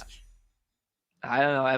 ML is the equivalent of a Sky Piercer, all right, on the Akai. I think he doesn't do enough damage in there to make it count. Speaking of which, is the aspirin cashed out already? The smell of I want to check in on anxiety because I felt like he still can hold on to the stacks for a bit more. I'm not sure if he ever went to 4 aspirins. Yeah, I'm not too sure though. Like he was at 2 aspirins for the longest time, and now currently anxiety is still sitting pretty at 50 HP. Creep round, of course, everyone's gonna make it, but Soulfire at 91 HP definitely knows what he's doing. We saw the early game Beyond the Clouds coming in out from Soulfire, so he's ramping up towards the late game very well. So he's hoping for the Edith that's going to come out here, and he already has a 2-star Xavier. Now this is what I really like, right? When you have a Xavier versus an Edith, Xavier is still your main DPS because he's able to dish out much more in terms of just consistent blast. Edith only comes out in a Primal Wrath once a game. Yeah. And afterwards, it's just Chain Lightning. We've seen Bruiser Edith. We've seen Edith with Golden Staff really carrying around too. The fact that the Lightning bounces have, I think, almost a limited range, like incredibly long range, also makes it pretty deadly because Edith basically gets a fat shield and puts herself in a safe position to dish out the output. Storky not gonna have enough to deal with all these damage coming in from Anxiety, who is already at level 9. Soulfire continues that win streak. Zero Merchants finally getting a bit of that payoff. The duplicated, was it a duplicated show? I think it is. Yes, the Cho with the Toy Mischief synergy. So the Cho split, the Iori splits into 2, and then gets like a double roundhouse off. Yeah, I mean, that's something that you can go towards as 6 well, KOS. especially if you have a 2-star Iori, but 6 KOFs coming out from the side of Zero Merchants. So this is where his power spike lies in, right? Where, yeah, you've been getting all these heroes for free, but now at the higher levels, the heroes, the chest pieces, they cost a lot more. So he can just pick it up, he can sell it, and he can just wait for the next round of free heroes. Yeah. He's the only person at... Is he the only person at level 10? No, he's at level 9, but he does have the extra hero slot that we saw early on. But these 5 costs are gonna start having some value too. The fact that this Iori has the Winter Crown gives him the extra layer of defense. Like that one extra roundhouse can make all the difference. And the fact that he just won the round against Soulfire, who has been snowballing almost the entire game. It's gonna start to be quite a concerning thing for the rest of the competitors to think about. 2-star Barrage comes out. Yeah, picks up the K as well, going for that 3-star. Hopefully he does get it through. The captain is set on the K with all the toy mischief as well. The equipments are all on him, so there will be 2 Gushins running around. Now, taking a look at Wisnu coming out from the side of I believe Indonesia. Yes, Indonesia. He is going for the Beyond the Cloud synergy as well, but I don't think he's doing too well in terms of HP, right? He's 1 off from just going out of the game. And he needs 6 mages. That's the thing. Doesn't have the slot to do that. He needs to survive this round, go into carousel, and then if he can grab the extra hero slot, then that might be his way back, because he has so much damage with that mage's synergy, and this might have just bought him enough time. Hold on a minute, by winning that round, he actually puts himself in 4th, so let's see if he can get that extra hero slot. There's 2 out of 4 chances. Yeah, K1 taking up the first one. Maizen will take up the second one. Man. So at this point, NHA God, Zero Mertens, well, they're going for what they need at this point, but I don't see any game-changing pieces for any of the players so far. Yeah, that's unlucky, because I felt like that 6 mages might be his way back, right? Because we saw how much damage that Valentina was doing. The 6 mages was actually the key in missing out on that 1 slot. Come on, let me give you the Yes, I was hoping Cyril did that. I saw the Akai in the shop and I was like, dude, you gotta take the Akai, man. You gotta swap something out. And he did it. I believe Akai is still currently one of the strongest 5-cost units out there. I will back this up to my death right now, because Akai with that heavy spin is just so much disrupt available. Yeah. Okay, let's see. I mean, had to take quite the beating before Zero Mertens finally gets the comp online, but look at that K. Oh my goodness, that's 6 KOF, baby. Look at the damage dealt. 26k and counting, 27. An easy win over Dorky too. Yeah, but the Claude is still yet to be dealt with. Okay. Not even Does close. not have enough on Dorky. 6k ended the round with almost full HP too. Yeah, Maizen and NHJ God being the first to be taken out here. We're not too sure of the point order, but they were taken out in the same turn. But of course, we do look at the timing at which you were taken out. So yeah, there's a bit of timing that you have to consider. Yeah. Also, the amount of damage I believe that took you out, the excess damage, and that could be something to factor in as well. But definitely not the start as you want. See Soulfire. Yeah, I mean this one is he already full sent into Beyond the Clouds. The damage is now on the Kadita, who has the Starwind Crystal. That's why we see the Star 99. 6 synergy. Oh, let's see. 99. Boom! Oh my goodness! Where did the backline go? Yeah, but still, like, he needs to sustain the damage, right? He's able to pull through. Yes, so far, the Claude nearly clutched it out. If the Claude had a bit more itemization, yes, but that enhanced itemization is coming out for Soulfire, proving to be a bit too strong now. K1 and Anxiety will be the next 2 to get taken out. Now we are at the top 4. And if you're top 4 in a standard MCGG game, yes, you do get a star. But now we're fighting for points. We're fighting for the championship. So you want to end top 1. You want to get 8 points just so that you get a lead in getting top 5 for the semifinals. Dang, like Zero is having a field day. He's hitting all the 5 costs that he needs. Though, Dorky is 3 pieces away, 3 ranges away from that 3-star Granger. I'm not sure if the 3-star Granger is enough to beat the K unless the K has a winter. Unless he doesn't have a winter crown, we'll find out. But he's also banking on the Claude 3-star too, so it's a pretty good economy being built up by Dorky, but it's going to start rolling down. Another Claude, it's going to skip that. What's important is the Granger. That's 1 out of 3 pieces. He needs 2 more.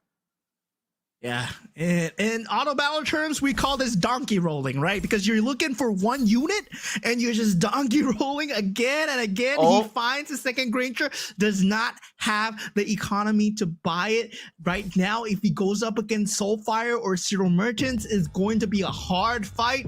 We're gonna just have to look at the RNG and the placement of the positioning. Yeah, he's banking on winning this next round. He's gonna be fighting Wisnu. There's a good chance because Wisnu didn't get to hit 6 mages last we checked.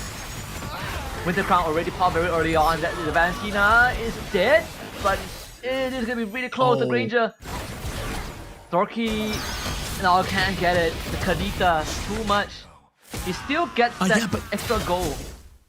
Yeah, but he survives. The important thing was the Granger took out that last unit that secured him the HP. So now Dorky, he needs to get that 3-star Granger right now. If we don't see it on the screen, he's not gonna pop up. So now Soulfire looks got it. extremely set to win. But he finally got it. He finally got it. Okay. Wait, Zero Merchants lost that round just now. He's 1k Yeah. away from a 3-star K. Wisnu hit the 3-star Valentina. That is golden.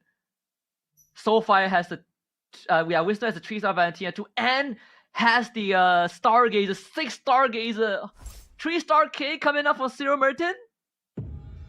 Oh, dude, everyone's Alright. hitting the 3-star. Soulfire be sweating now. Yeah, Soulfire right now, he does have the HP to work with, but he does not have the economy to work with, right? He does have that free unit every single round, but he's not able to handle the 3-star at the back as he gets 24 HP just chunked down right now. Dorky will be the one going out for the count. Zero Merchants, that 3-star K coming out clutch. Despite the fact that he had the 3-star Granger on Dorky wasn't enough. Top 4 finish for Dorky, but now we're top 3. Just absolutely one-shotted everyone. And we're off to a great start for the first game of match 2. We're not looking at the Guinevere 3-star to end the games. We're looking at K and Valentina 3-star. I mean, the fact that we have the 6 Stargazer, 4 mage builds is already a breath of fresh air.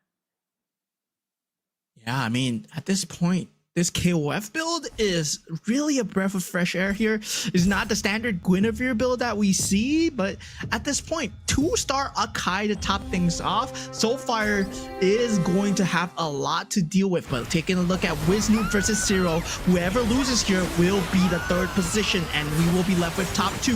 But Wisnu able to deal a lot of frontline damage, but unable to deal the sustained damage. The 2 Ks, man, 2 3-star Ks. How do you deal with that? Godlike. Absolute decimation. And that's just disgusting.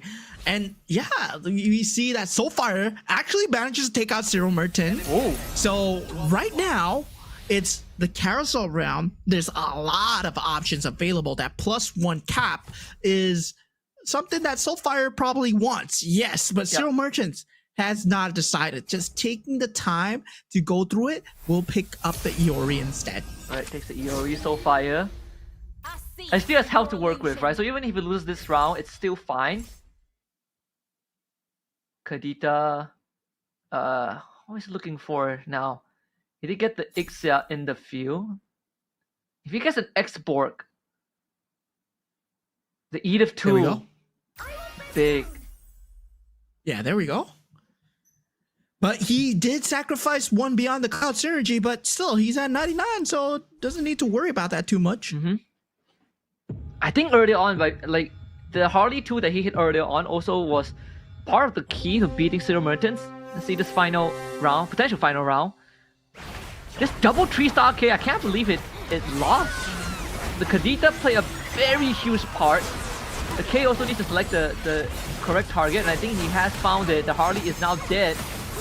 With no Kadita, no Harley, this should be a Zero Mertens round. It comes down to the positioning in the next round. Yeah, Soulfire's gonna survive for this round, but he's gonna have one more round to regroup and reposition his units. We see that he has the potential to take out Zero Mertens here, but still, Zero Mertens, he's looking poised to win with the amount of sheer power that he has on the board, right? Double K with a 2-star Akai. That's just a lot of disrupt and a lot of AoE damage going all around. And Akai is almost guaranteed to get 2 heavy spins just because he has the Winter Crown. So he can't even burst the Akai down, and he also chips in a very convenient defender synergy, that extra hybrid defense, kind of keeping him in the game. Yeah, here we have it. 4 seconds. The countdown begins to find out the first winner of game number 1 in the group stages for the GO1 World Championship. Here it is Turkey versus EECA. And now we do have Zero Merchants coming out slightly on top here, and he will be coming out on top. This Edith, I don't believe it's enough to handle this 3-star K. The Harley's alive, but unable to dish out the damage needed. Zero Merchants will take the first game win. What a round by Zero Merchants. That Yu Zong, where we literally said at the start of the game, everything that could have gone wrong went wrong for him, but finally he was able to hit the pieces that he needs and commit into the K2. I think being able to grab that Toy Mischief crystal and put it on the K, that was one of the biggest game changers, because normal K would not be able to do that even at 3-star, but he was able to duplicate him with the rocket, and that allowed him to really kind of survive the late game. Yeah, and we did see, you know, like what players would want to go for is the later game strategies in the first half of the game, right? Where Zero Merchants, he really prioritized that go-go card that gives him the most amount of economy, that one free hero every single round. And that means that in the later stage of the game, where the heroes start costing like 4 costs or it becomes 5 costs, well, it's free and he can buy it, he can sell it, he can roll afterwards to secure the hero that he wants, then go into the next round, get it for free as well. And that's the strategy that he kept repeating and rinsing till his HP was very low and suddenly he started to pop off. Yeah, I think he did a fantastic job. I mean, Turkey on the board with the very first round, and that's what makes it exciting. And again, we are seeing some very different synergy, different approaches as well. You know, we at least didn't have to worry about that 3-star Gwyn being a possibility. In fact, I think no one was bothered about going for the rushing for the Gwyn. Yeah, I believe there was someone who was rushing for the Gwyn but didn't get it. I saw NHA God Donkey Roll trying to get that Gwyn because he did have that Bruiser and Toy Mischief synergy, but at that point he was given much more Toy Mischief than Bruiser, and suddenly, yeah, you just saw him fall off and not able to find it as all. And Maizen sadly couldn't get the start that he wanted with the 6 Toy Mischief synergy as well. But we have Zero Merchants coming up on top with Soulfire second, Wisnu and Dorky, 2 Indonesian representatives in the top 4. And again, just a fantastic start. Of course, when we looked at Zero Merchants, I think he generally just is a stressed out man, because he's it definitely looked rough in the early stages. You can see that Zero Merchants was really trying to figure out a way to build himself out, but also realizing a window, right? Noticing that no one was bothering to go for KOF, especially K, because it's not a very, you know, commonly prioritized piece. So he basically had free access to all the Ks in the pool. Yeah, the contested card was just so close, and he was just looking at, yeah, KOF, yeah, K, 28,000 damage at that point because you have 2 Ks. Well, yeah, easy peasy. Once he got that 3-star K, 2 3-star Ks coming out. Soulfire, he did stand a chance, but he didn't get the units that he needed, didn't get the positioning that he needed. He needed Harley to be the one taking out that K, but unable to find the damage coming through. And with that, it's gonna give him a very sweet 8 points. And the fact that he is willing to go for like Yu Zong and commit full to it makes me wonder, right? What is going to be like? What's going to be shown in the subsequent rounds? If his playstyle is about the snowballing, we talked about this when we looked at Jerry earlier on from Group A. That means that something like Lunox and Valir or Luo Yi might be on the board for Zero Merchants, you know, for the rest of the game. Yeah, this is where I'm very curious to see, right? What are the other regions bringing? Now, we do see the winner stats coming through, right? Toy Mischief into KOF. That's the main synergy that he went for. 6 into 6. Dauntless, Scavenger, Bruiser, Defender, Mortal Rivals. That was 2-2-2-1. And the key thing that really changed the game for him is the second Go-Go card right there. Everybody else got the purple Go-Go card. Meanwhile, he got the rarest Go-Go cards. He got the orange card because he is a Yuzong. And this means that the first hero purchase each round is free. And afterwards, the last resort that actually helped him out as well. Yeah. So really able to get some of the crucial pieces. I think the last resort also, right? We saw how that was a big turnaround point even in match 1. But see, like it has been some common themes in the Go-Go cards that most of these players kind of choose, and last resort being one of the few ones, especially if you are looking to kind of crawl back into the game. Standings after round of the game, 1-0 Mertens in first place from Turkey, followed by Soulfire from EECA in second with 7, Wisnu and Torki in third and fourth respectively, followed by K1 from Myanmar in 5th. Yeah, but once again, right? I have to remind you guys, this is a marathon, not a sprint. Well, Zero Mertens might have gotten the better of everyone this round, but still, it's all about consistency, whether or not you can keep your position in the top 4. Because if next thing, the thing that happens, if you get 1.1.1.1 point, suddenly it's not enough to get into top 5 because it is still a best out of 5. Yeah, we did see that's sort of the case with Jerry in reverse, right? Urech, where if he didn't finish last in his first 2 games, would have had a decent chance of making it in the top 5. So again, it might be a marathon, but it doesn't mean that you can fall too far behind at the start of the race. Yeah. At the same time, I would like to remind you guys about the drafting phase. Whoever goes last, whoever ended up last, will get to pick the commander first. And once again, no duplicate commanders. So that means you can't pick the same commander. And also, you have to pick a different commander from the opponents as well. Yeah. So right off the bat, we see MCGG, MY Zen taking the Minotaur, the Fanny up for K1, and NHA got Valir. So Luoyi for Anxiety. The Zero Mertens did finish first, so he will go last. That's gonna limit some of the options that he has. Karina for Torki, the Gushin for Wisnu AS.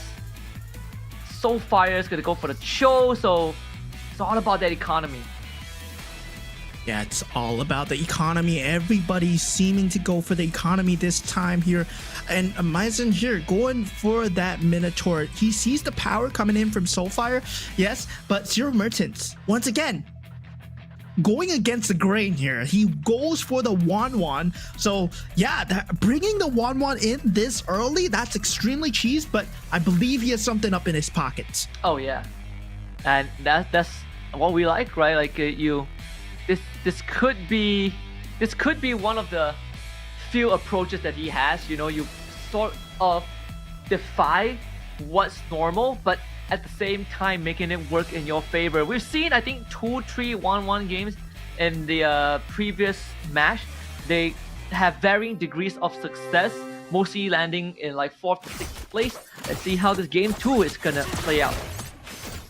Yeah, Zero Mertens already with that early marksman synergy doesn't do too well in the early game. You want that Soul Vessel or that Starwing synergy just to have that extra bit of HP, if not having that early bruisers as well, like K1 has managed to get. K1 with a very good early start, but now we do see the Go-Go cards that they're going for. And yes, for Zero Mertens, going for that 1-1 card, meaning that you want to get that early game synergy no matter what. You want to get the early game lead no matter what, because that gives you a 40% chance of getting 1 gold every time you take out a unit. So that means, yeah, you want to take out units. Yeah. Mass as much resource as possible. I mean, this Force Series is activated, the Glory League, so I assume the Glory League should be on the CC. Yeah, it's random, so you can't tell unless you're the player. But doesn't matter, right? He got a crazy synergy going through. He has he has 4-2 synergy. So that's crazy. Like we're just fighting each other, and he already has 4-2 synergies. K1 has a crazy start with the Fanny, and Fanny is a very strong snowball character just because of the fact that you get an extra unit every single time ahead of the players. Oh yeah. This is another KOF for Dorky. That's such an early Terry Bogard. That is gonna get him through the early game for sure. Yeah, how? He's level 4. That's like a 1% chance of getting the Terry Bogard, and he got it. Well, if it can happen for the 5 cost, I'm guessing it can happen for the 4 cost too. But yeah, this Terry Bogard is just gonna clean up every single unit. Maizen probably not expecting this here, but Dorky just looking neutral at this point. Can't really do much about that, honestly. Terry Bogard easy win, has a Purify too, so makes it pretty hard to contest in the early game, until you start building up the board. So at least for him, he's gonna have quite a smooth sailing early to mid game. Yeah, 2-star Alice already built up from the side of Anxiety as well. But taking a look at Wisdom's board, having that 4-2 synergy right now is able to carry him forward, right? Soulfire, despite the fact that, he is a Cho, he's going for the economy. You don't want to take too much damage early on the Cho. Unlike the Nana, you don't have the ability to just mitigate the damage.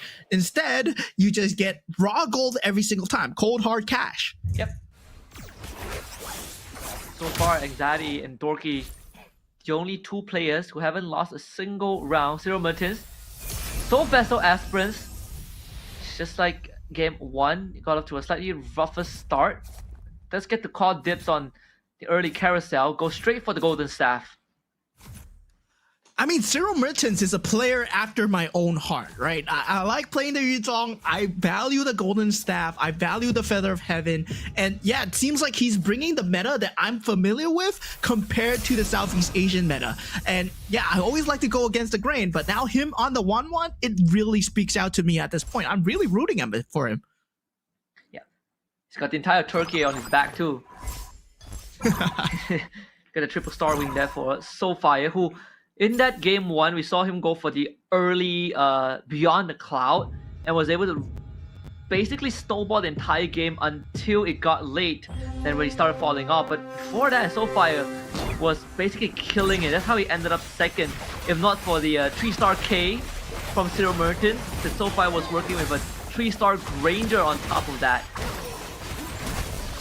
Yeah, with the 2-star Gazer, does have that mana for the rough waves, but still, like, there's not enough front line, but the rough waves might actually carry him if he gets a bit of the splash damage. Just needs a bit more mana here, and will be able to just push through. Yes, he does get it. Yeah, sadly, the Aldous does not have the mana for the extra punch. So far, having to take that L. Yeah, meanwhile, MCGG MYZ still also sticking with the Aspirin, gets to activate the blessing for the defender. It definitely is slightly more underwhelming if you get the blessing activated on the Ruby, because there's 3 to choose from, right? So harder to get what you want. If you get to roll into the Aspirin, actually would be the best case scenario. But in this case, since he has defenders, he's going to be leading into more of that frontline bruiser lineup. Yeah, K1 at this point is going for a mismatch of synergy, I believe. He might be going for Metro Zero. He does have a lot of synergies, but looking at Maizen, he does have a lot of frontline units that's able to frontline extremely well. Will it be able to last though? This Ruby does have a BOD coming in from the Cloud Step device, but that 2-star Jawhead is going to be something huge to deal with, but looking at the damage, it's going to be enough. Yeah. Saber doing God's work this game. So completely taking out all of the important targets at the start of the battle. We got 4 Soul Vessels, 4 different players running Soul Vessels. Second Go-Go card now being picked up. With the Enhanced Hask Claw for Zero Mertens. So really leaning into the lifesteal. Yeah, that physical lifesteal that's gonna come through. Well, you do have that going for you, and we do see two of the players picking up Rising Festivities as well. You get a random hero with cost equal to commander level -5, so that means you get random eco every single round. Let's see what items do they cash in on. Get the BOD on the Granger. Perfect. Honestly, the perfect combination for NHA God. Don't worry, It my did friends. finish I am 7th in the first game. Definitely needs to get some of that win back. The Glory League could be something that he leans into if he's prioritizing the Granger. But also the Glory League and the Swift Blade are two of the important synergies you're looking for. Yeah, that's something that needs to be getting into the later stages, right? That 2 synergy is not enough for NHA God. That's why he's losing so much HP. 56 HP right now, is unable to find the advanced synergies, right? Toy Mischief, level 4. We're looking at Anxiety right now going up against NHA God. And yeah, later synergies just work so well in the mid stages of the game. Sure, those 2 synergies only help if you have a Metro Zero that's available. If you have the X-Work available, go for it. But currently, mid-game, I mean, more synergy is more king. So, like, you get 4 out of 6, you're definitely beating 2 out of 4. Yeah. So K1. Do not go Unfortunately losing up. that 4 defender plus the defender crystal on the Kadita actually, that's kind of some decent value there. 2 KOS for Cyril Martins. I feel like we've seen this before. Throws in the Phase Warper 2. All of that item, the damage item, is currently on the Layla, but there are some decent pivots to go afterwards. Putting on Terry Bogard is one of the ways. Yeah, I'm surprised he put it on. Yeah, he swapped it last minute though. But still, right? He's not able to get the layer stages. He's going for the scavengers. Yes, the economy is still there, but he's keeping a high gold count. As you can see, he's at 37 gold. So he's just playing for the interest at this point, biding his time. Hopefully, Cyril Merchant doesn't lose too much HP because he is on 1-1 after all. You can't have a comeback in the later stages if you don't have the HP to work with. And NHA God, we just say that the Granger is pretty important for him, and actually was able to get that win, just barely scraping by. Another, so that I think there's like 4 KOF so far. 4 KOF, 3 Swift Blades on the K, on the Karina of all things.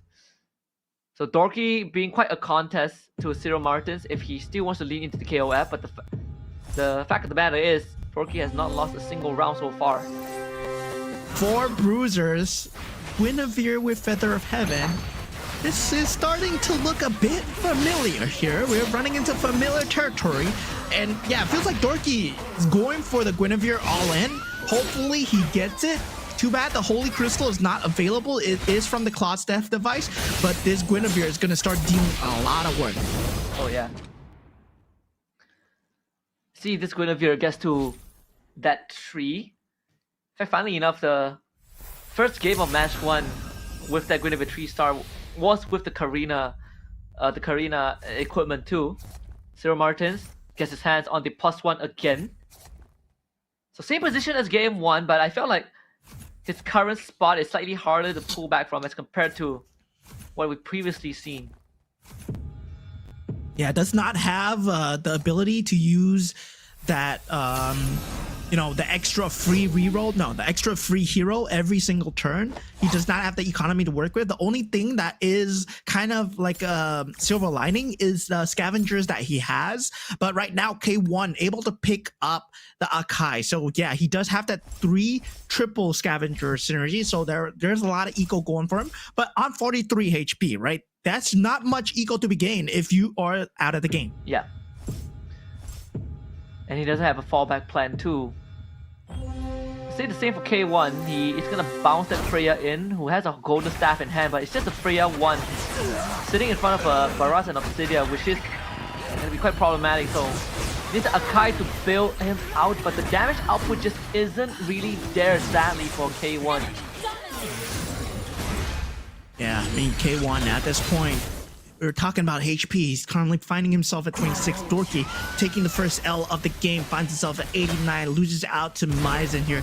Anxiety also doing extremely well. NHA God getting a great win streak for himself. Does find that Glory League synergy. He needs one more to make it work. That 6 Glory League into 4 Dauntless. I'm guessing that's the end game build that he's trying to go for, or either that or Metro Zero.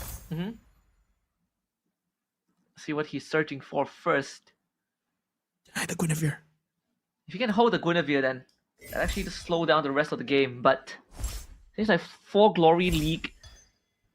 Okay, 3 Glory League. Yeah, it's a bit of a mismatch. He needs that 4 Glory League to make this Granger work. Yeah, 4 Glory League, Swift Blade. The synergies are still kind of out of place, but NHA God going up against Dorky. Well, Dorky might be able to take him down, but looking at the Claude, able to deal a lot of damage with the Blazing Duet so far, but the Guinevere, it's just too much. Guinevere, we saw Chatty say he can 1v4, he just 1v8. He needs the more items on the Granger and also have the Granger be a 2-star. So far the damage isn't enough yet to really threaten anyone. The Anxiety has a 3-star Aulus too, so that's gonna really put a dent into his future matchups. We see 3 out of the 8 players going for some extra health every round and some econ. Zero Merch is really being saved by that Go-Go card. Yeah, I mean, at this point, so far, NHA God and Zero Merchants all going for HP, right? Free rerolls across the board. K1 going for that shield, but how much shield can he hold on to? He has 34 totals health value at this point, but right now, it's still extremely hard here. Creep round, yes, there will be a bit of a safety net there, but still, going into the next round, K1 and Zero Merchants are looking extremely poised to fall off from this group stage. I won't fail. Yeah, Dorky's shaking his head too. Now or never. Really looking for some important pieces. Finds another Vexana. That's a Kadita too. So commit to it first and gets the Luminexus. So 4 Luminexus. And the does sacrifice the Defender synergy for that. But at least for MCGG, Maizen, 6-star wings. And having the damage now being all dumped onto the Iori. Yeah, the Iori being the main source of damage dealer, kind of a double-edged sword, right? When he does the Way of the Dragon, he's in the animation most of the time, but if you're able to just get consistent Way of the Dragons, the entire enemy team gets locked out. But now, look at him. He's ended up focusing on the tank, on the Barats, which means that he gets instantly taken out. Now this Barats is going to come back without the itemizations. Is this Guinevere going to be enough against that 2-star Granger? No, it is not. Yeah, and sadly, you can only one-shot so many people. Once you hit the tanks, like we just saw, the Barats actually out-damages the Iori to a certain degree. Iori 2 would change that, for sure. He has a 12% chance of hitting it at level 9. But the economy is not doing too well. In this case, has a lot of health to still spare to weather the storm. He's still sitting at 63 health. Anxiety so far only losing 1 round. Yeah, Anxiety is still top of the leaderboards. Wisnu with that 6 mage, but the Beyond the Clouds came in a bit too late, right? You can see that he only has 3 stacks at the moment. He's gonna need to start building it up right now, but he finds the worst possible opponent with a 3-star Aulus. Anxiety is just gonna wreak havoc on his board, but look at the frontline damage. But this Aulus, it's going to be needing to be dealt with right now, and now he's split into 2. There's 2 3-star Aulus to deal with. 2 3-star Aulus, Divide and Conquer this Kadita. The back damage enough!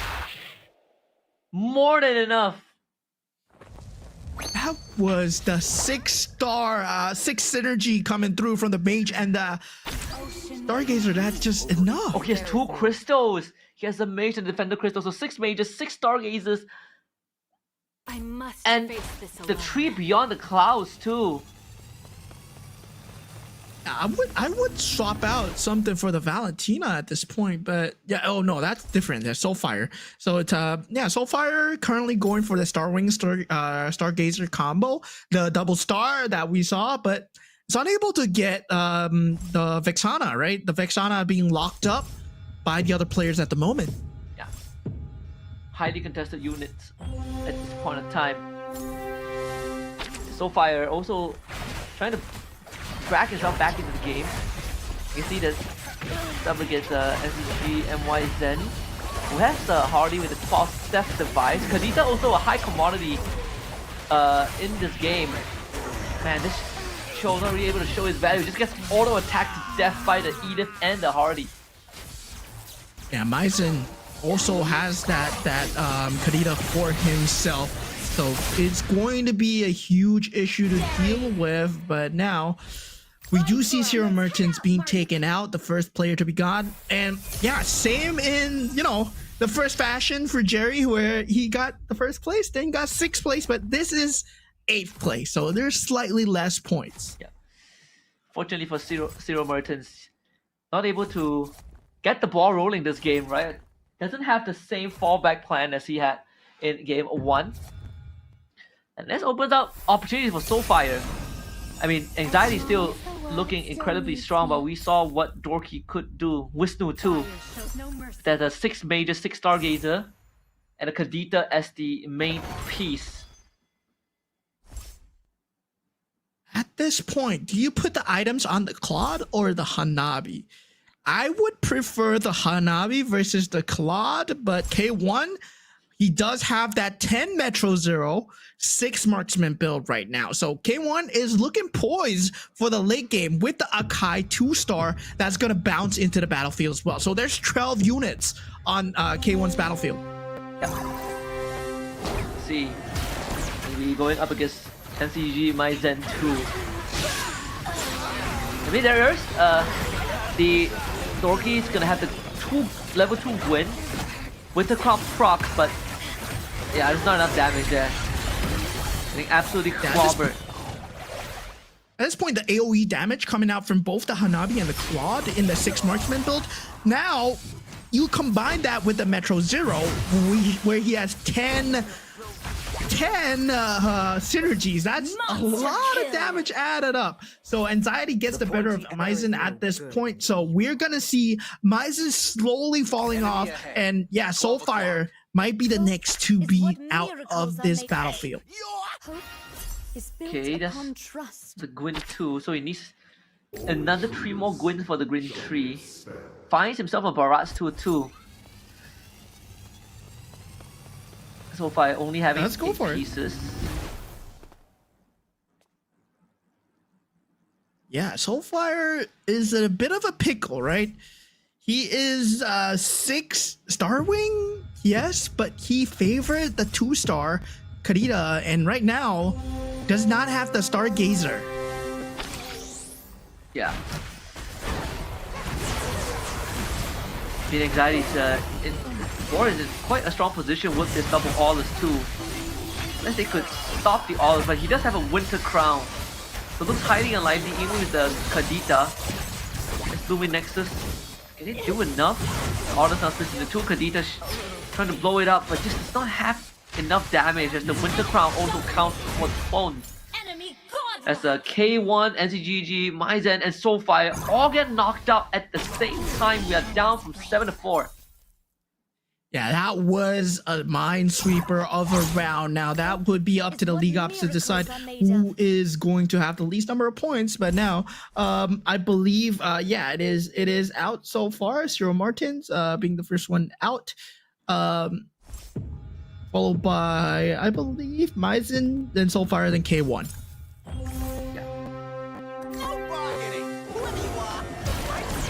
Anxiety and Wisdom both on a win streak of their own.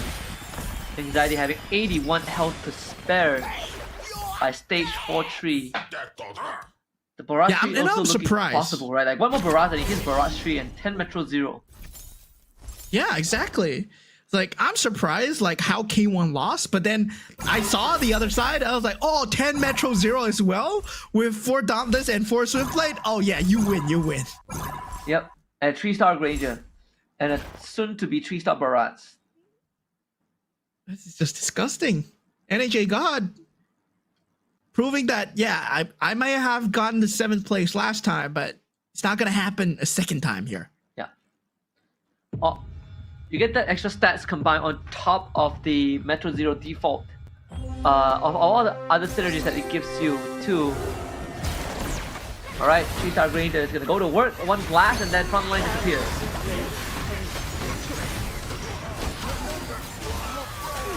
Yeah, just getting bursted down. 3-star Granger still alive though, but the 2-star Vixana unable to do anything, just get blasted out.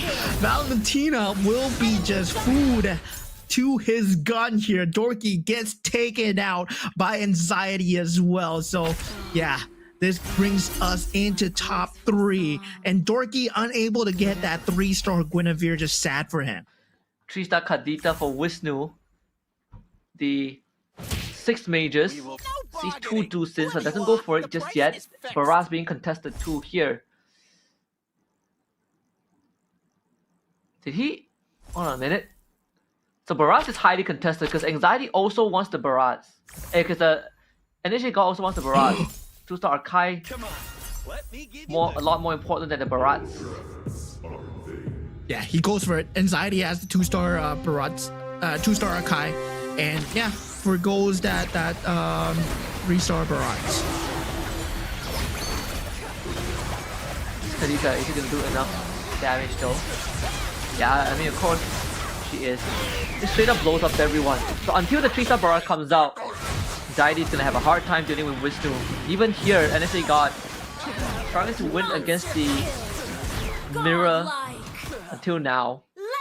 So Anxiety is the one that's in the most trouble right now. Yeah, I mean, at this point, 3-star Granger with the correct itemizations, right? Demon Hunter Sword, that Winter Crown for an extra added survivability, then that BOD as well. That perfect itemization coming in from NHA God. We talked about it at the start, when the BOD was on the Granger, that's the perfect item that you want on the perfect hero. But now, it's up to the rest to get the Barat. So both of them are rolling for the same characters. They're rolling for the same heroes, but they're unable to get it. Yeah. Really comes out to who gets knocked out first. NHA God actually hits the Barat's tree. Oh. So this should be lights off for Anxiety because he is not going to have enough to hit his Barat. Let's see Wisnu up against NHA God. Against MCGG Maizen, sorry. Is it going to be enough? That Kadita tree, is it going to make a difference? I think it might be because the Vexana is disrupting them with the Eternal Guard. Oh, the Winter Crown! Just enough. Oh. That Winter Crown came in just in time here. Now Anxiety, he's getting sliced out by NHA God. So it is between NHA God and Wisnu at the point. But now with this carousel, things can change here, right? But looking at the units, it's not good enough. NHA God goes for the Stargazer Synergy. Wisnu goes for the Molina's Gift. SSB Anxiety goes for the +1 cap, which is the next best available. Yeah. That's the 10th hero slot too. Armaments primed. What else are series? There's like double defenders, bruisers. You can throw in the Switchblade if you want. Throw in that Akai. Fight for our It's destiny. always good. The Freya Saber Yeah. too. Ooh, donkey rolling. I mean, the Barat is not enough. Oh, right, gets a 3-star Freya. There we go. Anxiety? Breath of fresh life here. That 3-star Freya with that 3-star Alice. Now double meat shield, double combo going through, but going up against that 3-star Kadita, that's gonna be scary to deal with. Oh yeah. And he puts the Olive at the back so that he joins the fight later. Let the Freya tank out the damage. Doesn't seem like it's enough though. Not even close to being enough Yeah, to deal with the mages. he put it at the back, but he put it back where it was facing the Kadita. So it ran forward and it got rough waved into oblivion. So Kadita is just dealing crazy amounts of damage right now, and he's on to deal with it. You need either hybrid defense or some form of magic defense, but he not have itemizations for it because at this point, yeah, no one was prepared for a 3-star Kadita, but at the same time, no one is prepared for a 3-star Granger, so it's gonna be the showdown between them to see who ends up on top. Oh yeah. This is gonna be quite the match right now. The 2-star Vexana though. 3-star Valentina, the Shadow Strike. The multi-targeting is quite an issue, and this is where I can eat up the damage, but problem is the Shadow Strike doesn't really care. Yeah. Man, this Valentina is too much. Yeah, and every time he wins, the Beyond the Clouds is stacking up, right? We were talking like he started it too late, it's not gonna work out. Now he's at 91, so yeah, the magic to poke through. This is the power of the Mage. Mage Stargazer. Now, with the added synergy of Beyond the Clouds, it provides such great magical scaling towards that later stage of the game. And set 1, we had a problem with the mages where it was dealing very good damage, but the scalability was not there. But now, with Beyond the Clouds, we have found a way to make mages work. Yeah. And we sort of know the two mages that is favorited. And one of it is basically the Valentina and also the Kadita on top of that. So there are some variations to go for aspiring mage players out there. Guess the 6 mages back onto the field too. The Kadita having the Thunderstone on her. Yeah, I mean, at this point, that Thunder is just dealing just waves of damage. NHA God finds himself with 12 slots, 10 Metro Zero, 6 Swift Blade, but this is pure offensive, right? Offense against offense, and it seems like the magic damage is just outscaling the physical penetration that NHA God has so far. And look at that, the rough waves coming through once again. The entire battlefield is cleaned up, barring the Barats and the Granger as we head it on. But looking at this, Stargazer and also the Mage build that is coming through. Wisnu will take home this game. Yeah, this is the second Mage kind of comp that ended up working out, and again, it's the Valentina, right? It's the Valentina that came through. Super exciting to kind of witness this from our players. I think this match 2 pool is so much different from what we got accustomed to from game 1, from match 1, just because of the amount of kind of variation that these players have brought in, with especially the Mage build, the KOFK with the Toy Mischief and all of that. Yeah, I mean, there's a breath of fresh air here, as we know that, yeah, mages, they're extremely strong. They can be extremely strong as well, but in game 1, we saw that the Stargazer was actually run with Starwing, right? Now we see Stargazer run with Mage. It is an extremely strong combo. It still proves to be extremely strong. Beyond the Clouds, it didn't work too well in Group A, but in Group B, we see how it's done, right? Mages with Stargazer, with Beyond the Clouds, and the Kadita was gonna be a huge monster. And with the Magic Crystal added on top with the Thunderstone, there's just too much magic damage to even compute. Yeah, I mean, it's a Kadita 3-star in a nutshell. Even when you look at the go-go cards, right? We saw 3 out of the 8, the 2 out of the 8 players go for desperate measures as well towards the very end, just to try and, you know, keep themselves in the game, but unfortunately just not really able to do so because they were too far behind. Yeah, I mean, at this point, we were looking at NHA God getting that 3-star Granger, 3-star Barats. It was going to be huge, right? He needed a 2-star Akai to kind of mitigate the front line just slightly a little bit. But at the same time, I don't think it would have lasted throughout the rough waves that, Wisnu was bringing. And yeah, Pride of Indonesia right there.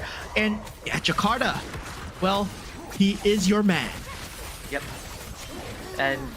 And that's gonna really put him on the board too. Wisnu AS really needing that win because things were starting to look pretty grim overall. But once he hit that maze, suddenly he gets that breath of fresh life and was allowed to constantly win the game because there's no one else that could deal with the Valentina. And then you have a Kadita that is essentially disrupting the backline time and time again.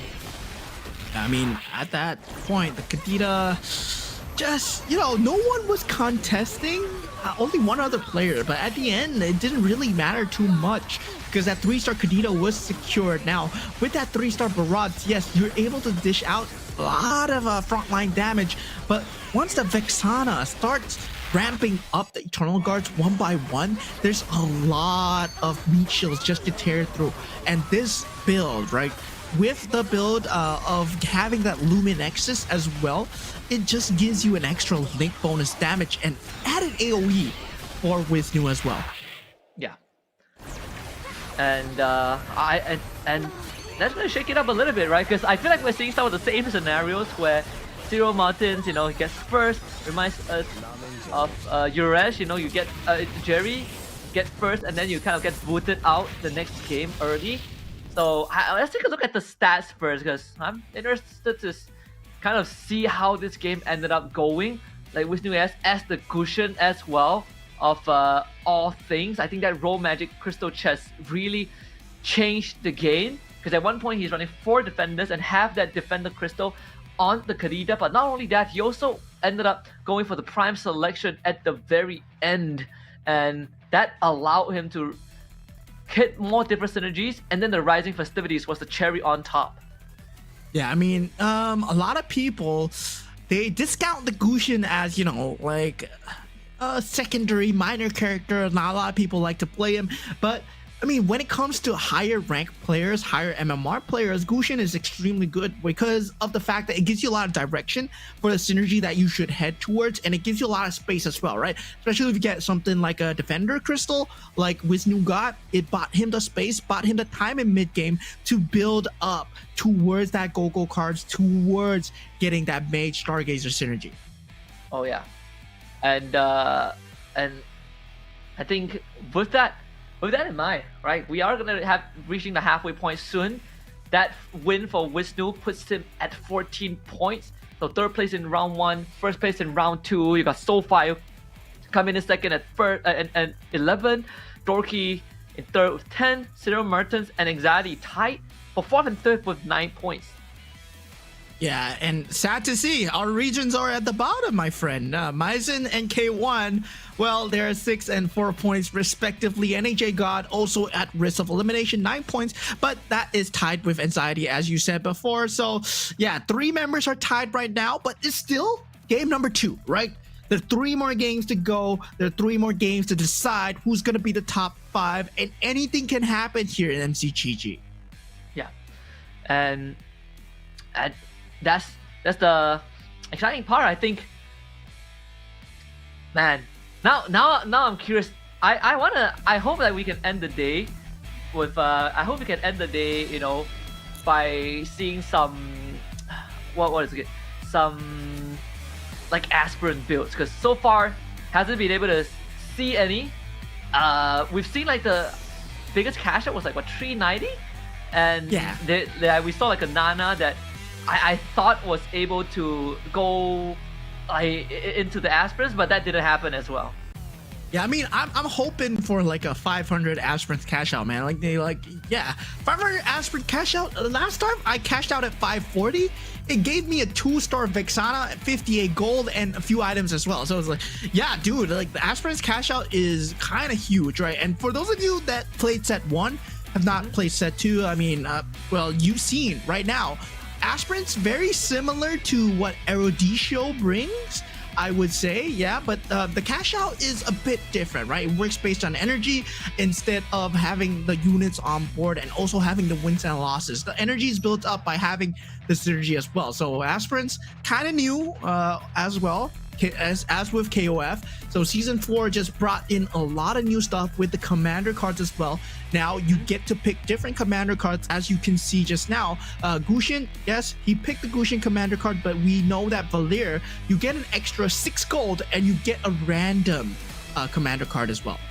Yeah, and I think that kind of makes economy so much more important in this current set. Like most of the majority of the games we saw, players are just making sure that they are going for full-on economy. They are able to, make sure that they have enough gold to go for those late game roles. And I think that's gonna be the theme for the rest of GO1 until maybe we hit the next big patch in the future. But at least we know that it's not completely just we have to go Guinevere tree. There are alternative options. There are items like the Winter Crown that can, end up helping you sort of stop that Guinevere snowball. Yeah, I mean, there are things that you can do as well, right? It is not the end-all be-all build, and it's not every time you get a 3-star 4 cost, right? Yeah. It's gonna be hard. We see the winning players that get the 3-star 4 cost. It's only because they did the correct groundwork to take out the other players. And yeah, once you take out the other players, it opens up a lot of things in the pool. So there's a lot of nuances that you gotta take note of. But just taking a look at the banning and drafting, just picking phase for the heroes. There's no bans and picks here. There's no bans, but you do get to pick the heroes. Yeah. Now let's see. I mean, we are in round 3, so Zero Mertens gets first dibs again, as he did come in last in game 2. So goes for the Valir. We did talk about how Valir is going to be one of the picks that we are looking for from him, just based on sort of his playstyle so far. I'm excited to see what he has to bring in. So Fire now is going to bring out the Yuzong for himself. Yeah, Dorky going for that Fanny. Paquito coming out from Maizen. Maizen's not doing too hot at the bottom right now. He needs to pull off a miracle run. Hopefully rank 1, 2, 3 at this part. But Wisnu pulling out the Popo and Koopa. And we were curious about this. How does the copy trap work in the pro play? Whether or not you're good at positioning mechanics. But, I mean, we won't question Wisnu. He's currently the top in the points at the moment. Let's see. Well, I mean, I mean, I didn't expect it to actually happen, like that Popo Koopa. But, again, it really comes down to the creativity, right? Like, how much can you can you actually position properly enough, I guess, to kind of make use of the trap, the copy mechanics? It could be one way for you to hit your 3 cost, your 3-star. So and that's gonna be very fun. Let's hop into game 3 and see what the players have in store. Yeah, let's just take a look here as we head on in to the chessboard, not the Lanadon, guys. This is the chessboard that we are having the characters fight off on your favorite MLBB characters. They are now in auto battler form, but taking a look at the starting go-go cards coming through for the rest of the players. Zero Merchant getting a very, very early aspirants going through. He wants to get the 4 aspirants coming through. And what? He goes for the Raya commander card. That is very different. Yeah, he's not choosing his own commander card. Oh no, wait. This is the same thing again. Okay. He picked the Valir commander card. He gets the 6 gold, and then it re-rolled into the Raya commander card. Yeah, the animation isn't shown here. Yeah. So let's stick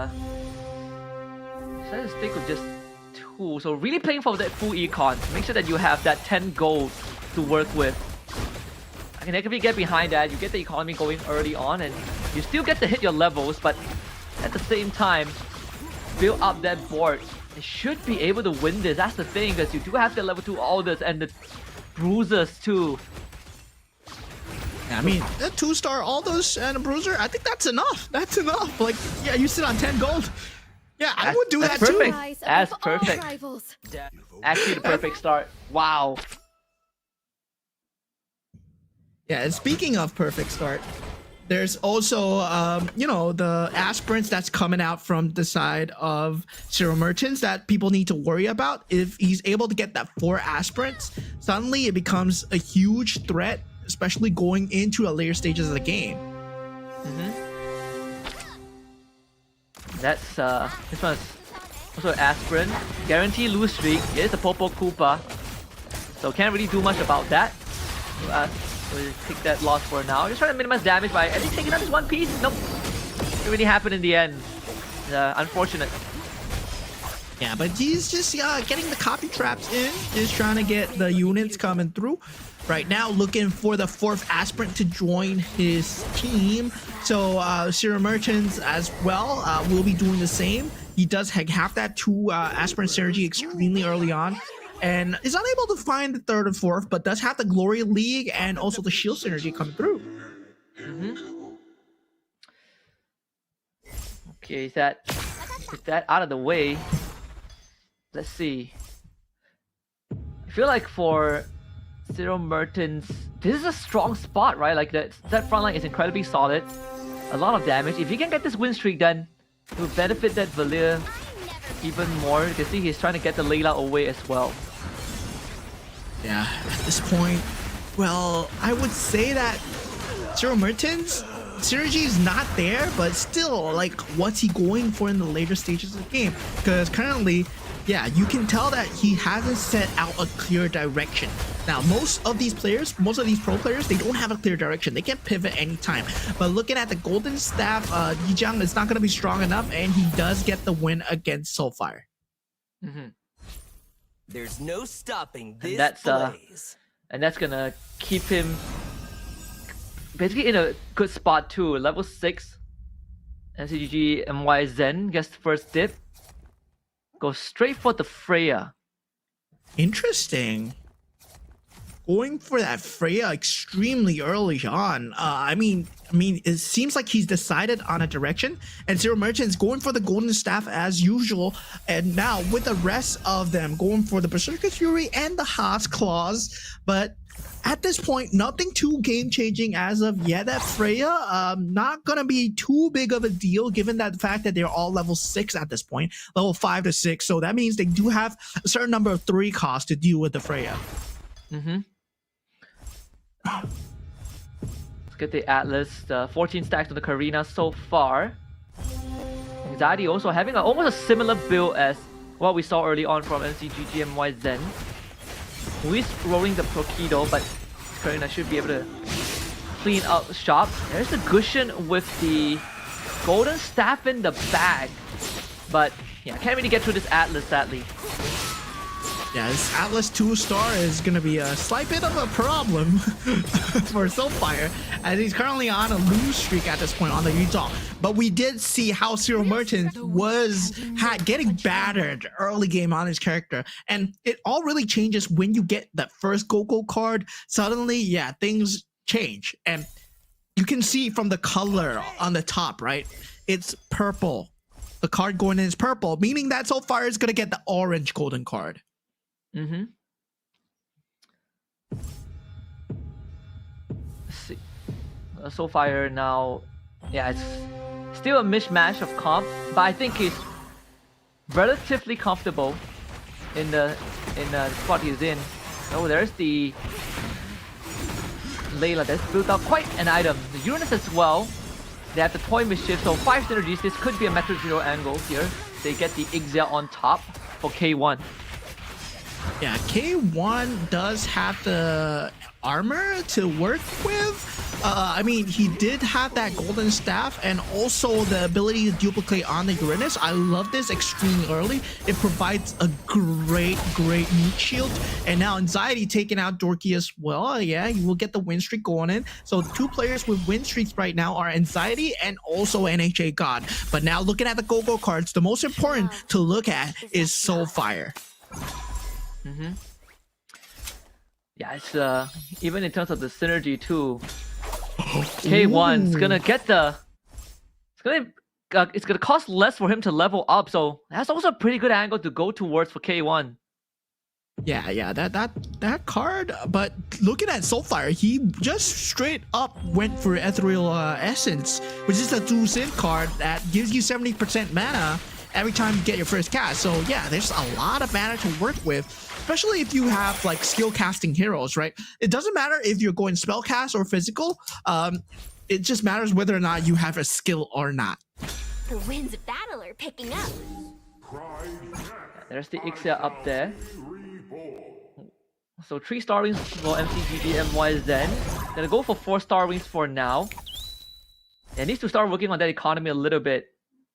So we'll have to start saving up. I mean, he's currently sitting at only 4 points, so not the best spot to be in. We did talk about the possibility of just falling out of top 5 if you kind of botch the first 2 rounds. He finished last and 6th respectively, so there's a decent chance to work on. But we did see him commit onto the Freya in the first carousel, so that could be the angle that he's looking for, but he needs to make sure that he has enough health to last. Another 12 health taken away.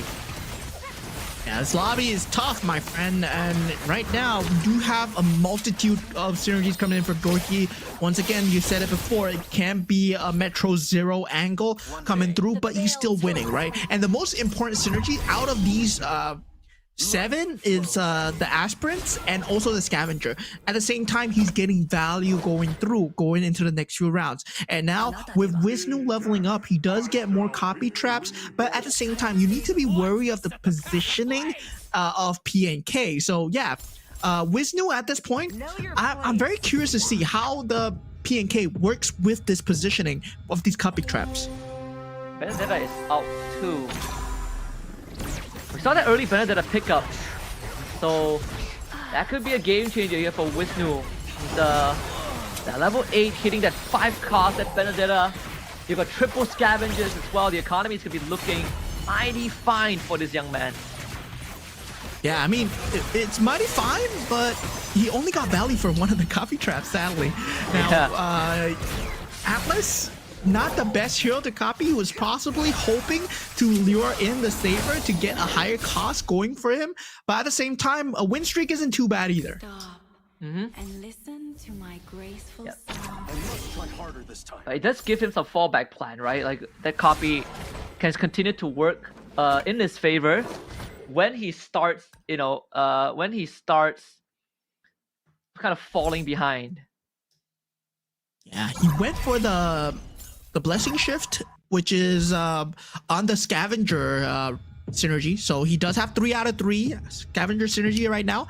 So he has some economy going. He has some HP to work with. The only one really in danger here is Soulfire and Zero Mertens. Maizen as well. They're all like nearing that 50 HP mark, and that's when you really want to buck up in terms of having your board be the strongest possible to take away your HP damage, right? You don't want to just be a punching bag here. And Zero Merchant is also starting to try and get some of the wins going, but sadly that run into Wisnu and this ragtag of a synergy not really working out the way that he intended it to be. Just think about the capacity. Soulfire getting the calling dip. Zero Merchant is already at level 9, so really bomb rushing the level to try and hit the 4 and 5 cost faster and take the DHS for himself. Yeah, so Anxiety, the last one to go, still just choosing. Has the Molina's gift available, but chooses, Scorching Staff instead. Once there was a place called home for me. What do we have? So the 4 Swift Strikes. Does have the Granger too. Granger and the Case. We've seen what if they get 2 start, instantly Anxiety becomes a problem for I think the rest of the board. So he's gonna go up against K1, who is running the 4 marksmen as of now. Yeah, I mean, at this point, the Granger is going to be dishing out most of the damage. If he's unable to dish it out, then the front line needs to buck up. But still, luckily for him, Granger with that extra added Starwing synergy is actually kind of pulling through. I kind of like this. But now with the side of the Glory League coming through for the side of NHA God, not working too well, but the Claude and the Aldos somehow pulling through. The Harley not able to land the cards in time, but now finally gets through, and Dorky will be taking 9 damage here. Yeah, and Anxiety so far is the only one who is I think the only one that is in a comfortable position. We did see the Xavier get skipped by, so can't expect that beyond the clouds. I believe they already has the Edith. Yeah, it does. I mean, the next one to think about is the Matilda, but he's not going to put that in. He's not really hurting for the synergy at this point. He's hurting for HP, right? Soulfire, 28 HP to work with. He wants that 6-star wing synergy so badly that double Edith is somehow his way of trying to hold on as much HP as possible, but he runs up against Zero Merton, who has an Akai in the front line, and the Irithel still alive. Can the Edith do it here as the heavy spin is going to come through? The Chain Lightning so close here, but is unable to finish off the Irithel. Against Zero Mertens, he did go for a very early level 9. And that actually was enough for him to start hitting some of these big costs, these big pieces. And now he's going to be feeling really good about kind of the state of his board for now, right? If he continues to push this, he's going to eventually have enough of the economy to get the pieces he wants and just win off of sheer brawn. Yeah, but we see 2 of the members going up for a Solid Alliance. Usually Solid Alliance means that you want to go for Metro Zero, because Solid Alliance gives you 3% Hydrate attack for each synergy activated, right? So you want to have maximum synergies as well. And we see Maizen, actually, he goes for a Spaceship Hanger. So yeah, spaceships cannot change positions, and yeah, heroes on enhancement titles, they gain 25% extra damage. So he does have that Star Wing to work with. So yeah, with that Spaceship Hanger, it actually gives him 25% extra damage across the board, technically. 6 Star Wings, 4 bruises. So we sort of have an idea of where this might be going. That 3-star Guinevere. Oh, okay. So he picked up that Go-Go card, which is a Spaceship Hanger, right? 25% extra damage. So he's going for pure damage Guinevere, like you said, 3-star. And yeah, he has that Star Wing? Yeah, Star Wing emblem on the Guinevere as well. So he's hoping that the Guinevere can carry him through, but I don't think that's enough, right? I still think the Bruiser 6 is really needed here. I think so too. Man, it's gonna be the plan. I feel like he's down to 35 health. He can still build himself out of the Soulfire. Yeah, I'm not gonna win this against the Granger, sadly. And this is just a 1-star Granger. So, all things considered, this is pretty good news for Zero Mertens. Yeah.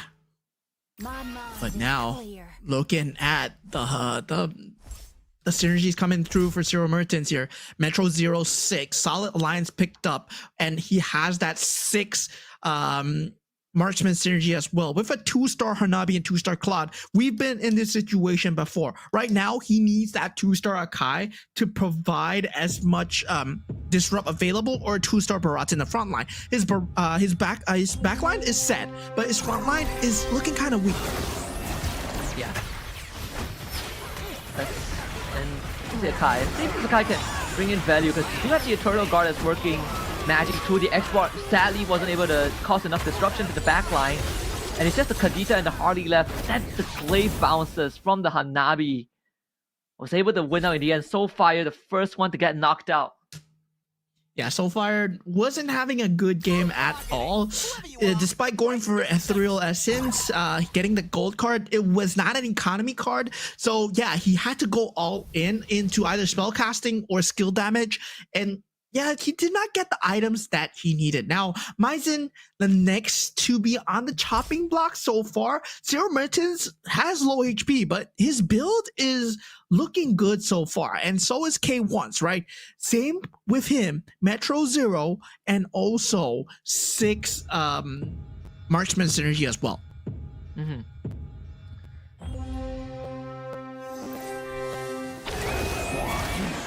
Are there any assassin builders? I don't think there's any like K, unless it's a K tree. Probably not gonna do enough. Gonna try and work on the clock now. The Winter Crown proc, but you still have a Hanabi that is basically just wailing away. Now you all turn onto the Saber, who is getting basically sandbagged by the Barat. Yeah, K1. The difference maker right there between K1 and also I believe he was going up against someone who had the same synergy, right? The Barat level 2 really made the difference because that front line was really needed. Now Zero Mertens, 1 HP, picks up the +1 capacity. Things might change it because he has that solid alliance. He's going for that Metro Zero build, and that's an extra added synergy. Now looking at Dorky, back to the Star Wing synergy, he has that Stargazer, that Harley is up, but he needs more. Mm-hmm. Yeah, he needs a 2 Edith too. Does have the Benedetta to work with at the same time. Zero Mertens deciding to again stick with the... I honestly thought that he would try and push a bit more with his win streak to try and hit level 10. But I think he has sort of hit a dead end. Just 1 HP. He's going to be going up against anxiety of all people too. Zero Mertens is not really sure if he can get through this, but for Dorky, so far on a perfect win streak. K is doing a lot of work though from Wisnu. Yeah, Wisnu might actually pull through now. Winter's Crown not enough here. Granger will be ganked up on as Fanny will take out Wisnu here. And Wisnu, yeah, I mean, top 4 still, like not a shabby position placement, right? Despite the fact that he is consistent at the top. I mean, top 5, yes. Zero Merchant survived, so top 5. Mm-hmm. The pointy ends of my spears. Zero Merchant actually survived too, so that's great news for him. So guarantee 4 points. But how does he get through the Dorky? Now his line so far, we did say it's pretty solid because he rushed for early level 9.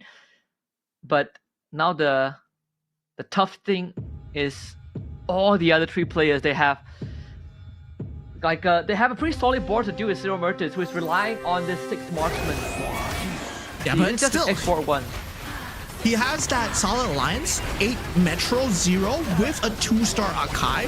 So I believe that he's going to get a top 2 finish at least, right? That 2-star Akai and 2-star Barats, like looking at it, it's just tearing through. 2-star Hanabi as well. With the Golden Staff and the Demon Hunter Sword, that proc damage, it's gotta be insane. Taking out K1 to 5 HP. Zero Mertens looks extremely poised for the end game here. I think the Star Wing with the Swift Blade might be his downfall, but he has a chance to get even more here with the itemizations. Might be looking for that Granger 3, but looking at the economy for Dorky, he can afford to stall this out for a bit more. He has 60 health. Gets the Arlet, the 2 Arlet if he wants, but wants to play towards the economy first. So he gets like what? 1, 2, 3, 4, 5, 6, 7, 8, 10 pieces. Thanks to the Fanny. But on the items too, might be looking for a bit more of that front line just to deal with this Hanabi. Because we saw just now, K1 was pretty close to taking out both the Hanabi and the Claw of Zero Mertens. Yeah, I mean, close, but no cigar, right? That Akai level 2 is just gonna just provide all the disrupt that is needed so far. And right now, I mean, it seems like the only play here is this Swiftblade build, but at the same time, the only real swift play that he has is the Granger. So he has to land a snipe shot onto the back line. Yeah, and you're not doing that with the Barats and a Kai in front of you. The 2-star with the export export. too. Yeah, just got acquired by Zero Mertens. This is the tough one, right? Against Dorky. We did say that Dorky has some room to kind of chill and go for the 3-star. Hold on a minute, the Saber got the Granger. The positioning was impeccable there, but he still has the Claude and the Vexana to deal with, and that should be enough. The Claude, the Blazing went at the last second to avoid death, and this should be it for Zero Mertens. Winter Crown proc. He survives another round. Zero Mertens from Turkey in top 3. Yeah, Zero Mertens right now looking poised, getting the Irithel level 2 as well. Freya level 2 coming out for Dorky. This is a stage where economy matters so much more. K1 getting taken out, top 4 spot. Not too shabby himself, but still, at this point, it's all anxiety, and Dorky is going to suffer a little bit in terms of trying to take out the back line. They don't really have much jump capability. It's now about out-sustaining him, and there's no more go-go cards. There's only 2 more fighting rounds, and Harley level 2 might be the answer here. Yeah, with the Winter Crown too. They came pretty close. Zero Mertens against Anxiety this time.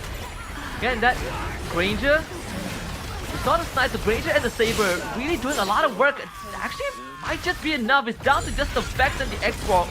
The Eternal got to buy some time, but the Granger just blows up the X-Borg, and the Barras doesn't have the damage, so Zero Mertens, this should be the end of the round for him. Still finishing 3rd place after all that has happened. Yeah, that Swift Blade build was just enough, right? If he had one sliver of HP more on Zero Mertens, that would have just spelled the doom for the side of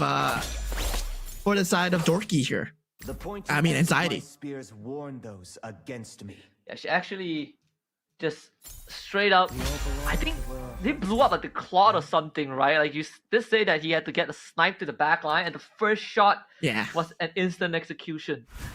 Yeah, that was lucky, man. That was lucky. Oh my lord. But now 3-star Arlott coming out for the side of Dorky. So yeah, Anxiety, the one that took out Zero Mertens, going up against the 3-star Arlott. Watch that final slash come out. It's gonna wipe half the board. Okay, he missed, but it's fine. He missed, but it's fine. Yeah, the Harley is doing a lot of work in the backline, taking out the Granger as well. So Dorky looking poised right now, and now it's a Harley against Harley battle as both of them are swinging around the map, and yeah, Arlott with the final slash coming through. 12,000 damage on that final slash, wow. What's the solution? What's the solution to the Arlott, right? We saw like the Guinevere being dealt with by like just big tanks and 6 marksmen, but Arlott is, man, I feel like Zero Mertens could provide us with the answer, but now we'll never know. Yeah, at that point, it's either you get enough disrupt with either having the Vexana, having the Akai in the front line, Minotaur works as well, or also another way around it is the Face Warpers, right? You get the Face Warper synergy. 4 Face Warpers actually can avoid every single final slash. I've seen it before in a game, and yeah, I was the one playing the Arlott, and it was disgusting. Yeah. Should be the last round for them. Let's see, this Arlott gets bounced in. So he does.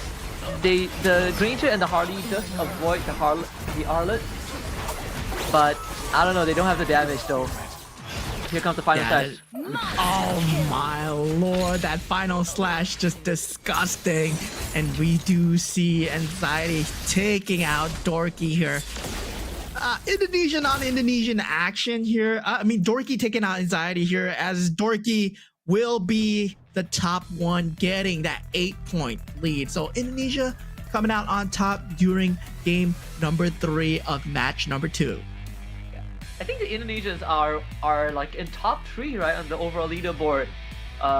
So this is Well, this is exciting. Like it's contrary to the Group A, where it's a lot more open. Group B dominated by the Indonesians so far. So far, I mean, at that point, game one was completely dominated by Zero Merchants and his own pick, but now it was close coming into game three, right? We're gonna have to check standings just a little bit later on, but going back into the game, there were a multitude of very good builds out there, right? With the Gogo cards, they found a lot of synergies with the Fallen Starship, get that 25% extra damage on the Starwing. We got the Solid Alliance coming through with the Metro Zero build. That is kind of a fresh build because in the first season of MCGG, that Solid Alliance card was one of the worst cards available because there was nothing to tie everything together. Yeah, and now I think, and now that has definitely changed. Again, the diversity is there. The stats of the of game 3, I definitely was expecting, Soulfire to really get the ball rolling, right? It's what we see from Zero Merchants. He got some pretty nasty Go-Go cards, but sadly, at the end of the day, wasn't really able to get any of these pieces tied together. We saw him really struggling with those ragtag synergies. He never really found a line for himself, and by the time he figured out what he wanted to go for, he got the double Edith and the Beyond the Clouds. It was too late. He just didn't have the damage nor the durability. Yeah, a lot of these losses sometimes it's always about a struggle with direction because you don't know what you want to go for, and sometimes getting a direction early is not good either, right? Because you're so focused on like, yeah, I'm going to go Mage, Stargazer this game, but when the roles don't give it to you, suddenly you find yourselves in a position where, yeah, you're not able to get the composition that you needed. But now, looking for Dorky and Wisnu, I mean, they kept their options open. Anxiety as well, he kept their options open. And Zero Merchants, well, he almost pulled through with 1 HP, nearly pulled off a miracle run. But at the same time, Dorky, it was just so beautiful. That shot from the Granger that sealed the deal.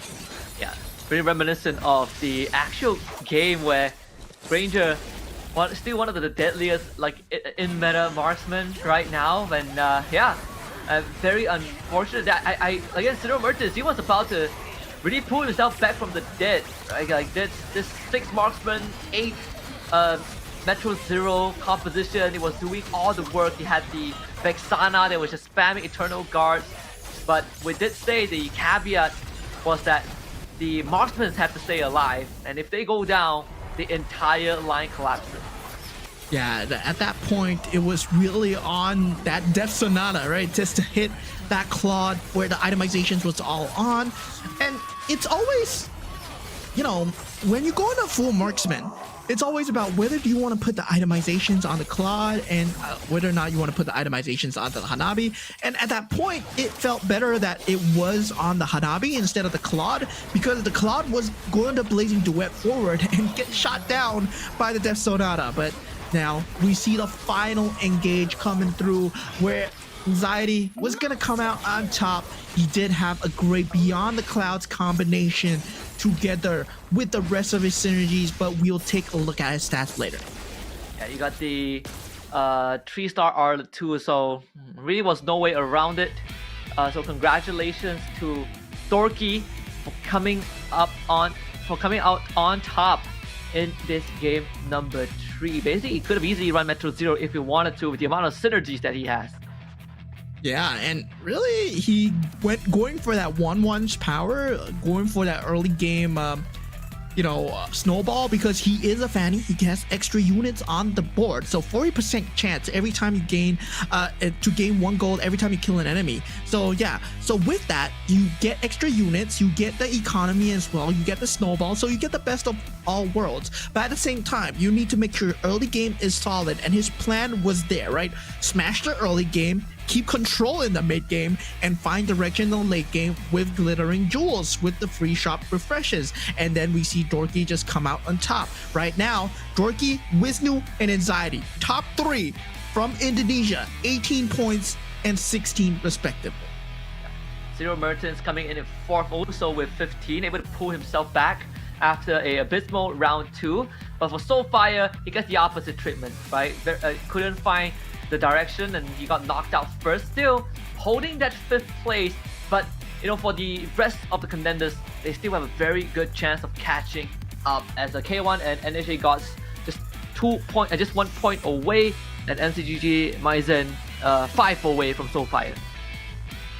Yeah, and Maizen, he is in a very rough situation right now, right? He's at 7 points at round 3, I believe. So this puts him at a position where even if he gets 8 and 8, that's 23 points. That's the bare minimum to have made it into Group A. So yeah, he puts himself in a very weird position, but there's the Cinderella story still available, right? MCGG, it's a lot on the RNG as well. It's whether or not you can make the best out of it. Yeah, he needs the following 2 rounds have to be the best 2 rounds of his life if he wants to even have a chance to make it through, because if not, then that's gonna be GG's for him. So yeah, we will see. We have seen something that is almost equivalent to that in match 1, and we did see some decent concepts coming out from him. I think in game 3 at least, where he was able to get some snowball rolling, but wasn't able to find a conversion towards the end. And we'll see if he decides to go towards a more aggressive route with that commander choice in that game 4 draft. Yeah, of course. And game 4 draft, well, looking at the hero pool coming in for the side of Maizen, hopefully it's enough, right? Hopefully it's enough. Hopefully he can go for the Loi and get a good start. As the Indonesian said, as Chadi said, Loi is currently one of the most contested heroes right now. It's one of the top few, and yeah, this provides you a good start, but it is still a double-edged sword, right? Sometimes it gives you the heroes that you don't want, or sometimes it gives you false direction that can actually impede on your gameplay. And what's available in the shop and what's given to you might be different as well. And what do you do when that happens? Because a lot of players know when to high roll, a lot of players know when to, play while they're ahead, but when you're behind, that's when you play best, and that's when the best players show up as well for MCGG. Yeah, and that's why a lot of times, like, it's a term that you've been repeating multiple times, right? The whole concept of donkey rolling. It also happens to, I think, those who are still trying to grasp the fundamentals of auto batters. You kind of fall behind, and then you just start desperately rolling for pieces. That not only ruins the economy, but also ruins your chances of surviving later rounds. And I think it's only it's acceptable in certain situations where you are, you're behind, but you're at level 9 and you are rolling for your 3 stars. But I think managing economy is it's a very important aspect, which also ties back to why I like Lancelot so much, because economy is not a thing. Yeah, and also there's a HP management concept that we need to think about, whether or not it's okay for you to take damage this round, whether or not it's okay for you to buy time this round. But right now, I believe we're going to be looking at them drafting their heroes for the game. Yeah, gonna be game 4 coming up, so it will be Soulfire to start off, as he did finish last in the previous game. So opting for the Luo Yi, followed by the Minotaur for NHA God. Yeah, the Minotaur doing very well for Soulfire in that game number 1, but sadly the Yuzong did not work out for him. Soulfire going for the Loi this round, and Maizen pulling out the Yuzong as well. And yeah, what a different look on the heroes here, on the commanders for Group B versus Group A, right? Group B, we are seeing Popo and Koopas, we're seeing Wanwans, we're seeing Yuzongs, we're seeing like Gushins as well. The fact that like a Gushin came in first too early on, that really kind of says a lot on the the diversity that we have in this match 2. Let's hop into game 4. We are at the second last game already of this Group B bout, so tensions are rising towards the very end. I mean, the fact that you have MCGG Maizen, we did pop the question of, is he gonna go for a more tempo-centric route so that Yuzong really fits the bill? Yeah, and Dorky going for possibly the cheesiest hero ever. Harley, right? Harley has the Midas touch, right? It resets the shop, like filling it with 5 gold heroes, and then yeah, you're able to get a free hero purchase that round as well. Gives you a lot of direction. At the same time, you know, it can mess up your gameplay slightly if you don't have the correct foundations for the 5 gold hero. Like, what if you get a Vexana? That is true. It really comes down to the luck of the draw. I mean, the best is if you get a Kai, right? And then that basically solves a lot of that problem from that early to mid game. Yeah, so Dorky going for that commander card as well. I'm very curious about how this 5-roll is going to go for Dorky. Well, it's going to be a lot in the cards right now. He does go for the early Dauntless and also the KOF, just giving up the aspirants. He knows that he's not going for late game because that early game pressure comes through so much from having to purchase that 5 gold. See, the high risk, high reward, classic high risk, high reward approach too here. Soulfire, with that duel, he didn't have the 2 Luminexes opening, but did get himself a Valeric and a Masha, so some high damage output to overpower Wisnu. Yeah, I'm curious, right? Because he picked up the Go-Go card. Dorky lost? Okay, so Dorky as a Harley, you picked up the Harley's power, right? Which is that Go-Go card that gives you a 4 cost, and he still lost with a 4 cost. So this is very interesting. Did he not play it, or did he just lose with a 4 cost? Because it's very hard to lose with a 4 cost on the first round. Yeah, it's now I'm curious. I want to look at his board if we can. Because something must have went horribly wrong. Not for Zero Merchants though. Great opening line. 2 Aspirin, 2 Shadow Cells, having the Stargazers too. We can just get rid of this K, which the Ruby is manhandling very, very well. Yeah, Dorky. That was Dorky. The K is Dorky. So yeah, Dorky lost once again. It's a very surprising early game. I mean, Dorky, at this point, he's banking on the 5 gold. Yeah, he's banking on the 5 gold unit right now because the 4 gold unit from the Go-Go card didn't help him at all. So he's gonna wait for the second Go-Go card. But now taking a look back into the battlefield, Wisnu with the 2 aspirants, trying to get as much of a snowball possible with the Glory League and the Bruiser combo as well. We've seen Bruisers being crazy in Group A. Hopefully they can pop off in Group B as well. We did talk about the luck of the draw, so okay, not really the best forecast to work with. Ideally, you want like Saber or Freya. I think those are a lot more functional. I think without items and being a 1-star. So Dorky sort of kind of got trolled on the roll. But like you said, there's still the 5 costs to look forward to, and that could be the saving grace. Soulfire on that win streak too. Zero Merchants and K1, all 3 of them at 100 health so far. Yeah, I mean, he's currently on that KOF Dauntless as well for Dorky, so he can't go for a potential, like, kill Kusanagi, hopefully, at that 5 cost, and yeah, that might save him as well. I mean, if he got that 4 cost to be Terry Bogard instead, that would have changed a lot of things, and hopefully it's either Kyo or Iori, right, getting that 5 costs in. Coming in from the side of Dorky, so he's gonna have the hope. So right now we're looking at Anxiety's board. Yes, he did pick up the items for himself. I'm in charge here. Double Masha's there, though the Shadow Cells looking very possible. Still doable for an early pivot. Decides to abandon some of the... Decides to just stick with the Starwing for now. I think that would be a better angle to go towards for him. He did have the War Axe on this Dijang, but Talcott could be quite a problem.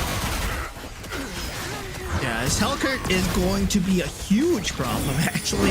Not just quite a problem, but yeah, NHA got with that early 2-star Hellcurt with a good synergy as well. It's gonna be just smashing out boards, and Dorky surprisingly loses again. We better be. I mean, he's getting the lose streak goal, so yeah, he's building up quite an economy. So I think Dorky knows what he's going for here. He did finish in a good position, so yeah, I would say, well, he knows what he's doing, guys. I'm not too worried about him as of this point. It's still above 50 HP. It's still early days into the round. There's the next Go-Go card to be contested for. Locked and loaded. Yeah, we might be lucky enough to see the first ever 3-star 5 cost. Who knows? Because of Dorky. Again, it does kind of shrink that, I think, option on 5 cost a little bit. If his enemies are scouting, they would sort of know what he's pivoting into just because he is running that Harley.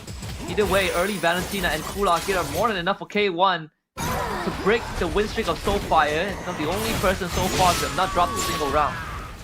Yeah, Wisnu right now with the Karina, unable to, is getting the executions in, right? You want the tankier characters, you want the Toy Mischief as early as possible, and he does get it with the Dauntless synergy as well. That's a lot of shield combinations coming through. And you see from the side of Dorky, goes for the Akai. So, yeah, the Akai combined with the K, I'm guessing that's a play coming through. He has Iori too. Yeah, and Iori as well. You still get the best of both worlds, right? You did say that either the kill or the Iori, but the Kai would be great as well, and he gets the best of both worlds. So now he runs 3 KOFs. Yeah, that's gonna be a game changer coming through for the side of Dorky. They're getting that to double 5 cost coming through. Well, yeah, starting to spell like a bit of a mid-game shift after this creep round. We're gonna see this Harley start to pop off a little bit, but at the same time, right? It's all about who has saved up the economy versus this Harley. And yeah, this Harley really throws off a lot of people's momentum when it comes to gameplay, because one hero alone just affects the game so much, because those 5 costs just change up the game by a far margin here. Now, Maizen staring at the that was Dorky staring at the Vexana, thinking about whether or not he wants to pick it up. Then Vexana is not the angle that you need to go towards, right? Like, he's one away from Iori too, so wants to quickly get to level 8 as early as possible. At least you get that small percentage of hitting a 5 cost. For now, he's going to be relying a lot on that Iori and the Akai to carry him through to this stage. Yeah, the Kato just proving to be too much from the side of Maizen, who's able to take him out. And Maizen getting that enhanced Go-Go card, working out well for him, as Wisnu is able to deal damage as well on the Karina. And I was scared of this, right? He get the Toy Mischief, he gets the Bruiser build, and then suddenly a 3-star Guinevere out of nowhere, because that's what it looks like he's going for right now. It's very doable. 3-star Gwyn with the Toy Mischief. Oh boy, I actually don't know how you deal with that, right? We saw how that went with a 3-star K, 6 KOF. Do that with a Gwyn with the 6 bruises, and that most likely is a GG angle, and he's making some pretty good progress towards that. Dorky, despite having literally 3 5 costs, he's still losing rounds. This is not going well at all. Yeah, but I think he's going for you know, the economy play. I believe he has some money saved up, and because his Go-Go card, he went for Apex Weapons, right? Apex Weapons gives you 2 equipment chests at level 8 and level 9, so he might just be power leveling, get that level 8, then afterwards put the item onto Iori and Akai and make the 5 cost more powerful. So that might be the angle that he's going for, but he's still level 7. Oh, the cash out. The cash out, 60 cash out from Anxiety. Can't afford to wait any longer because he dropped down to 54 health with only 2 aspirants to work with. So, not really the best spot to be in, but he did get himself a Terry Bogard. He can run 4 defenders or 2 dauntless. Yeah, he's gonna run the 4 defenders. Defenders with the shield synergy gives you a lot of hybrid defense with the swift blade as well, kind of polarizing. So yeah, it doesn't really synergize extremely well. He's gonna get shredded through by Zero Merchants, actually, who does have a very strong Freya. Yeah, two very strong Freyas, in fact. Beleric against Jawhead, Beleric wins. Well, that's not true in MLBB, but in MCGG, yeah, maybe. Because Beleric in MCGG just is a complete monster. But now we see Anxiety going for the +1 cap. Dorky actually picking up the Shadow Cell. So interesting coming out. He's going for Shadow Cell. Yeah.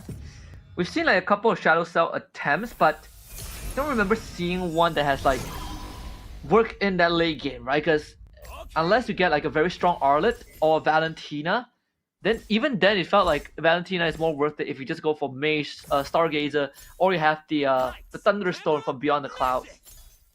Yeah, the Akai being picked up from the side of NHA God at this point. Does have the Minotaur Akai combo, the standard, cookie cutter control with the Claude in the back with the enhanced weapons, but only 4 marksman synergy at this point. I mean, level 8, I would say, is still good enough to shred through most of the enemies.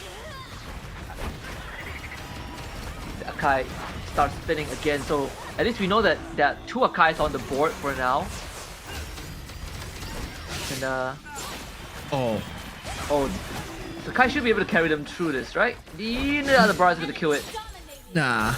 The Blazing Duet coming out was not prime. It's not into the best positioning available. So yeah, despite the itemizations, he needs a Claw level 2 or a 6 marksman synergy at the minimum to actually pull it off. Now K1 still at 90 HP so far with a winning streak along with Zero Mertens, who are all at the highest spots in terms of HP here. Anxiety and NHA got 34 and 37, but now we're taking a look at Maizen's screen here, right? He is on the Yuzong after all. He did get the golden card, but still, it's not finding the correct direction and synergy that he needs.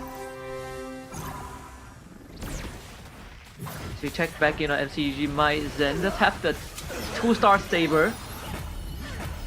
And it's making quick work of Zero Merchant's backline. That's sort of what is needed. This Saber with the War Axe, the Garden Helm, and the Purify cuts through the Freya 2. So this 4 Swift Blade, 4 Star Wing, and also the Face Warper. It's gonna give him a lot of that utility to be pesky on the board as Vishnu continues on his winning ways.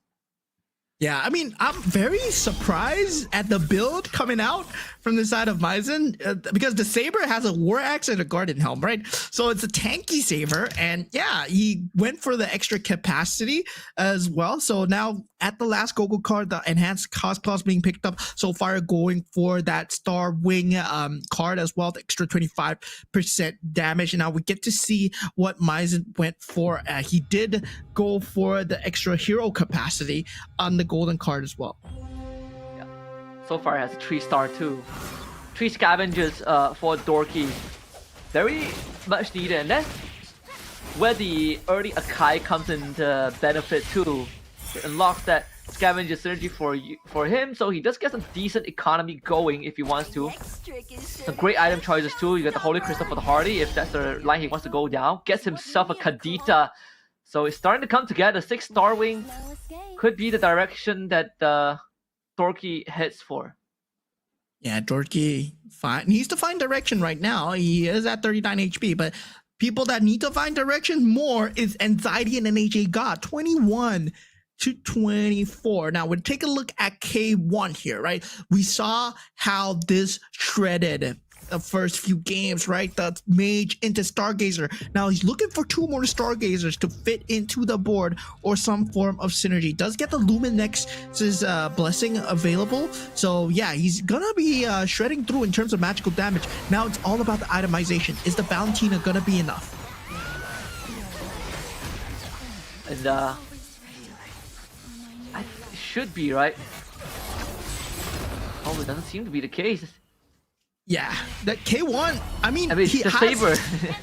This mage build is good, but Saber kills mages, like just like in the game, you know, just like in MLBB, you know, if there's a Saber in the bush, you can be farmed as a Vexana, you're still going to die. So that's what happened here. Now K1 staring down at, this should be NAJ God screen, right? NAJ God staring down at Vexana, Yori Yagami. He's not too sure whether he wants to change the lineup into that. Yeah, the pivot is not going to happen, but he goes for the Metro Zero. The X-Borg is mashed picked up together with the Ixia, so he does have that available with a 6 marksman and the Irithal to back it up. 2-star Claude as well. So NAJ God, super late game, he might have found his power spike here now. Yeah. Was able to get the 8 Metro Zero. Did have the Benedetta actually. Yeah, ends up going off. This X-Ball could be the game changer. Can he get the other last sanity off? Doesn't seem to need it though. They have more than enough damage with the 6 marksman. Zero Merchants will be the first one to taste that, so that's 17 damage. Yeah, 17 damage being taken right now, and Dorky taking 22 damage, finds itself at 5 HP despite having this early game 4-star, early game 4 cost and 5 cost, unable to make anything out of it. And right now he finds himself on the ropes. Now, taking a look at Anxiety's board here, he went for the Star Wings. He is having that Swiftblade composition. It did take out the mages, but he needs one more Swiftblade just to be slightly more effective. Plenty of solid 2 stars in front too. This is 4 bruises.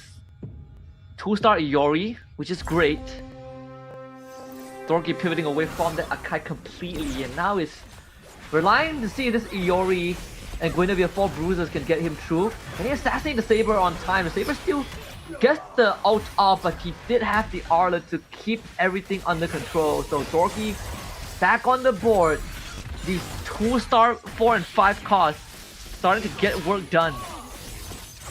Yeah, slowly but surely, but he needs to find the synergy direction, right? Seems like the Bruiser is the synergy direction. He went for the Shadow Cell as well, so he has 4 out of 6, but now it's the carousel round. Dorky will get to go first once again. I'm guessing goes for the cap +1. Yes, He does. And that's gonna solidify that synergy too on the map. Unfortunately, Kyo is also one of the least preferred 5 costs unless you are going for a mage build, so only Wisnu will be looking at that. K1 with a Lumen Nexus Crystal, so far it will take that half spot.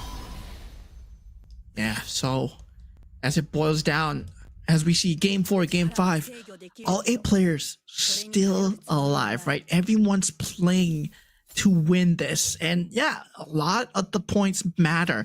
Remember, there are only 5 more slots remaining to tomorrow's semifinals here. The group stages will be eliminating 3 people here, and tomorrow they go up against even harder opponents. They go up against MRS Season 3, 1st to 4th places, and also the 1st and 2nd places for the 33rd C game. So yeah, there's gonna be 6 more opponents added, and it's gonna only get harder. Yeah. Pretty scary, like C game representative, those are the ones that I think they dominated the C games too. At least the first place finish that dominated the C games. That's something to really look forward to. Dorky looking to edge this out so far with the 3-star Belleric. Hits it very early, but now starts to struggle a little bit against the 5 cost of Dorky. Yeah, the Iori really poking through with the tank build, the War Axe, into the armor and also the ability to just sustain, right?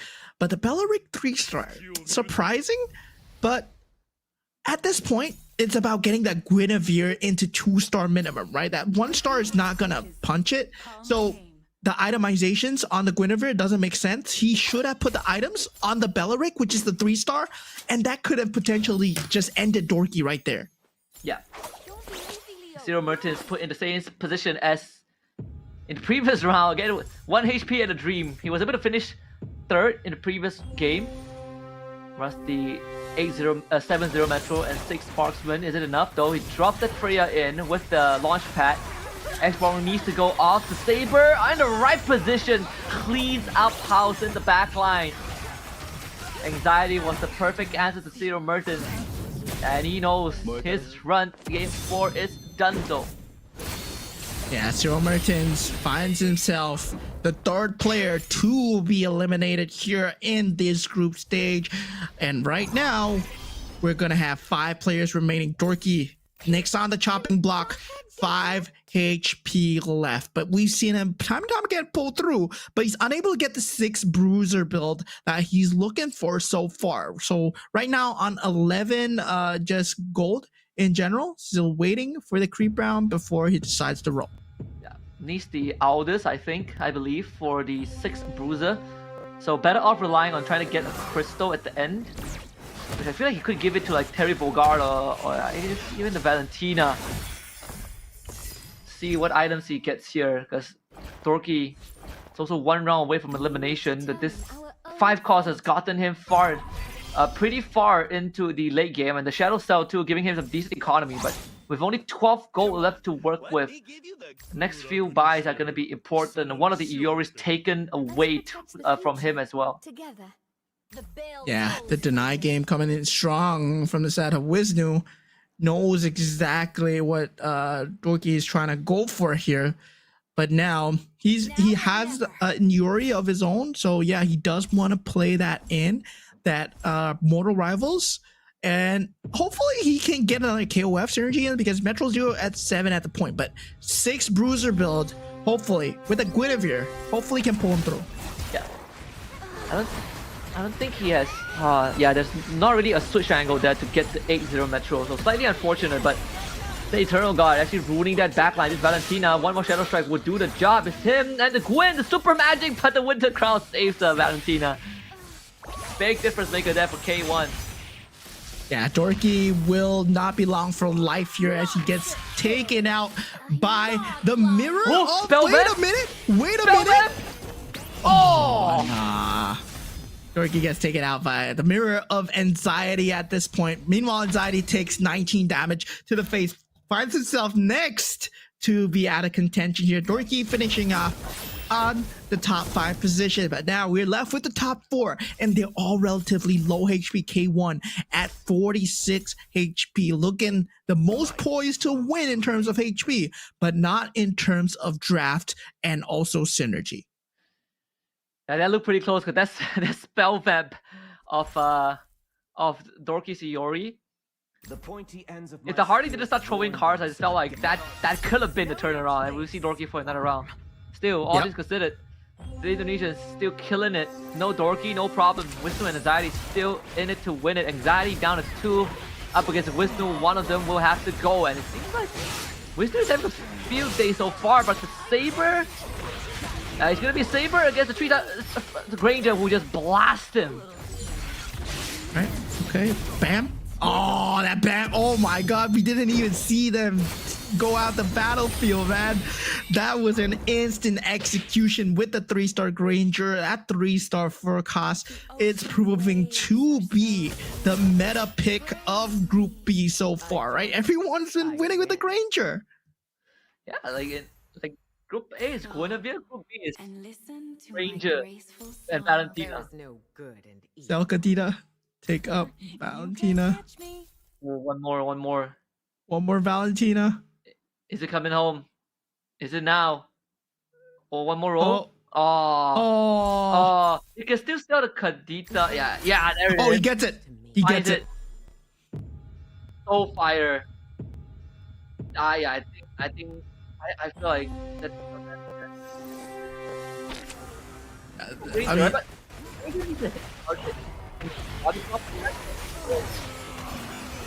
yeah, Valentina is somewhat of a wild card to deal with. Now, Granger being ranged versus this Belleric, well, my friend, you're not going to be long for life here, as the Granger also has a Winter's Crown just to add salt to the wound, and we see Anxiety and Soulfire just being taken out as K1 will be the last remaining player on the Gushin. Another Gushin win with the 6 Mage, 6 Stargazer, Valentina 3-star carry, man. Group B, super interesting, a completely different angle from what we are used to in Group A. But yeah, this Valentina, right? Like we did have a discussion about how Mages comp are built and the conditions needed to make it work. You know, you sort of need Beyond the Cloud sometimes to get that early bump and damage, but Valentina 3 has been the magic so far. Yeah, the highest damage cap, Valentina just proving that it's the best, right? Kadita was one of the highly contested ones in Group B, as we saw as well. The Mage build together with the Stargazer build. The Mage build was working okay, I would say. It would assure you a top 3, maybe in set 1, but now that we are in season 4 of MCGG and Beyond the Clouds is now well established, right? You get the Beyond the Clouds synergy, the Thunderstones really help out the Valentina a lot. And as you said, Granger, you can body block, but Valentina just ignores you. Yeah, this goes straight through with the Shadow Strike. So that's sort of I think the main difference maker there. Of course, coming in first, K1, bringing it up for Myanmar with that Valentina towards the very end. And interestingly enough, right, he takes the Gushin, but has the go-go card of Moskov, and at the end was able to get the Mage Crystal too, and that solidifies the 6th Mage's lineup, because we did see him struggling to get the 6th piece into place. Yeah, I mean, and yeah, interesting pick coming out. Pick going for the Gushon, but Harley as well. I mean, very interesting pick. But looking at Anxiety's build, that Granger 3, and Soulfire could have taken out a lot of them earlier if he was not too hyper focused on getting the Guinevere. If he focused on using the Belleric to take out more damage into the opponents, he would have put the Itemons on the Belleric, and suddenly, yeah, he would have done way more damage to them. Yeah, the 3-star Belleric was definitely one of those few gimmicks that you are not looking to finish first, or so it's pretty hard to finish first, but at least you're guaranteed like a top 4 finish. Although it's another situation where we saw Cyril Merton really taking a beating in that early game, and is looking for that late game comeback, but you can only attempt it so many times. And I wonder if this game 5 is gonna try and switch for that snowballing style, because so far in the entirety of today's games, he has been one of the few players that is constantly playing from behind. Yeah, I mean, at that point, it feels like, yeah, Cyril Merchant's early game, not really good. Is he going for a losing game strat? I would say so. But speaking of the Belleric once again, right? I'm here for a good time, not a long time. And that's what Belleric is. It just provides so much early game sustainability into the mid game. But looking at the winner stats going in, Lumen Nexus, Stargazer, Beyond the Clouds, this is the 3 minimum that you need. And then combined with the Lumen Nexus, because he did get the Lumen Nexus crystal from the carousel as well, and also the Mage's Badge and a Kagura with the Go-Go card. So with that, he is able to get the 6 Mage, 6 Stargazer, 3 Beyond the Clouds, and also the Lumen Nexus synergy for the splash damage. And this Lumen Nexus plus Valentina, you don't even need a lot of Lumen Nexus, because this essentially just blows right through your backline. So it feels like it's more of a kind of cherry on top kind of situation for K1. And that makes it a lot more interesting as we take a look at the overall standings, because Cyril Mertens 1 point away from breaking into the top 5. I think this is a race between the 5th and 6th place right now, because NHA God and MCGG MY Zen, I think they're too far away to qualify at this point in time. NHA God has a chance if Soulfire and Cyril Mertens or K1, they place either last place and second last place, right? So Cyril Mertens has to place last for NHA God to qualify. So yeah, that's the minimum that he's looking at. But yeah, NHA God and Myson, well, it's too much theory crafting. You both are out already, but they will still play round 5 and they can switch things up. They can decide who's going into top 5. And I think that's the fun part right now, because Zero Mertens had quite. I mean, he had, again, the comeback opening. We saw that in game 1. Game, but game 4 was not able to replicate that. Now it all comes down to him. Can Zero Mertens pull it off? Because it's gonna be at the cost of Soulfire, right? Like, if someone has to go, and Zero Mertens, he has the power to kick one guy out of top 5. Yeah, in Group A, we have 5 different representatives from 5 different regions, but in Group B, it seems like there is only one powerhouse that's proving to be very strong. Indonesia, of course, being very strong in that top 5, and hopefully we get more representation going into the semifinals. But at the same time, the people that are joining us from the SEA Games, right? They are, I believe, Malaysian and Filipino as well. So Finn, yeah, Malaysian as well, and also the Filipinos. So we do have more representation from the season 3 top 4 as well. So there's gonna be a lot when we go into the grand finals. So on the 25th is the grand finals, where these 8 players will finally play off for that $25,000 prize pool. But right now, we need to eliminate 3 first.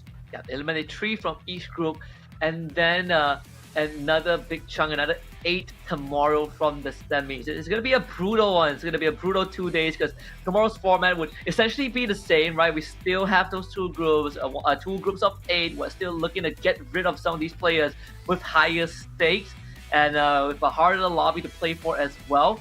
One last game for Group B. It's all for the marbles, right? We've seen Zero Mertens pull out, all of the aggressive decks, I say, like the Yuzong. We talk about the Valir as well. Now we're down to the final game, and so far, if there's one thing we haven't seen from him, it's the tempo.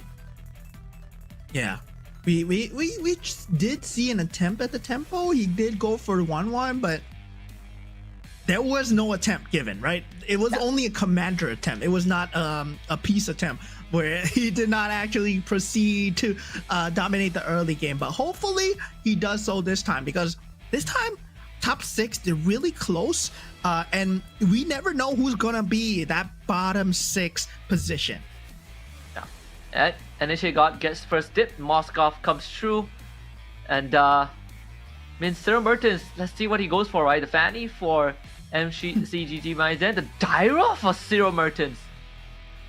Okay, the Dyra finally coming out. We talked about cheese, and this man's bringing blue cheese, man. Dyra with the Abyssal Devourer, right? He devours 1-star hero every 3 rounds and returns a hero with a higher quality. So basically, it's a randomizer where he eats a hero, he poops out a hero that is like from 1 cost becomes 2 costs, and 2 costs becomes 3 costs. So technically you can greed all the way until 5 costs, and yeah, you can just RNG your way to the top. Yeah, if you take the Dyro Go card, you could do it at double the speed, or almost double the speed. So there's some interesting idea, behind this. I can see the angle there, but again, it's another go big and go home, go big and go home approach. Yeah, I mean, at this point, right, we were talking about like whether or not you go for that top 4 mentality where, play safe, get top 4, play what the cards are dealt, or I go for top 1 no matter what. Like, no matter what. This feels like what Zero Merchants is all about. He's going for that top 1, that Dyroff. Man, it's crazy. Yeah, it's actually insane. See, I am excited because we got a Moskov and we got a Dyroff. So, 2 different commanders, but with one direction, which is we're gonna roll the dice big and hope it lands on a 6. Yeah, I mean, this is really all about the natural high rolls coming through for the RNG side. Hopefully, fate does favor them, but now looking at the early go-go cards, NHA got going for the Moskov, and Zero Martins, yes, picks up the Dyrov card as well. There's no only Wisnu. Okay, he is a Valera after all, so yeah, does pick up that Lunox card, and the rest pick up the respective commander cards, except for K1, who goes for the Lori card, which is the most favorite card after all. Yeah. Yeah, saying true to their roots this time. Of course, the Indonesians, all three of them basically guarantee semis. I mean, the only way for one of them to drop out is that if they finish last. Last? Yeah, Yeah. and then someone else, and then like even if they finish last, I think the only person that could lose their spot, could catch up is actually no, only K1 and Zero Merchants can overtake like one of the Indonesians if they fall last. But MCGG, Maizen, and NHA got even with the maximum points. I know MCGG and Maizen has no chance. NHA got very slim. Yeah, so yeah, there's still a chance. There's still a chance to knock him out. So we're gonna have to see what comes through here, right? Right now, Anxiety did go for the lose streak, chose not to put the heroes into the field. So Anxiety, well, going for somewhat of an early interest strat, currently at 21 gold. Yeah, and that's gonna set him up good too. Can facilitate the early leveling to hit 6 and then start getting some decent 3 cost to work with. Lucky, if you get lucky, you'll hit that 4 cost. You also got the Toy Mischief, so you get the duplicator. We just see him clone 2 of the Uranus, but as much as tanky as he is, doesn't really have the damage output to back it up. So NHA God's gonna take this win, and as a Moskov, very important that you don't lose too much health in the early game. Yup. Really important, but still, I'm curious to see what Anxiety is going to go for. Wisnu taking a lot of early game damage, taking up 9 damage as well. And yeah, Zero, he's gonna take damage because he's devouring his hero. So he's gonna take damage no matter what. But still, I'm curious to see what he ends up with, right? Does he go for full greed all the way and ends up with 5 costs, or does he stop once he reaches a certain threshold, once he reaches a certain build that he's trying to achieve? Maybe it could be bruisers to start it off, because I mean, generally the meta with Dyrop is to roll till you get bruiser and keep taking bruisers and play the minimum 6 bruisers and just try and recuperate your losses. Let's see this Anxiety too, getting a 2-star Sicilian.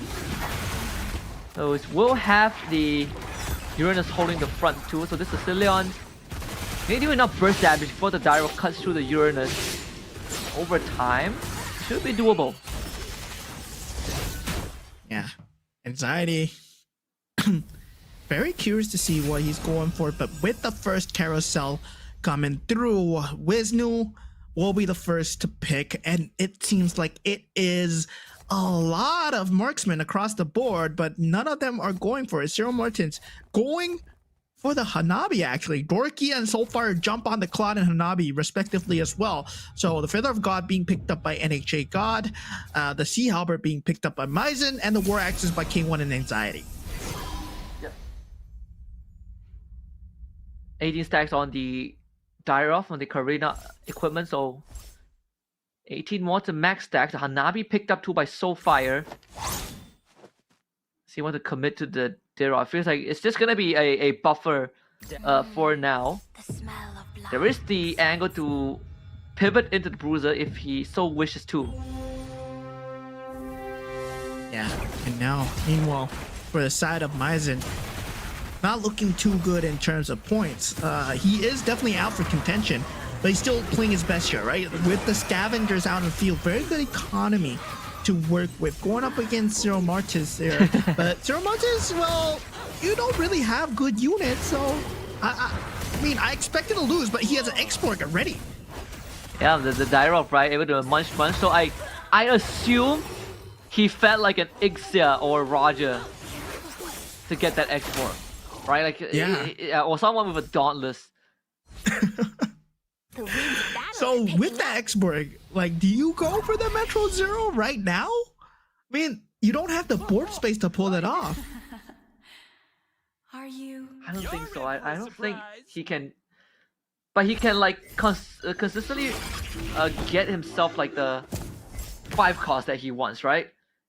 Like look at that, another 5 cost. This time is the Akai, and he has that Toy Mischief, and this could be enough to at least allow him to survive long enough. And you just feed 5 costs. You just feed like 4 costs into the Dairoff. You spend the rest of your gold to level up, and then you rinse and repeat so that you keep cashing in on these 5 costs. But still, doesn't have the damage to win rounds yet, but does put one of his foot forward. Yeah, now he does have 2 Akais, right? So that might mean something, but the heavy spin not dealing too much here, as the Minotaur is able to just soak it up with the backline of anxieties, just coming through with the Clint, and also just having a lot of backline damage to D-Jump. Yeah, the Akai kind of trolling there, spinning around, just Beyblading around the Minotaur, because the Clint was low on health, but hey, that's how the AI of the chess pieces works sometimes. Pretty unfortunate death for Zero Merchants. Goes for the Go-Go card that helps him level up using lesser gold, and I think we see the angle there, right? It's all about hitting your pieces early. Yeah, I mean, at this point, he's full sending it, dude. He's full sending it. He's full sending it. For NAJ God, going for that Shadow Cell piece, getting the Dairoff, and also the Shadow Cell Crystal as well, has that early 4 Shadow Cell capability for the side of NAJ God. But taking a look at K1, is going for a very similar build to his winning build, right? Already has 5 out of 6 Stargazers, 3 out of 4 Star Wings as well, and the Beyond the Clouds is already at a stack of 27. Yeah, puts in the cooler. That's 6 Stargazers. Perfect, and he has Kadita too. So in a prime position to start snowballing, or at least give himself a good chance of, if the game goes late, he will be able to pull off the Valentina, which no one is contesting so far. And that's something I think he has been playing to his advantage, right? And most of the other players don't really lean into that Valentina Kadita carry. Yeah, they go for a more traditional carry instead of the magic damage coming through, and suddenly you have a 3-star Kadita or 3-star Valentina and it's just destroying boards. But looking at NHA God, he is going for that 6 Shadow Cell, so he does have some economy to work with if his units survive, and 2 of them does. And does a Dijang do it? Of the Kadita Rough Waves, K1, 6 Stargazer, a bit too much for now, and that's just a Holy Crystal on the Kadita, and just a 1-star Kadita too. But we did expect the Thunderstone to be put on her. 40 stacks now out of 99, so almost halfway there. Okay, unable to get the mage synergy though, so right now he's much more valuing the Star Wing synergy, I would say, but I would think he would want to pivot out the Star Wing, go into mages, and keep the Beyond the Clouds. So yeah, that's something that he's aiming for. Yeah. K1 against Wisnu here. Again, with the Kadita, should be able to do substantial amount of damage unless Kadita gets Focus Fire, but it doesn't seem to be the case with that 6 Stargazer. Pieces very well spread. Out, another Rough Wave comes out. It's down to this Freya. One last channel of the skill. Nope, another Rough Wave. Towards the very end, K1 continues to be at 100. Yeah, that was 3 Rough Waves in just 1 sequence battle alone. Now, Claude unable to deal with this Guinevere so far. And yeah, the story of anxiety, the story of the Guinevere. Will it return to Group B this round? Entirely, it's just having that Toy Mischief. We did talk about the Toy Mischief. The Toy Mischief Crystal on the Guinevere. We're seeing that in action. What does the Storky have left in the pool? Right now he's missing 1 bruises for 4. But we see Zero Merchants again, full sending it into the 5 cost. Double Akai's now with an Aulus with the Golden Staff, leading into the Toy Mischief Scavengers, but the next step is to actually get them to 2-star. Yeah, I mean, at this point, 2-star Toy Mischief into either full scavengers for Eco or Glory League, right? But Zero Merchants, despite the fact that you have 2 Akais, is it enough though to just clear out this Golden Staff Saber? But 1 star though. See the Buckeye spinning. I don't really have the correct items just yet, sadly. Zero Merchants, really all or nothing here. Is at level 8. Goes into the carousel, will be the last, gets the Akai. Akai 2. Decides to forego it. I think +1. Yeah, I think it makes sense. Gives anxiety to Akai though. That means lesser Akais in the pool. Ooh, and K1 gets that taunt. That's a huge item. Especially if you're playing a mage lineup, right? You don't want your mages to get hit. So, yeah, K1, it's a great item for him. Zero Merchants hits Akai 2 anyways. So frees up some board space. I mean, he has 41 health to work with, so I believe that's enough for 2 more Devours. Depending, just judging by the state of his board, of the commander abilities. He was able to get the 2-star Aulus too. We did say that he needs that 2-star. We're facing up against Wisnu. Let's see how this pans out.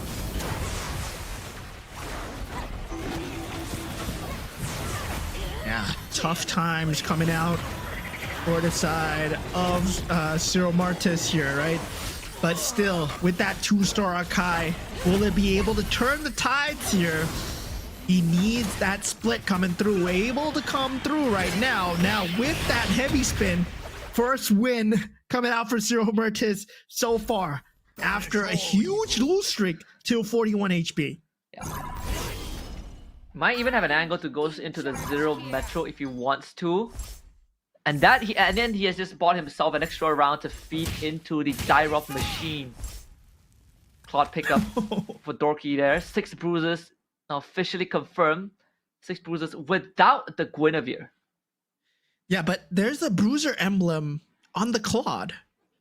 So that's that's a bruiser Claude. All he needs is a golden staff on the Claude. Yeah. Have to max stacking then incredibly fast against Wisnu. Oh, this Claude is gonna clean up how. Just watch him go. They're all dead. Yeah, this is some crazy combination we're seeing, right? We know that bruisers were very strong, but still, it's a bruiser Claude and Zero Mertis taking out K1. The Akai 2-star and Aulus 2-star proving to be a bit too strong here. And also we see Anxiety taking out Soulfire's in HP as well. Yeah. Fire down to 50. Wisnu down to 19. We did talk about the possibility of Wisnu getting knocked out of the competition. There's a chance. Because Zero Mertis is watching this. Yeah, I mean, there is a chance. After all, anything can happen here. As we said, anything can happen, and the points, they're so varied at this point.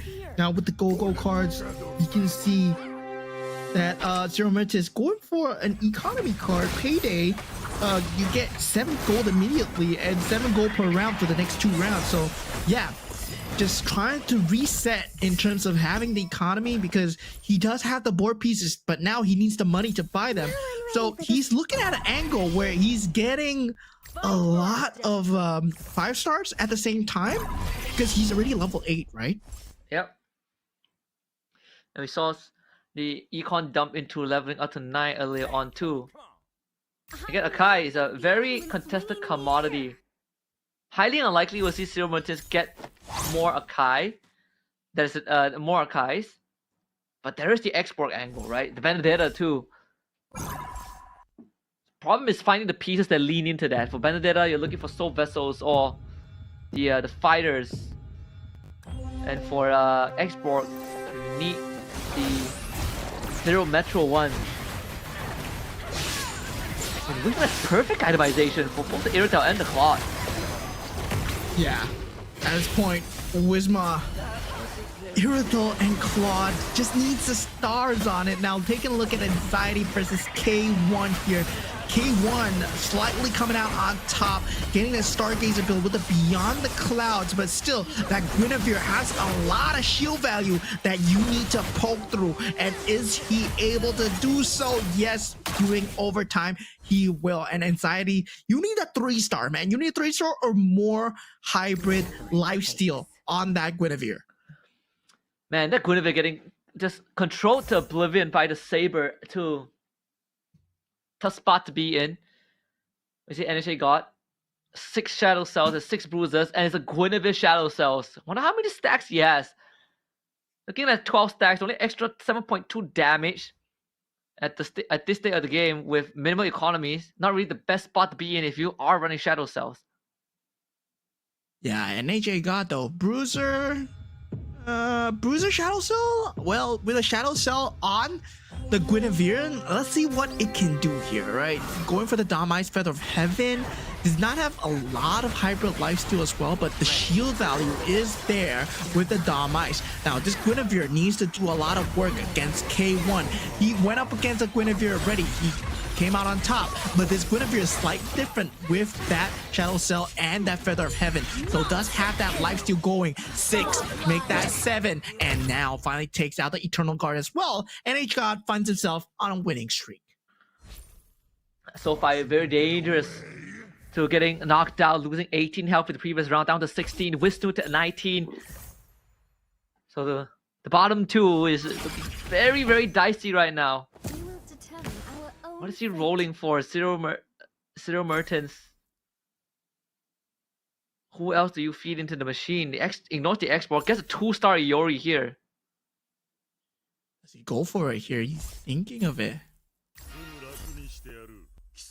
Yeah, he's thinking of it. And next round, he's going for that economy with a 19, hoping for a W here. So he's on a win streak after all. So yeah, he's hoping for the W. Places the Iori right in front of Dorky's Iori, but where's the Winter Crown there? But that could disable his own Iori. The export is going to go off. His Iori will end up dying because of that Winter Crown. Wait a minute! The Iori died mid-air, so he gets an extra kickoff. That might just be enough to deal with this Claude as the heavy spin now comes out from the Akai. The double heavy spin. Oh, come on!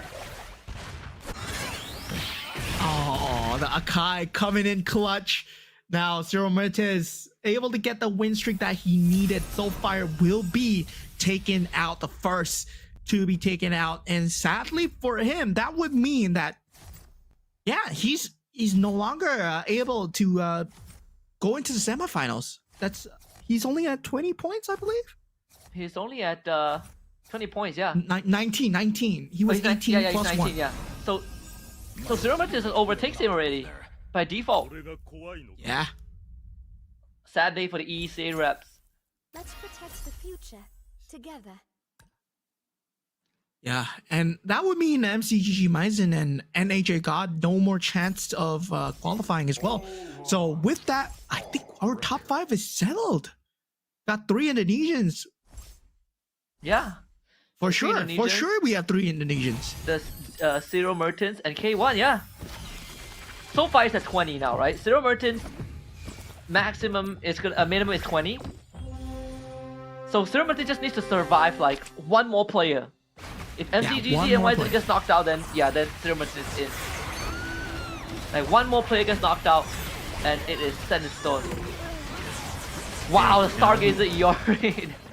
Okay, that looked possible for a while. Soulfire is gonna win this. And also Soulfire, Anxiety is gonna win this. And Yeah, the Bruiser Claude, not doing too much. Yeah. 11 pieces on the board, by the way.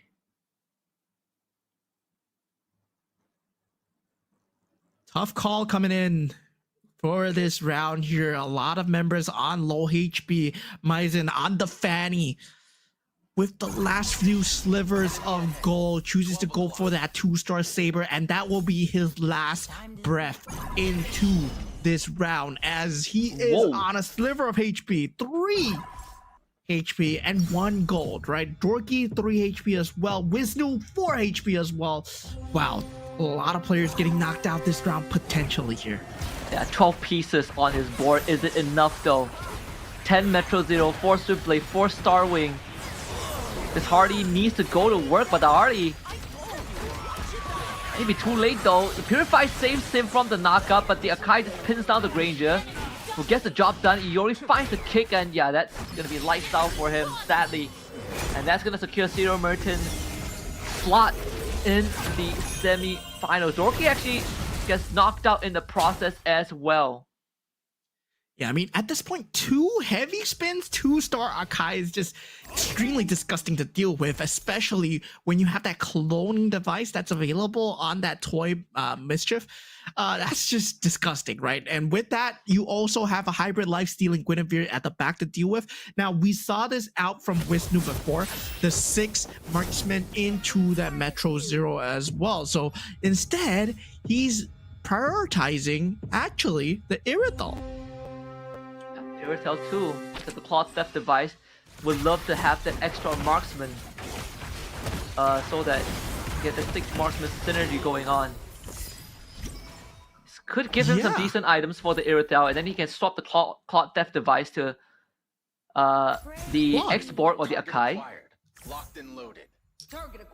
He should actually take the BOD and see Albert from the Claude instead. And yeah, just add on another item instead of using the Claude Test device, because that limits the 2 5 costs, and it's a 2-star 5 cost. Man, you put 10 gold in them. You wanna I mean 10, 15 gold in him. K1 is 1 Freya away from a 3-star. He's hitting all the pieces, man. He's looking for 3-star Freya, 3-star Kadita, 3-star Saber with 6-star wings. This is disgusting coming out. If 99 Beyond the Clouds stacked up, now he goes up against Zero Mertis as well. The double Akai is going to be something that he needs to deal with.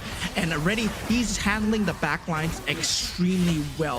With the Harith being taken out, the Iori though, still alive, just proving to be a menace. Now 2 Akais finally left to deal with. That Xavier is doing crazy work just being alive right. Saber seal the deal at the very end too. Zero Martyr is not a problem there. K1 in the second half of today has been phenomenal, as Wisnu is out as well. We're down to top 4. Anxiety, 1 HP, and a Dream. Well, yeah, his name is Anxiety, and his HP gives me anxiety, man. I mean, 1 HP at this point. Anxiety, still, I would think he is secured the top spot at this point already. So right now, they're just playing for positioning. They're just playing for, for laughs and giggles. So definitely at this point, it's about who finishes on top. It's a point of national pride, because all 4 of these guys, they're from different countries. It's Indonesia, Turkey, Cambodia, and Myanmar going at it, ladies and gentlemen. And Anxiety couldn't get the pieces he wanted. He rolled like at least 30 gold there. Still got the 6 Toy Mischief and 6 Bruises. The Guinevere can easily go to work. Heavy Spin comes off to, I mean, Zero Mertens just does not have enough. That Iori being giving damage to items actually felt like sort of a disadvantage, right? You one-shot people, but you're also glass cannon. Winter Crown already propped in the earlier stages. That's gonna be lights out. Anxiety goes for another round. Yeah, Zero Mertens with a top 4 finish. That's still good, but Anxiety giving a smile to the camera there on 1 HP on top 3. Does it for Indonesia.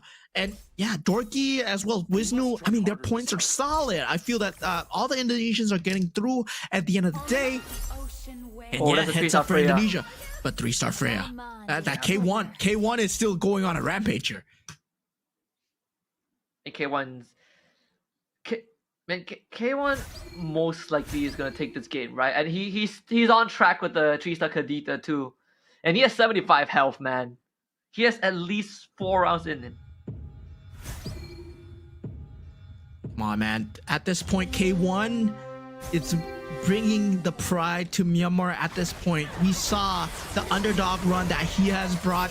Now with the Freya 3-star at the front with the taunt, he just gets tickled down. He's still able to dish out so much damage. The slam coming through, and as long as the Freya is alive, finally gets taken out. Now the 2 Akais left to be dealt with. This Edith is going to be a problem. Winter Crown does get proc on the Edith, but the Kadita is still alive together with the Saber and the Edith as well. And finally takes out Anxious on 1 HP. K1 will be up against NHA God. It's Myanmar versus Cambodia. And yeah, neighbors, but still, NHA God, well, at this point, he's not going to qualify, but a great showing once again by the Cambodian representatives for the last game. Does get the +1 hero slot. NHA God.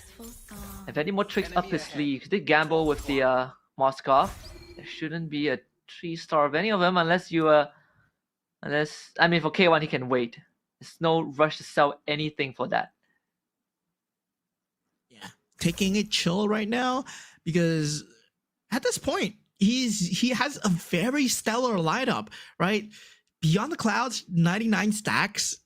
Freya with the Thunderstones on the Kadita as well, and yeah, it's just very disgusting to deal with because the Freya can just prevent so much frontline damage with that taunt item as well. Yeah. And Guinevere has to go to work. Actually hits the right target, right? Finds the Edith too, but the whole team is dead. It's Guinevere against the world. Can the Guinevere do it? I think yeah, can. It's a 3-star Gwyn. Oh boy, here it comes. It ends with the Gwyn. We got a game. K1. We're going back full circle, guys. It's a 3-star Gwyn. Back to the Gwyn. But can the Gwyn handle a 3-star Kadita on top of 3-star Saber? That's what I want to know. And actually, you dirty man. He's holding the Kaditas, man. He's not letting K1 get the 3-star. At this point, NHA God is just having fun, just making sure that his counterpart from Myanmar, Mr. K1, yeah, you're not going to get the satisfaction of getting the 3-star. No, you have a lot of HP, but you're going to have to suffer just a slight bit as my Guinevere just, yeah, body bags you around, you know? Yeah, unless you get lucky with a mirror device or something. Like he's literally one piece off of both the Saber and the Kadita. Well, the Kadita is out of the picture, but the Saber is still up there. So there is a chance. This time the Freya against Gwyn. Oh, the Gwyn's gonna beat the Freya. Yep, not even close. Oh, one punch. Boom. Kick it. Oh man. 7. Oh my god. Man, the damage is so high you can't even see it. This is Guinevere, 3-star Guinevere, man. He got the 3-star Kadita. Okay, now we got a game on our hands. Okay, now we got a game. Nice try. One day, we will return. And he's holding the Saber now. Oh man. Oh my god, the last game. Just dying out pieces. It's okay, sir. You can sell the Kadita. Find the Saber. Don't let him get it. Yes. Target acquired. Don't give it to him. At least we know there is still enough Sabers in the pool. It just makes it harder for K1. Be careful you don't get lost in your dreams. Because a Harley. He's just denying pieces away from his enemy. Does K1 still hit the Saber? That's what I want to know. Yep, he still got it. Alright. Alright, that's a 3-star Saber. That's a 3-star Saber, yes sir. Okay, this is the final showdown, right? 3-3-star units versus Guinevere. How strong is Guinevere? Saber is a stargazer. I think, and he taunts. Why would a Saber be taunting? But okay. All right, moment of truth. Let's go. All right. Oh, and he has it lined up for the Gwyn. Okay, that's Valentina dead. Wait a minute. All right. The Gwyn hurt. The Gwyn hurts. But they don't have enough damage for the Gwyn? No way. Okay. Oh no, okay. That looks scary. That actually looked pretty scary. Okay, so K1 finally clutches it out with the 3-star Saber, 3-star Kadita, and takes the last game of the set home for Myanmar. And now we will have our top 5 coming through. Yes, what a day this has been. It all comes back full circle to the 3-star Guinevere as we saw earlier today as well. And that was just so exciting. I mean, the funniest thing was if the 3-star Kadita didn't come out and only 3-star Saber was got picked up, the Gwyn would have actually won. So that was the scariest part, right? Like, he was on the right track, but K1 too far ahead of the curve, too much health to use as the bargaining chip, and in the end was able to, complete the conquest, right? All NHA God did was delay the inevitable. Yeah, I mean, at that point, K1, he had a very stellar lineup plan. He did know that a lot of people were not going for Kadita. A lot of people were not going for the Valentina. He went for the same build in also game 4. Game 5, he swapped it up just a little bit. He went for a full Stargazer, got the Stargazer crystal, put it on the Saber. And that was a 3-star Saber who was a Stargazer. So imagine being locked up and just being locked up again and again, because yeah, this Saber is just not letting you play the game. And yeah, the same way you feel in MLBB, you can do it in MCGG as well. Yeah, and look at that endgame board. Oh, it looks so cool. 3 stars. And this is with the 1-1 commander, by the way. 1-1 commander with the Loi commander go card. Yeah, I mean, at this point, this is like, yeah, he went for the early game and he's just showing off at this point. He knows that any commander can win the game. And I feel like, as much as we like to say the commanders do matter a bit, it's still a good player can make any commander work. And I think that kind of it's a bit of reassurance, right? Like, it's the commander is one thing, but how you kind of play around with the how to reinforce the commander with the commander go choices is what really shows true flexibility there. Though I would say we got to see Daira for the first time, and there was a pretty good ideas there. But it also, gives that reassurance that, hey, getting an early 5 cost might not mean that you are gonna win those rounds. You still need a decent comp to work with. Yeah, I mean, it goes to show, right? 5 costs, it's not the end-all be-all. 3-star Guinevere is not the end-all be-all. It's still about the good synergy. It's still about the itemizations. How you build your comp matters as well, right? We saw the Harley, we saw the Dairoff, and yeah, they both didn't end up in top place, but they did get like decent standings. I would say these pro players, they handled it very well, but of course in a lesser player's hands, it's going to be just that much lesser underwhelming as well. In the end, it's the Gwyn tree that still is one of the best pieces. The Shadow Cells, we were slightly worried if he is building up the Shadow Cells enough, but in the end, it clearly was enough. In fact, it didn't even matter. He just goes off the Shadow Cells and make sure that this Gwyn survives for as long as possible. Yeah, this was just Gwyn versus the world, man. Like, you can see, like, NHA God is like, yeah, I'm keeping all the Sabers, I'm keeping all the Kaditas that I can find, but still didn't work out for him. But sadly for NHA God, despite this stellar performance, getting second in this game, he did not perform too well in the first 4 games, will not be able to represent Cambodia in the semifinals here as we head into K1 stats, right? Where we see he's able to get the reinforcement plus card, but the most important thing is the Stargazer's badge that actually enabled him the win. Yeah, and it's a very crucial win too. I think this puts him at 27, same point as Whisper. So it's a talk about the run it back at the very end. Like, the first half of K1 looked slightly shaky, but the second half he was killing it. Yeah, I mean, at this point, we know that, Myanmar is a powerhouse when it comes to MCGG. They've shown it in Group 1 and now Group 2 as well. With K1, we have Jerry, but now Indonesia is a very strong threat to be reckoned with as well. We've seen it 3 of their members getting through into that top 5. But looking at K1 once again, Starring Stargazer Mage once again. But the similar thing is, like, he kept Beyond the Clouds and he kept going for Beyond the Clouds synergy. And that was the way that the mages scaled into the later stages of the game. Yeah, and it also kind of dispels some of the common.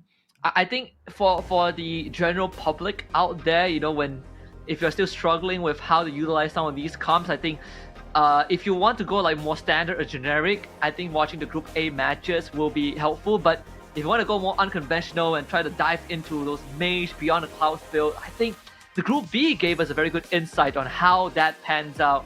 So I think overall, you know, we got a good mix of player going into tomorrow. Take a look at the overall standings. Anxiety ends up being first with 28, followed by K1 and Wisnu in second and third with 27. Dorky 24 comes in fourth, and Zero Mertens comes through in the end, just enough to make it a top 5. Yeah, and top 5, I mean, just very strong in terms of just decision making, right? But Cyril Mertens is one of the Turkey players that really surprised me, going for a lot of cheese strategies, going for the Dyrov, and at the start going for the Yuzog as well, just playing for the late game. He just managed to cut through with 23 points. Sadly, for Soulfire, we will have to say goodbye to him, NHA God and Maizen as well. But they played their hearts out today at the group stages, and also they are not walking away empty-handed, guys. It's congratulations to them. They still get $200 for playing. Yeah, and they also have to. I think Zero Mertens is going to be an interesting wild card going into tomorrow, right? Because he's one of the more has one of the more unconventional approaches to the game and how he deals with his opponents. But tomorrow he's going to be sorted into one of the groups again, and it comes down to who he's grouped up with. We might see some repeats of of the opponents that he has faced off today from this group B. So that's going to be interesting in how he is going to play those rounds out tomorrow when he gets tested. Yeah, definitely. It takes a lot of experimentation to really utilize a lot of these cheese builds, and it feels like Cyril Merchants has tried them all, right? We saw that a lot of players, they do have a book or whatsoever, notes open up, and yeah, it's all about this MCGG where you keep a track of the strategies that you've tried, keep a track of the strategies that can work, and also knowing what is in the pool, right? Sometimes taking a mental note of what your enemy is playing, what counters them out, what is the natural counter as well. So that's very important. Yeah, and we actually saw a K1 like crossing something off the notebook. I wonder what is on there as well. So this, again, we are going to be talking to the winner coming up right now. Let's see what he has to say. Mas Nano dan Halo Ceti. Halo. Oke, waduh mukanya bersinar-sinar banget nih habis menang nih. Tadi aku sempat notice sedikit di game terakhir ketika dia udah, walaupun hashtag 3, cuman udah senyum-senyum sendiri nih, udah kayak wah menang nih kayaknya nih. Oke, pertanyaan pertama nih, aku mau tanyain, kamu itu nggak dapat sama sekali hashtag 1, tapi apakah emang itu sebenarnya strateginya untuk kayak ngamanin poin aja kah, atau sebenarnya awalnya mau kayak gimana itu arahnya? Termasuk strategi karena konsisten dan stability itu penting. Jadi percuma kita memakai commander yang bagus tapi ketika kita pakai itu down. Contohnya Gushen itu gambling. Kayak kalau dia bijinya bagus dia bisa hashtag 1. Tapi kalau misalnya bijinya tidak kita inginkan, ya itu bisa seperti teman saya Dorky itu, dia bijinya kurang bagus, menurutku. Konsisten aja sih strategi juga. Konsisten dan juga strateginya cukup menarik. Cukup menarik. Iya. Mungkin itu menjawab kenapa bisa top 1 MRS ya. Iya, top 1 konsistensi MRS ya. Emang jago sih yang saya ini sih. Maybe Moment, you have any question? Yeah, I have a question for you, Anxiety. Yeah, you said you like to go for consistent strategies, right? So I'm going to be asking you this in English as well. But for Cyril Mertens, you played against him just now, the Turkey player who went for the Dyrov. What do you think about these kind of cheese strategies? You know, Dyrov, 1-1, Ube strategies. Would you want to try it? You know, like just gambling Ube strategies. You want to try? Maybe tomorrow in the semifinals? kenapa aku tidak memakai one-man ya? Pertanyaannya seperti itu bukan? Tadi kenapa ini apa namanya? Tadi cukup kaget nggak ketika melihat Ciro yang menggunakan direct nih di fase-fase terakhir dan terakhir ya? Iya, gimana untuk strateginya ke nanti ke final ya? Iya, apakah mau mencoba direct juga? Menurutku Dairot itu termasuk commander yang gambling ketika summonnya itu sesuai apa yang kita inginkan itu bisa bagus karena tadi di awal dari pemain dari Turki itu mendapatkan Akai ya. Akai ya. Dan Akai itu bisa 6 toy dan Scavenger-nya aktif. Tapi ketika tidak diinginkan seperti Vexana atau maybe Harley yang nggak memakai sinergi itu, nggak memakai combo itu bakalan sangat berat banget. Yes. Itu my opinion ya. Pendapat dari saya itu gambling menurutku. Kenapa aku tidak memakai D-Rod karena ya seperti yang kita ketahui. Oke, berarti komandannya emang cukup gambling ya. Karena kita lihat tadi juga dari area anxiety-nya di match pertama itu pakai Fanny, lalu Luoi, Karina, Valir dan juga Kagura. Mungkin dari arah Valirnya emang agak cukup gambling di arah kartu, tapi untuk gameplaynya dia milih yang arah stabil aja ini. Stabil Mas. ya. Gitu. Oke, dan tentunya congratulations sekali lagi untuk Anxiety memenangkan di bracket yang B kali ini dan melaju ke babak selanjutnya nih. Jadi sampai bertemu di final nantinya ya. Oke, congratulations. Yeah, see you. See you. Thank you, man. And that was Anxiety, talking about consistency. But I gotta do a quick translation of just a brief summary of what's his answer, right? Because we did brought up the whole Zero Merchants and their approach to the game, and through him, Dyrov is a they call it a gambly, right? A roll of the dice sort of a commander. You are looking to go big or go home, sort of like Harley as well. We also saw that being brought in, and but he did express his interest to perhaps try out Dyrov, maybe tomorrow, or if he makes it to grand final. So that would be interesting, right? Sometimes these curveballs is what's gonna bring you across the finishing line. Yeah, it's gonna keep their players on the toes as well. So it's going to be something to look forward to, especially we're going into the later stages. There are better players coming in. Tomorrow, the first and second place for the 33rd SEA Games, they will be coming into the pool, and also the first to fourth places for the MRS Season 3. So there's going to be a lot better players in the pool, and they're going to have to battle it out. Yeah, and if you guys want to make sure that you're not going to miss out on any comprehensive news and official live streams for GO1, remember to follow our official global Facebook and TikTok account at Magic Chess Go Go. Magic Chess Go Go for Facebook and Magic Chess Go Go Global for TikTok. You'll find all the latest news. But at the same time, you can also follow MCGG TikTok in the chat. Take a screenshot of it, go to the pin post in the official global TikTok account for the live stream event. Follow the event rules and participate for a chance to win a random lucky draw prize. If all else fails, just scan that QR code and then you will be able to be a part of this community, because GO1 is the first inaugural Magic Chess Go Go World Championship, and it's been an honor to be on the starting lineup for the broadcast. But this is just day one. We've got a lot more action coming in tomorrow. Semi-finals, bigger, better competitors, and even higher stakes to find out who will enter the grand finals. My name is Husky. This is Moment. We'll see you guys same time tomorrow. And until then, have a great night. We'll see you soon.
焼き尽くそうね。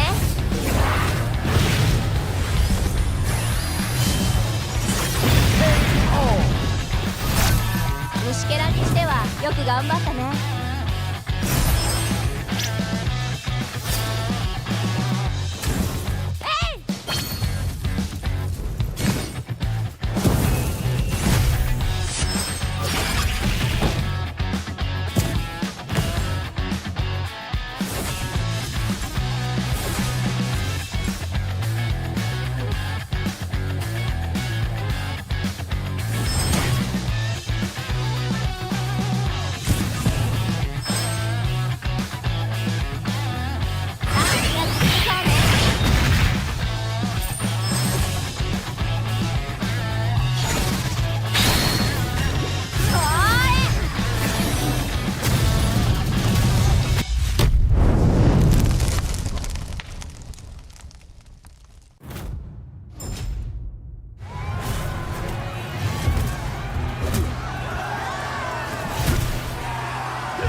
Rise beyond greatness and reignite the stars. Come then, embrace the struggle.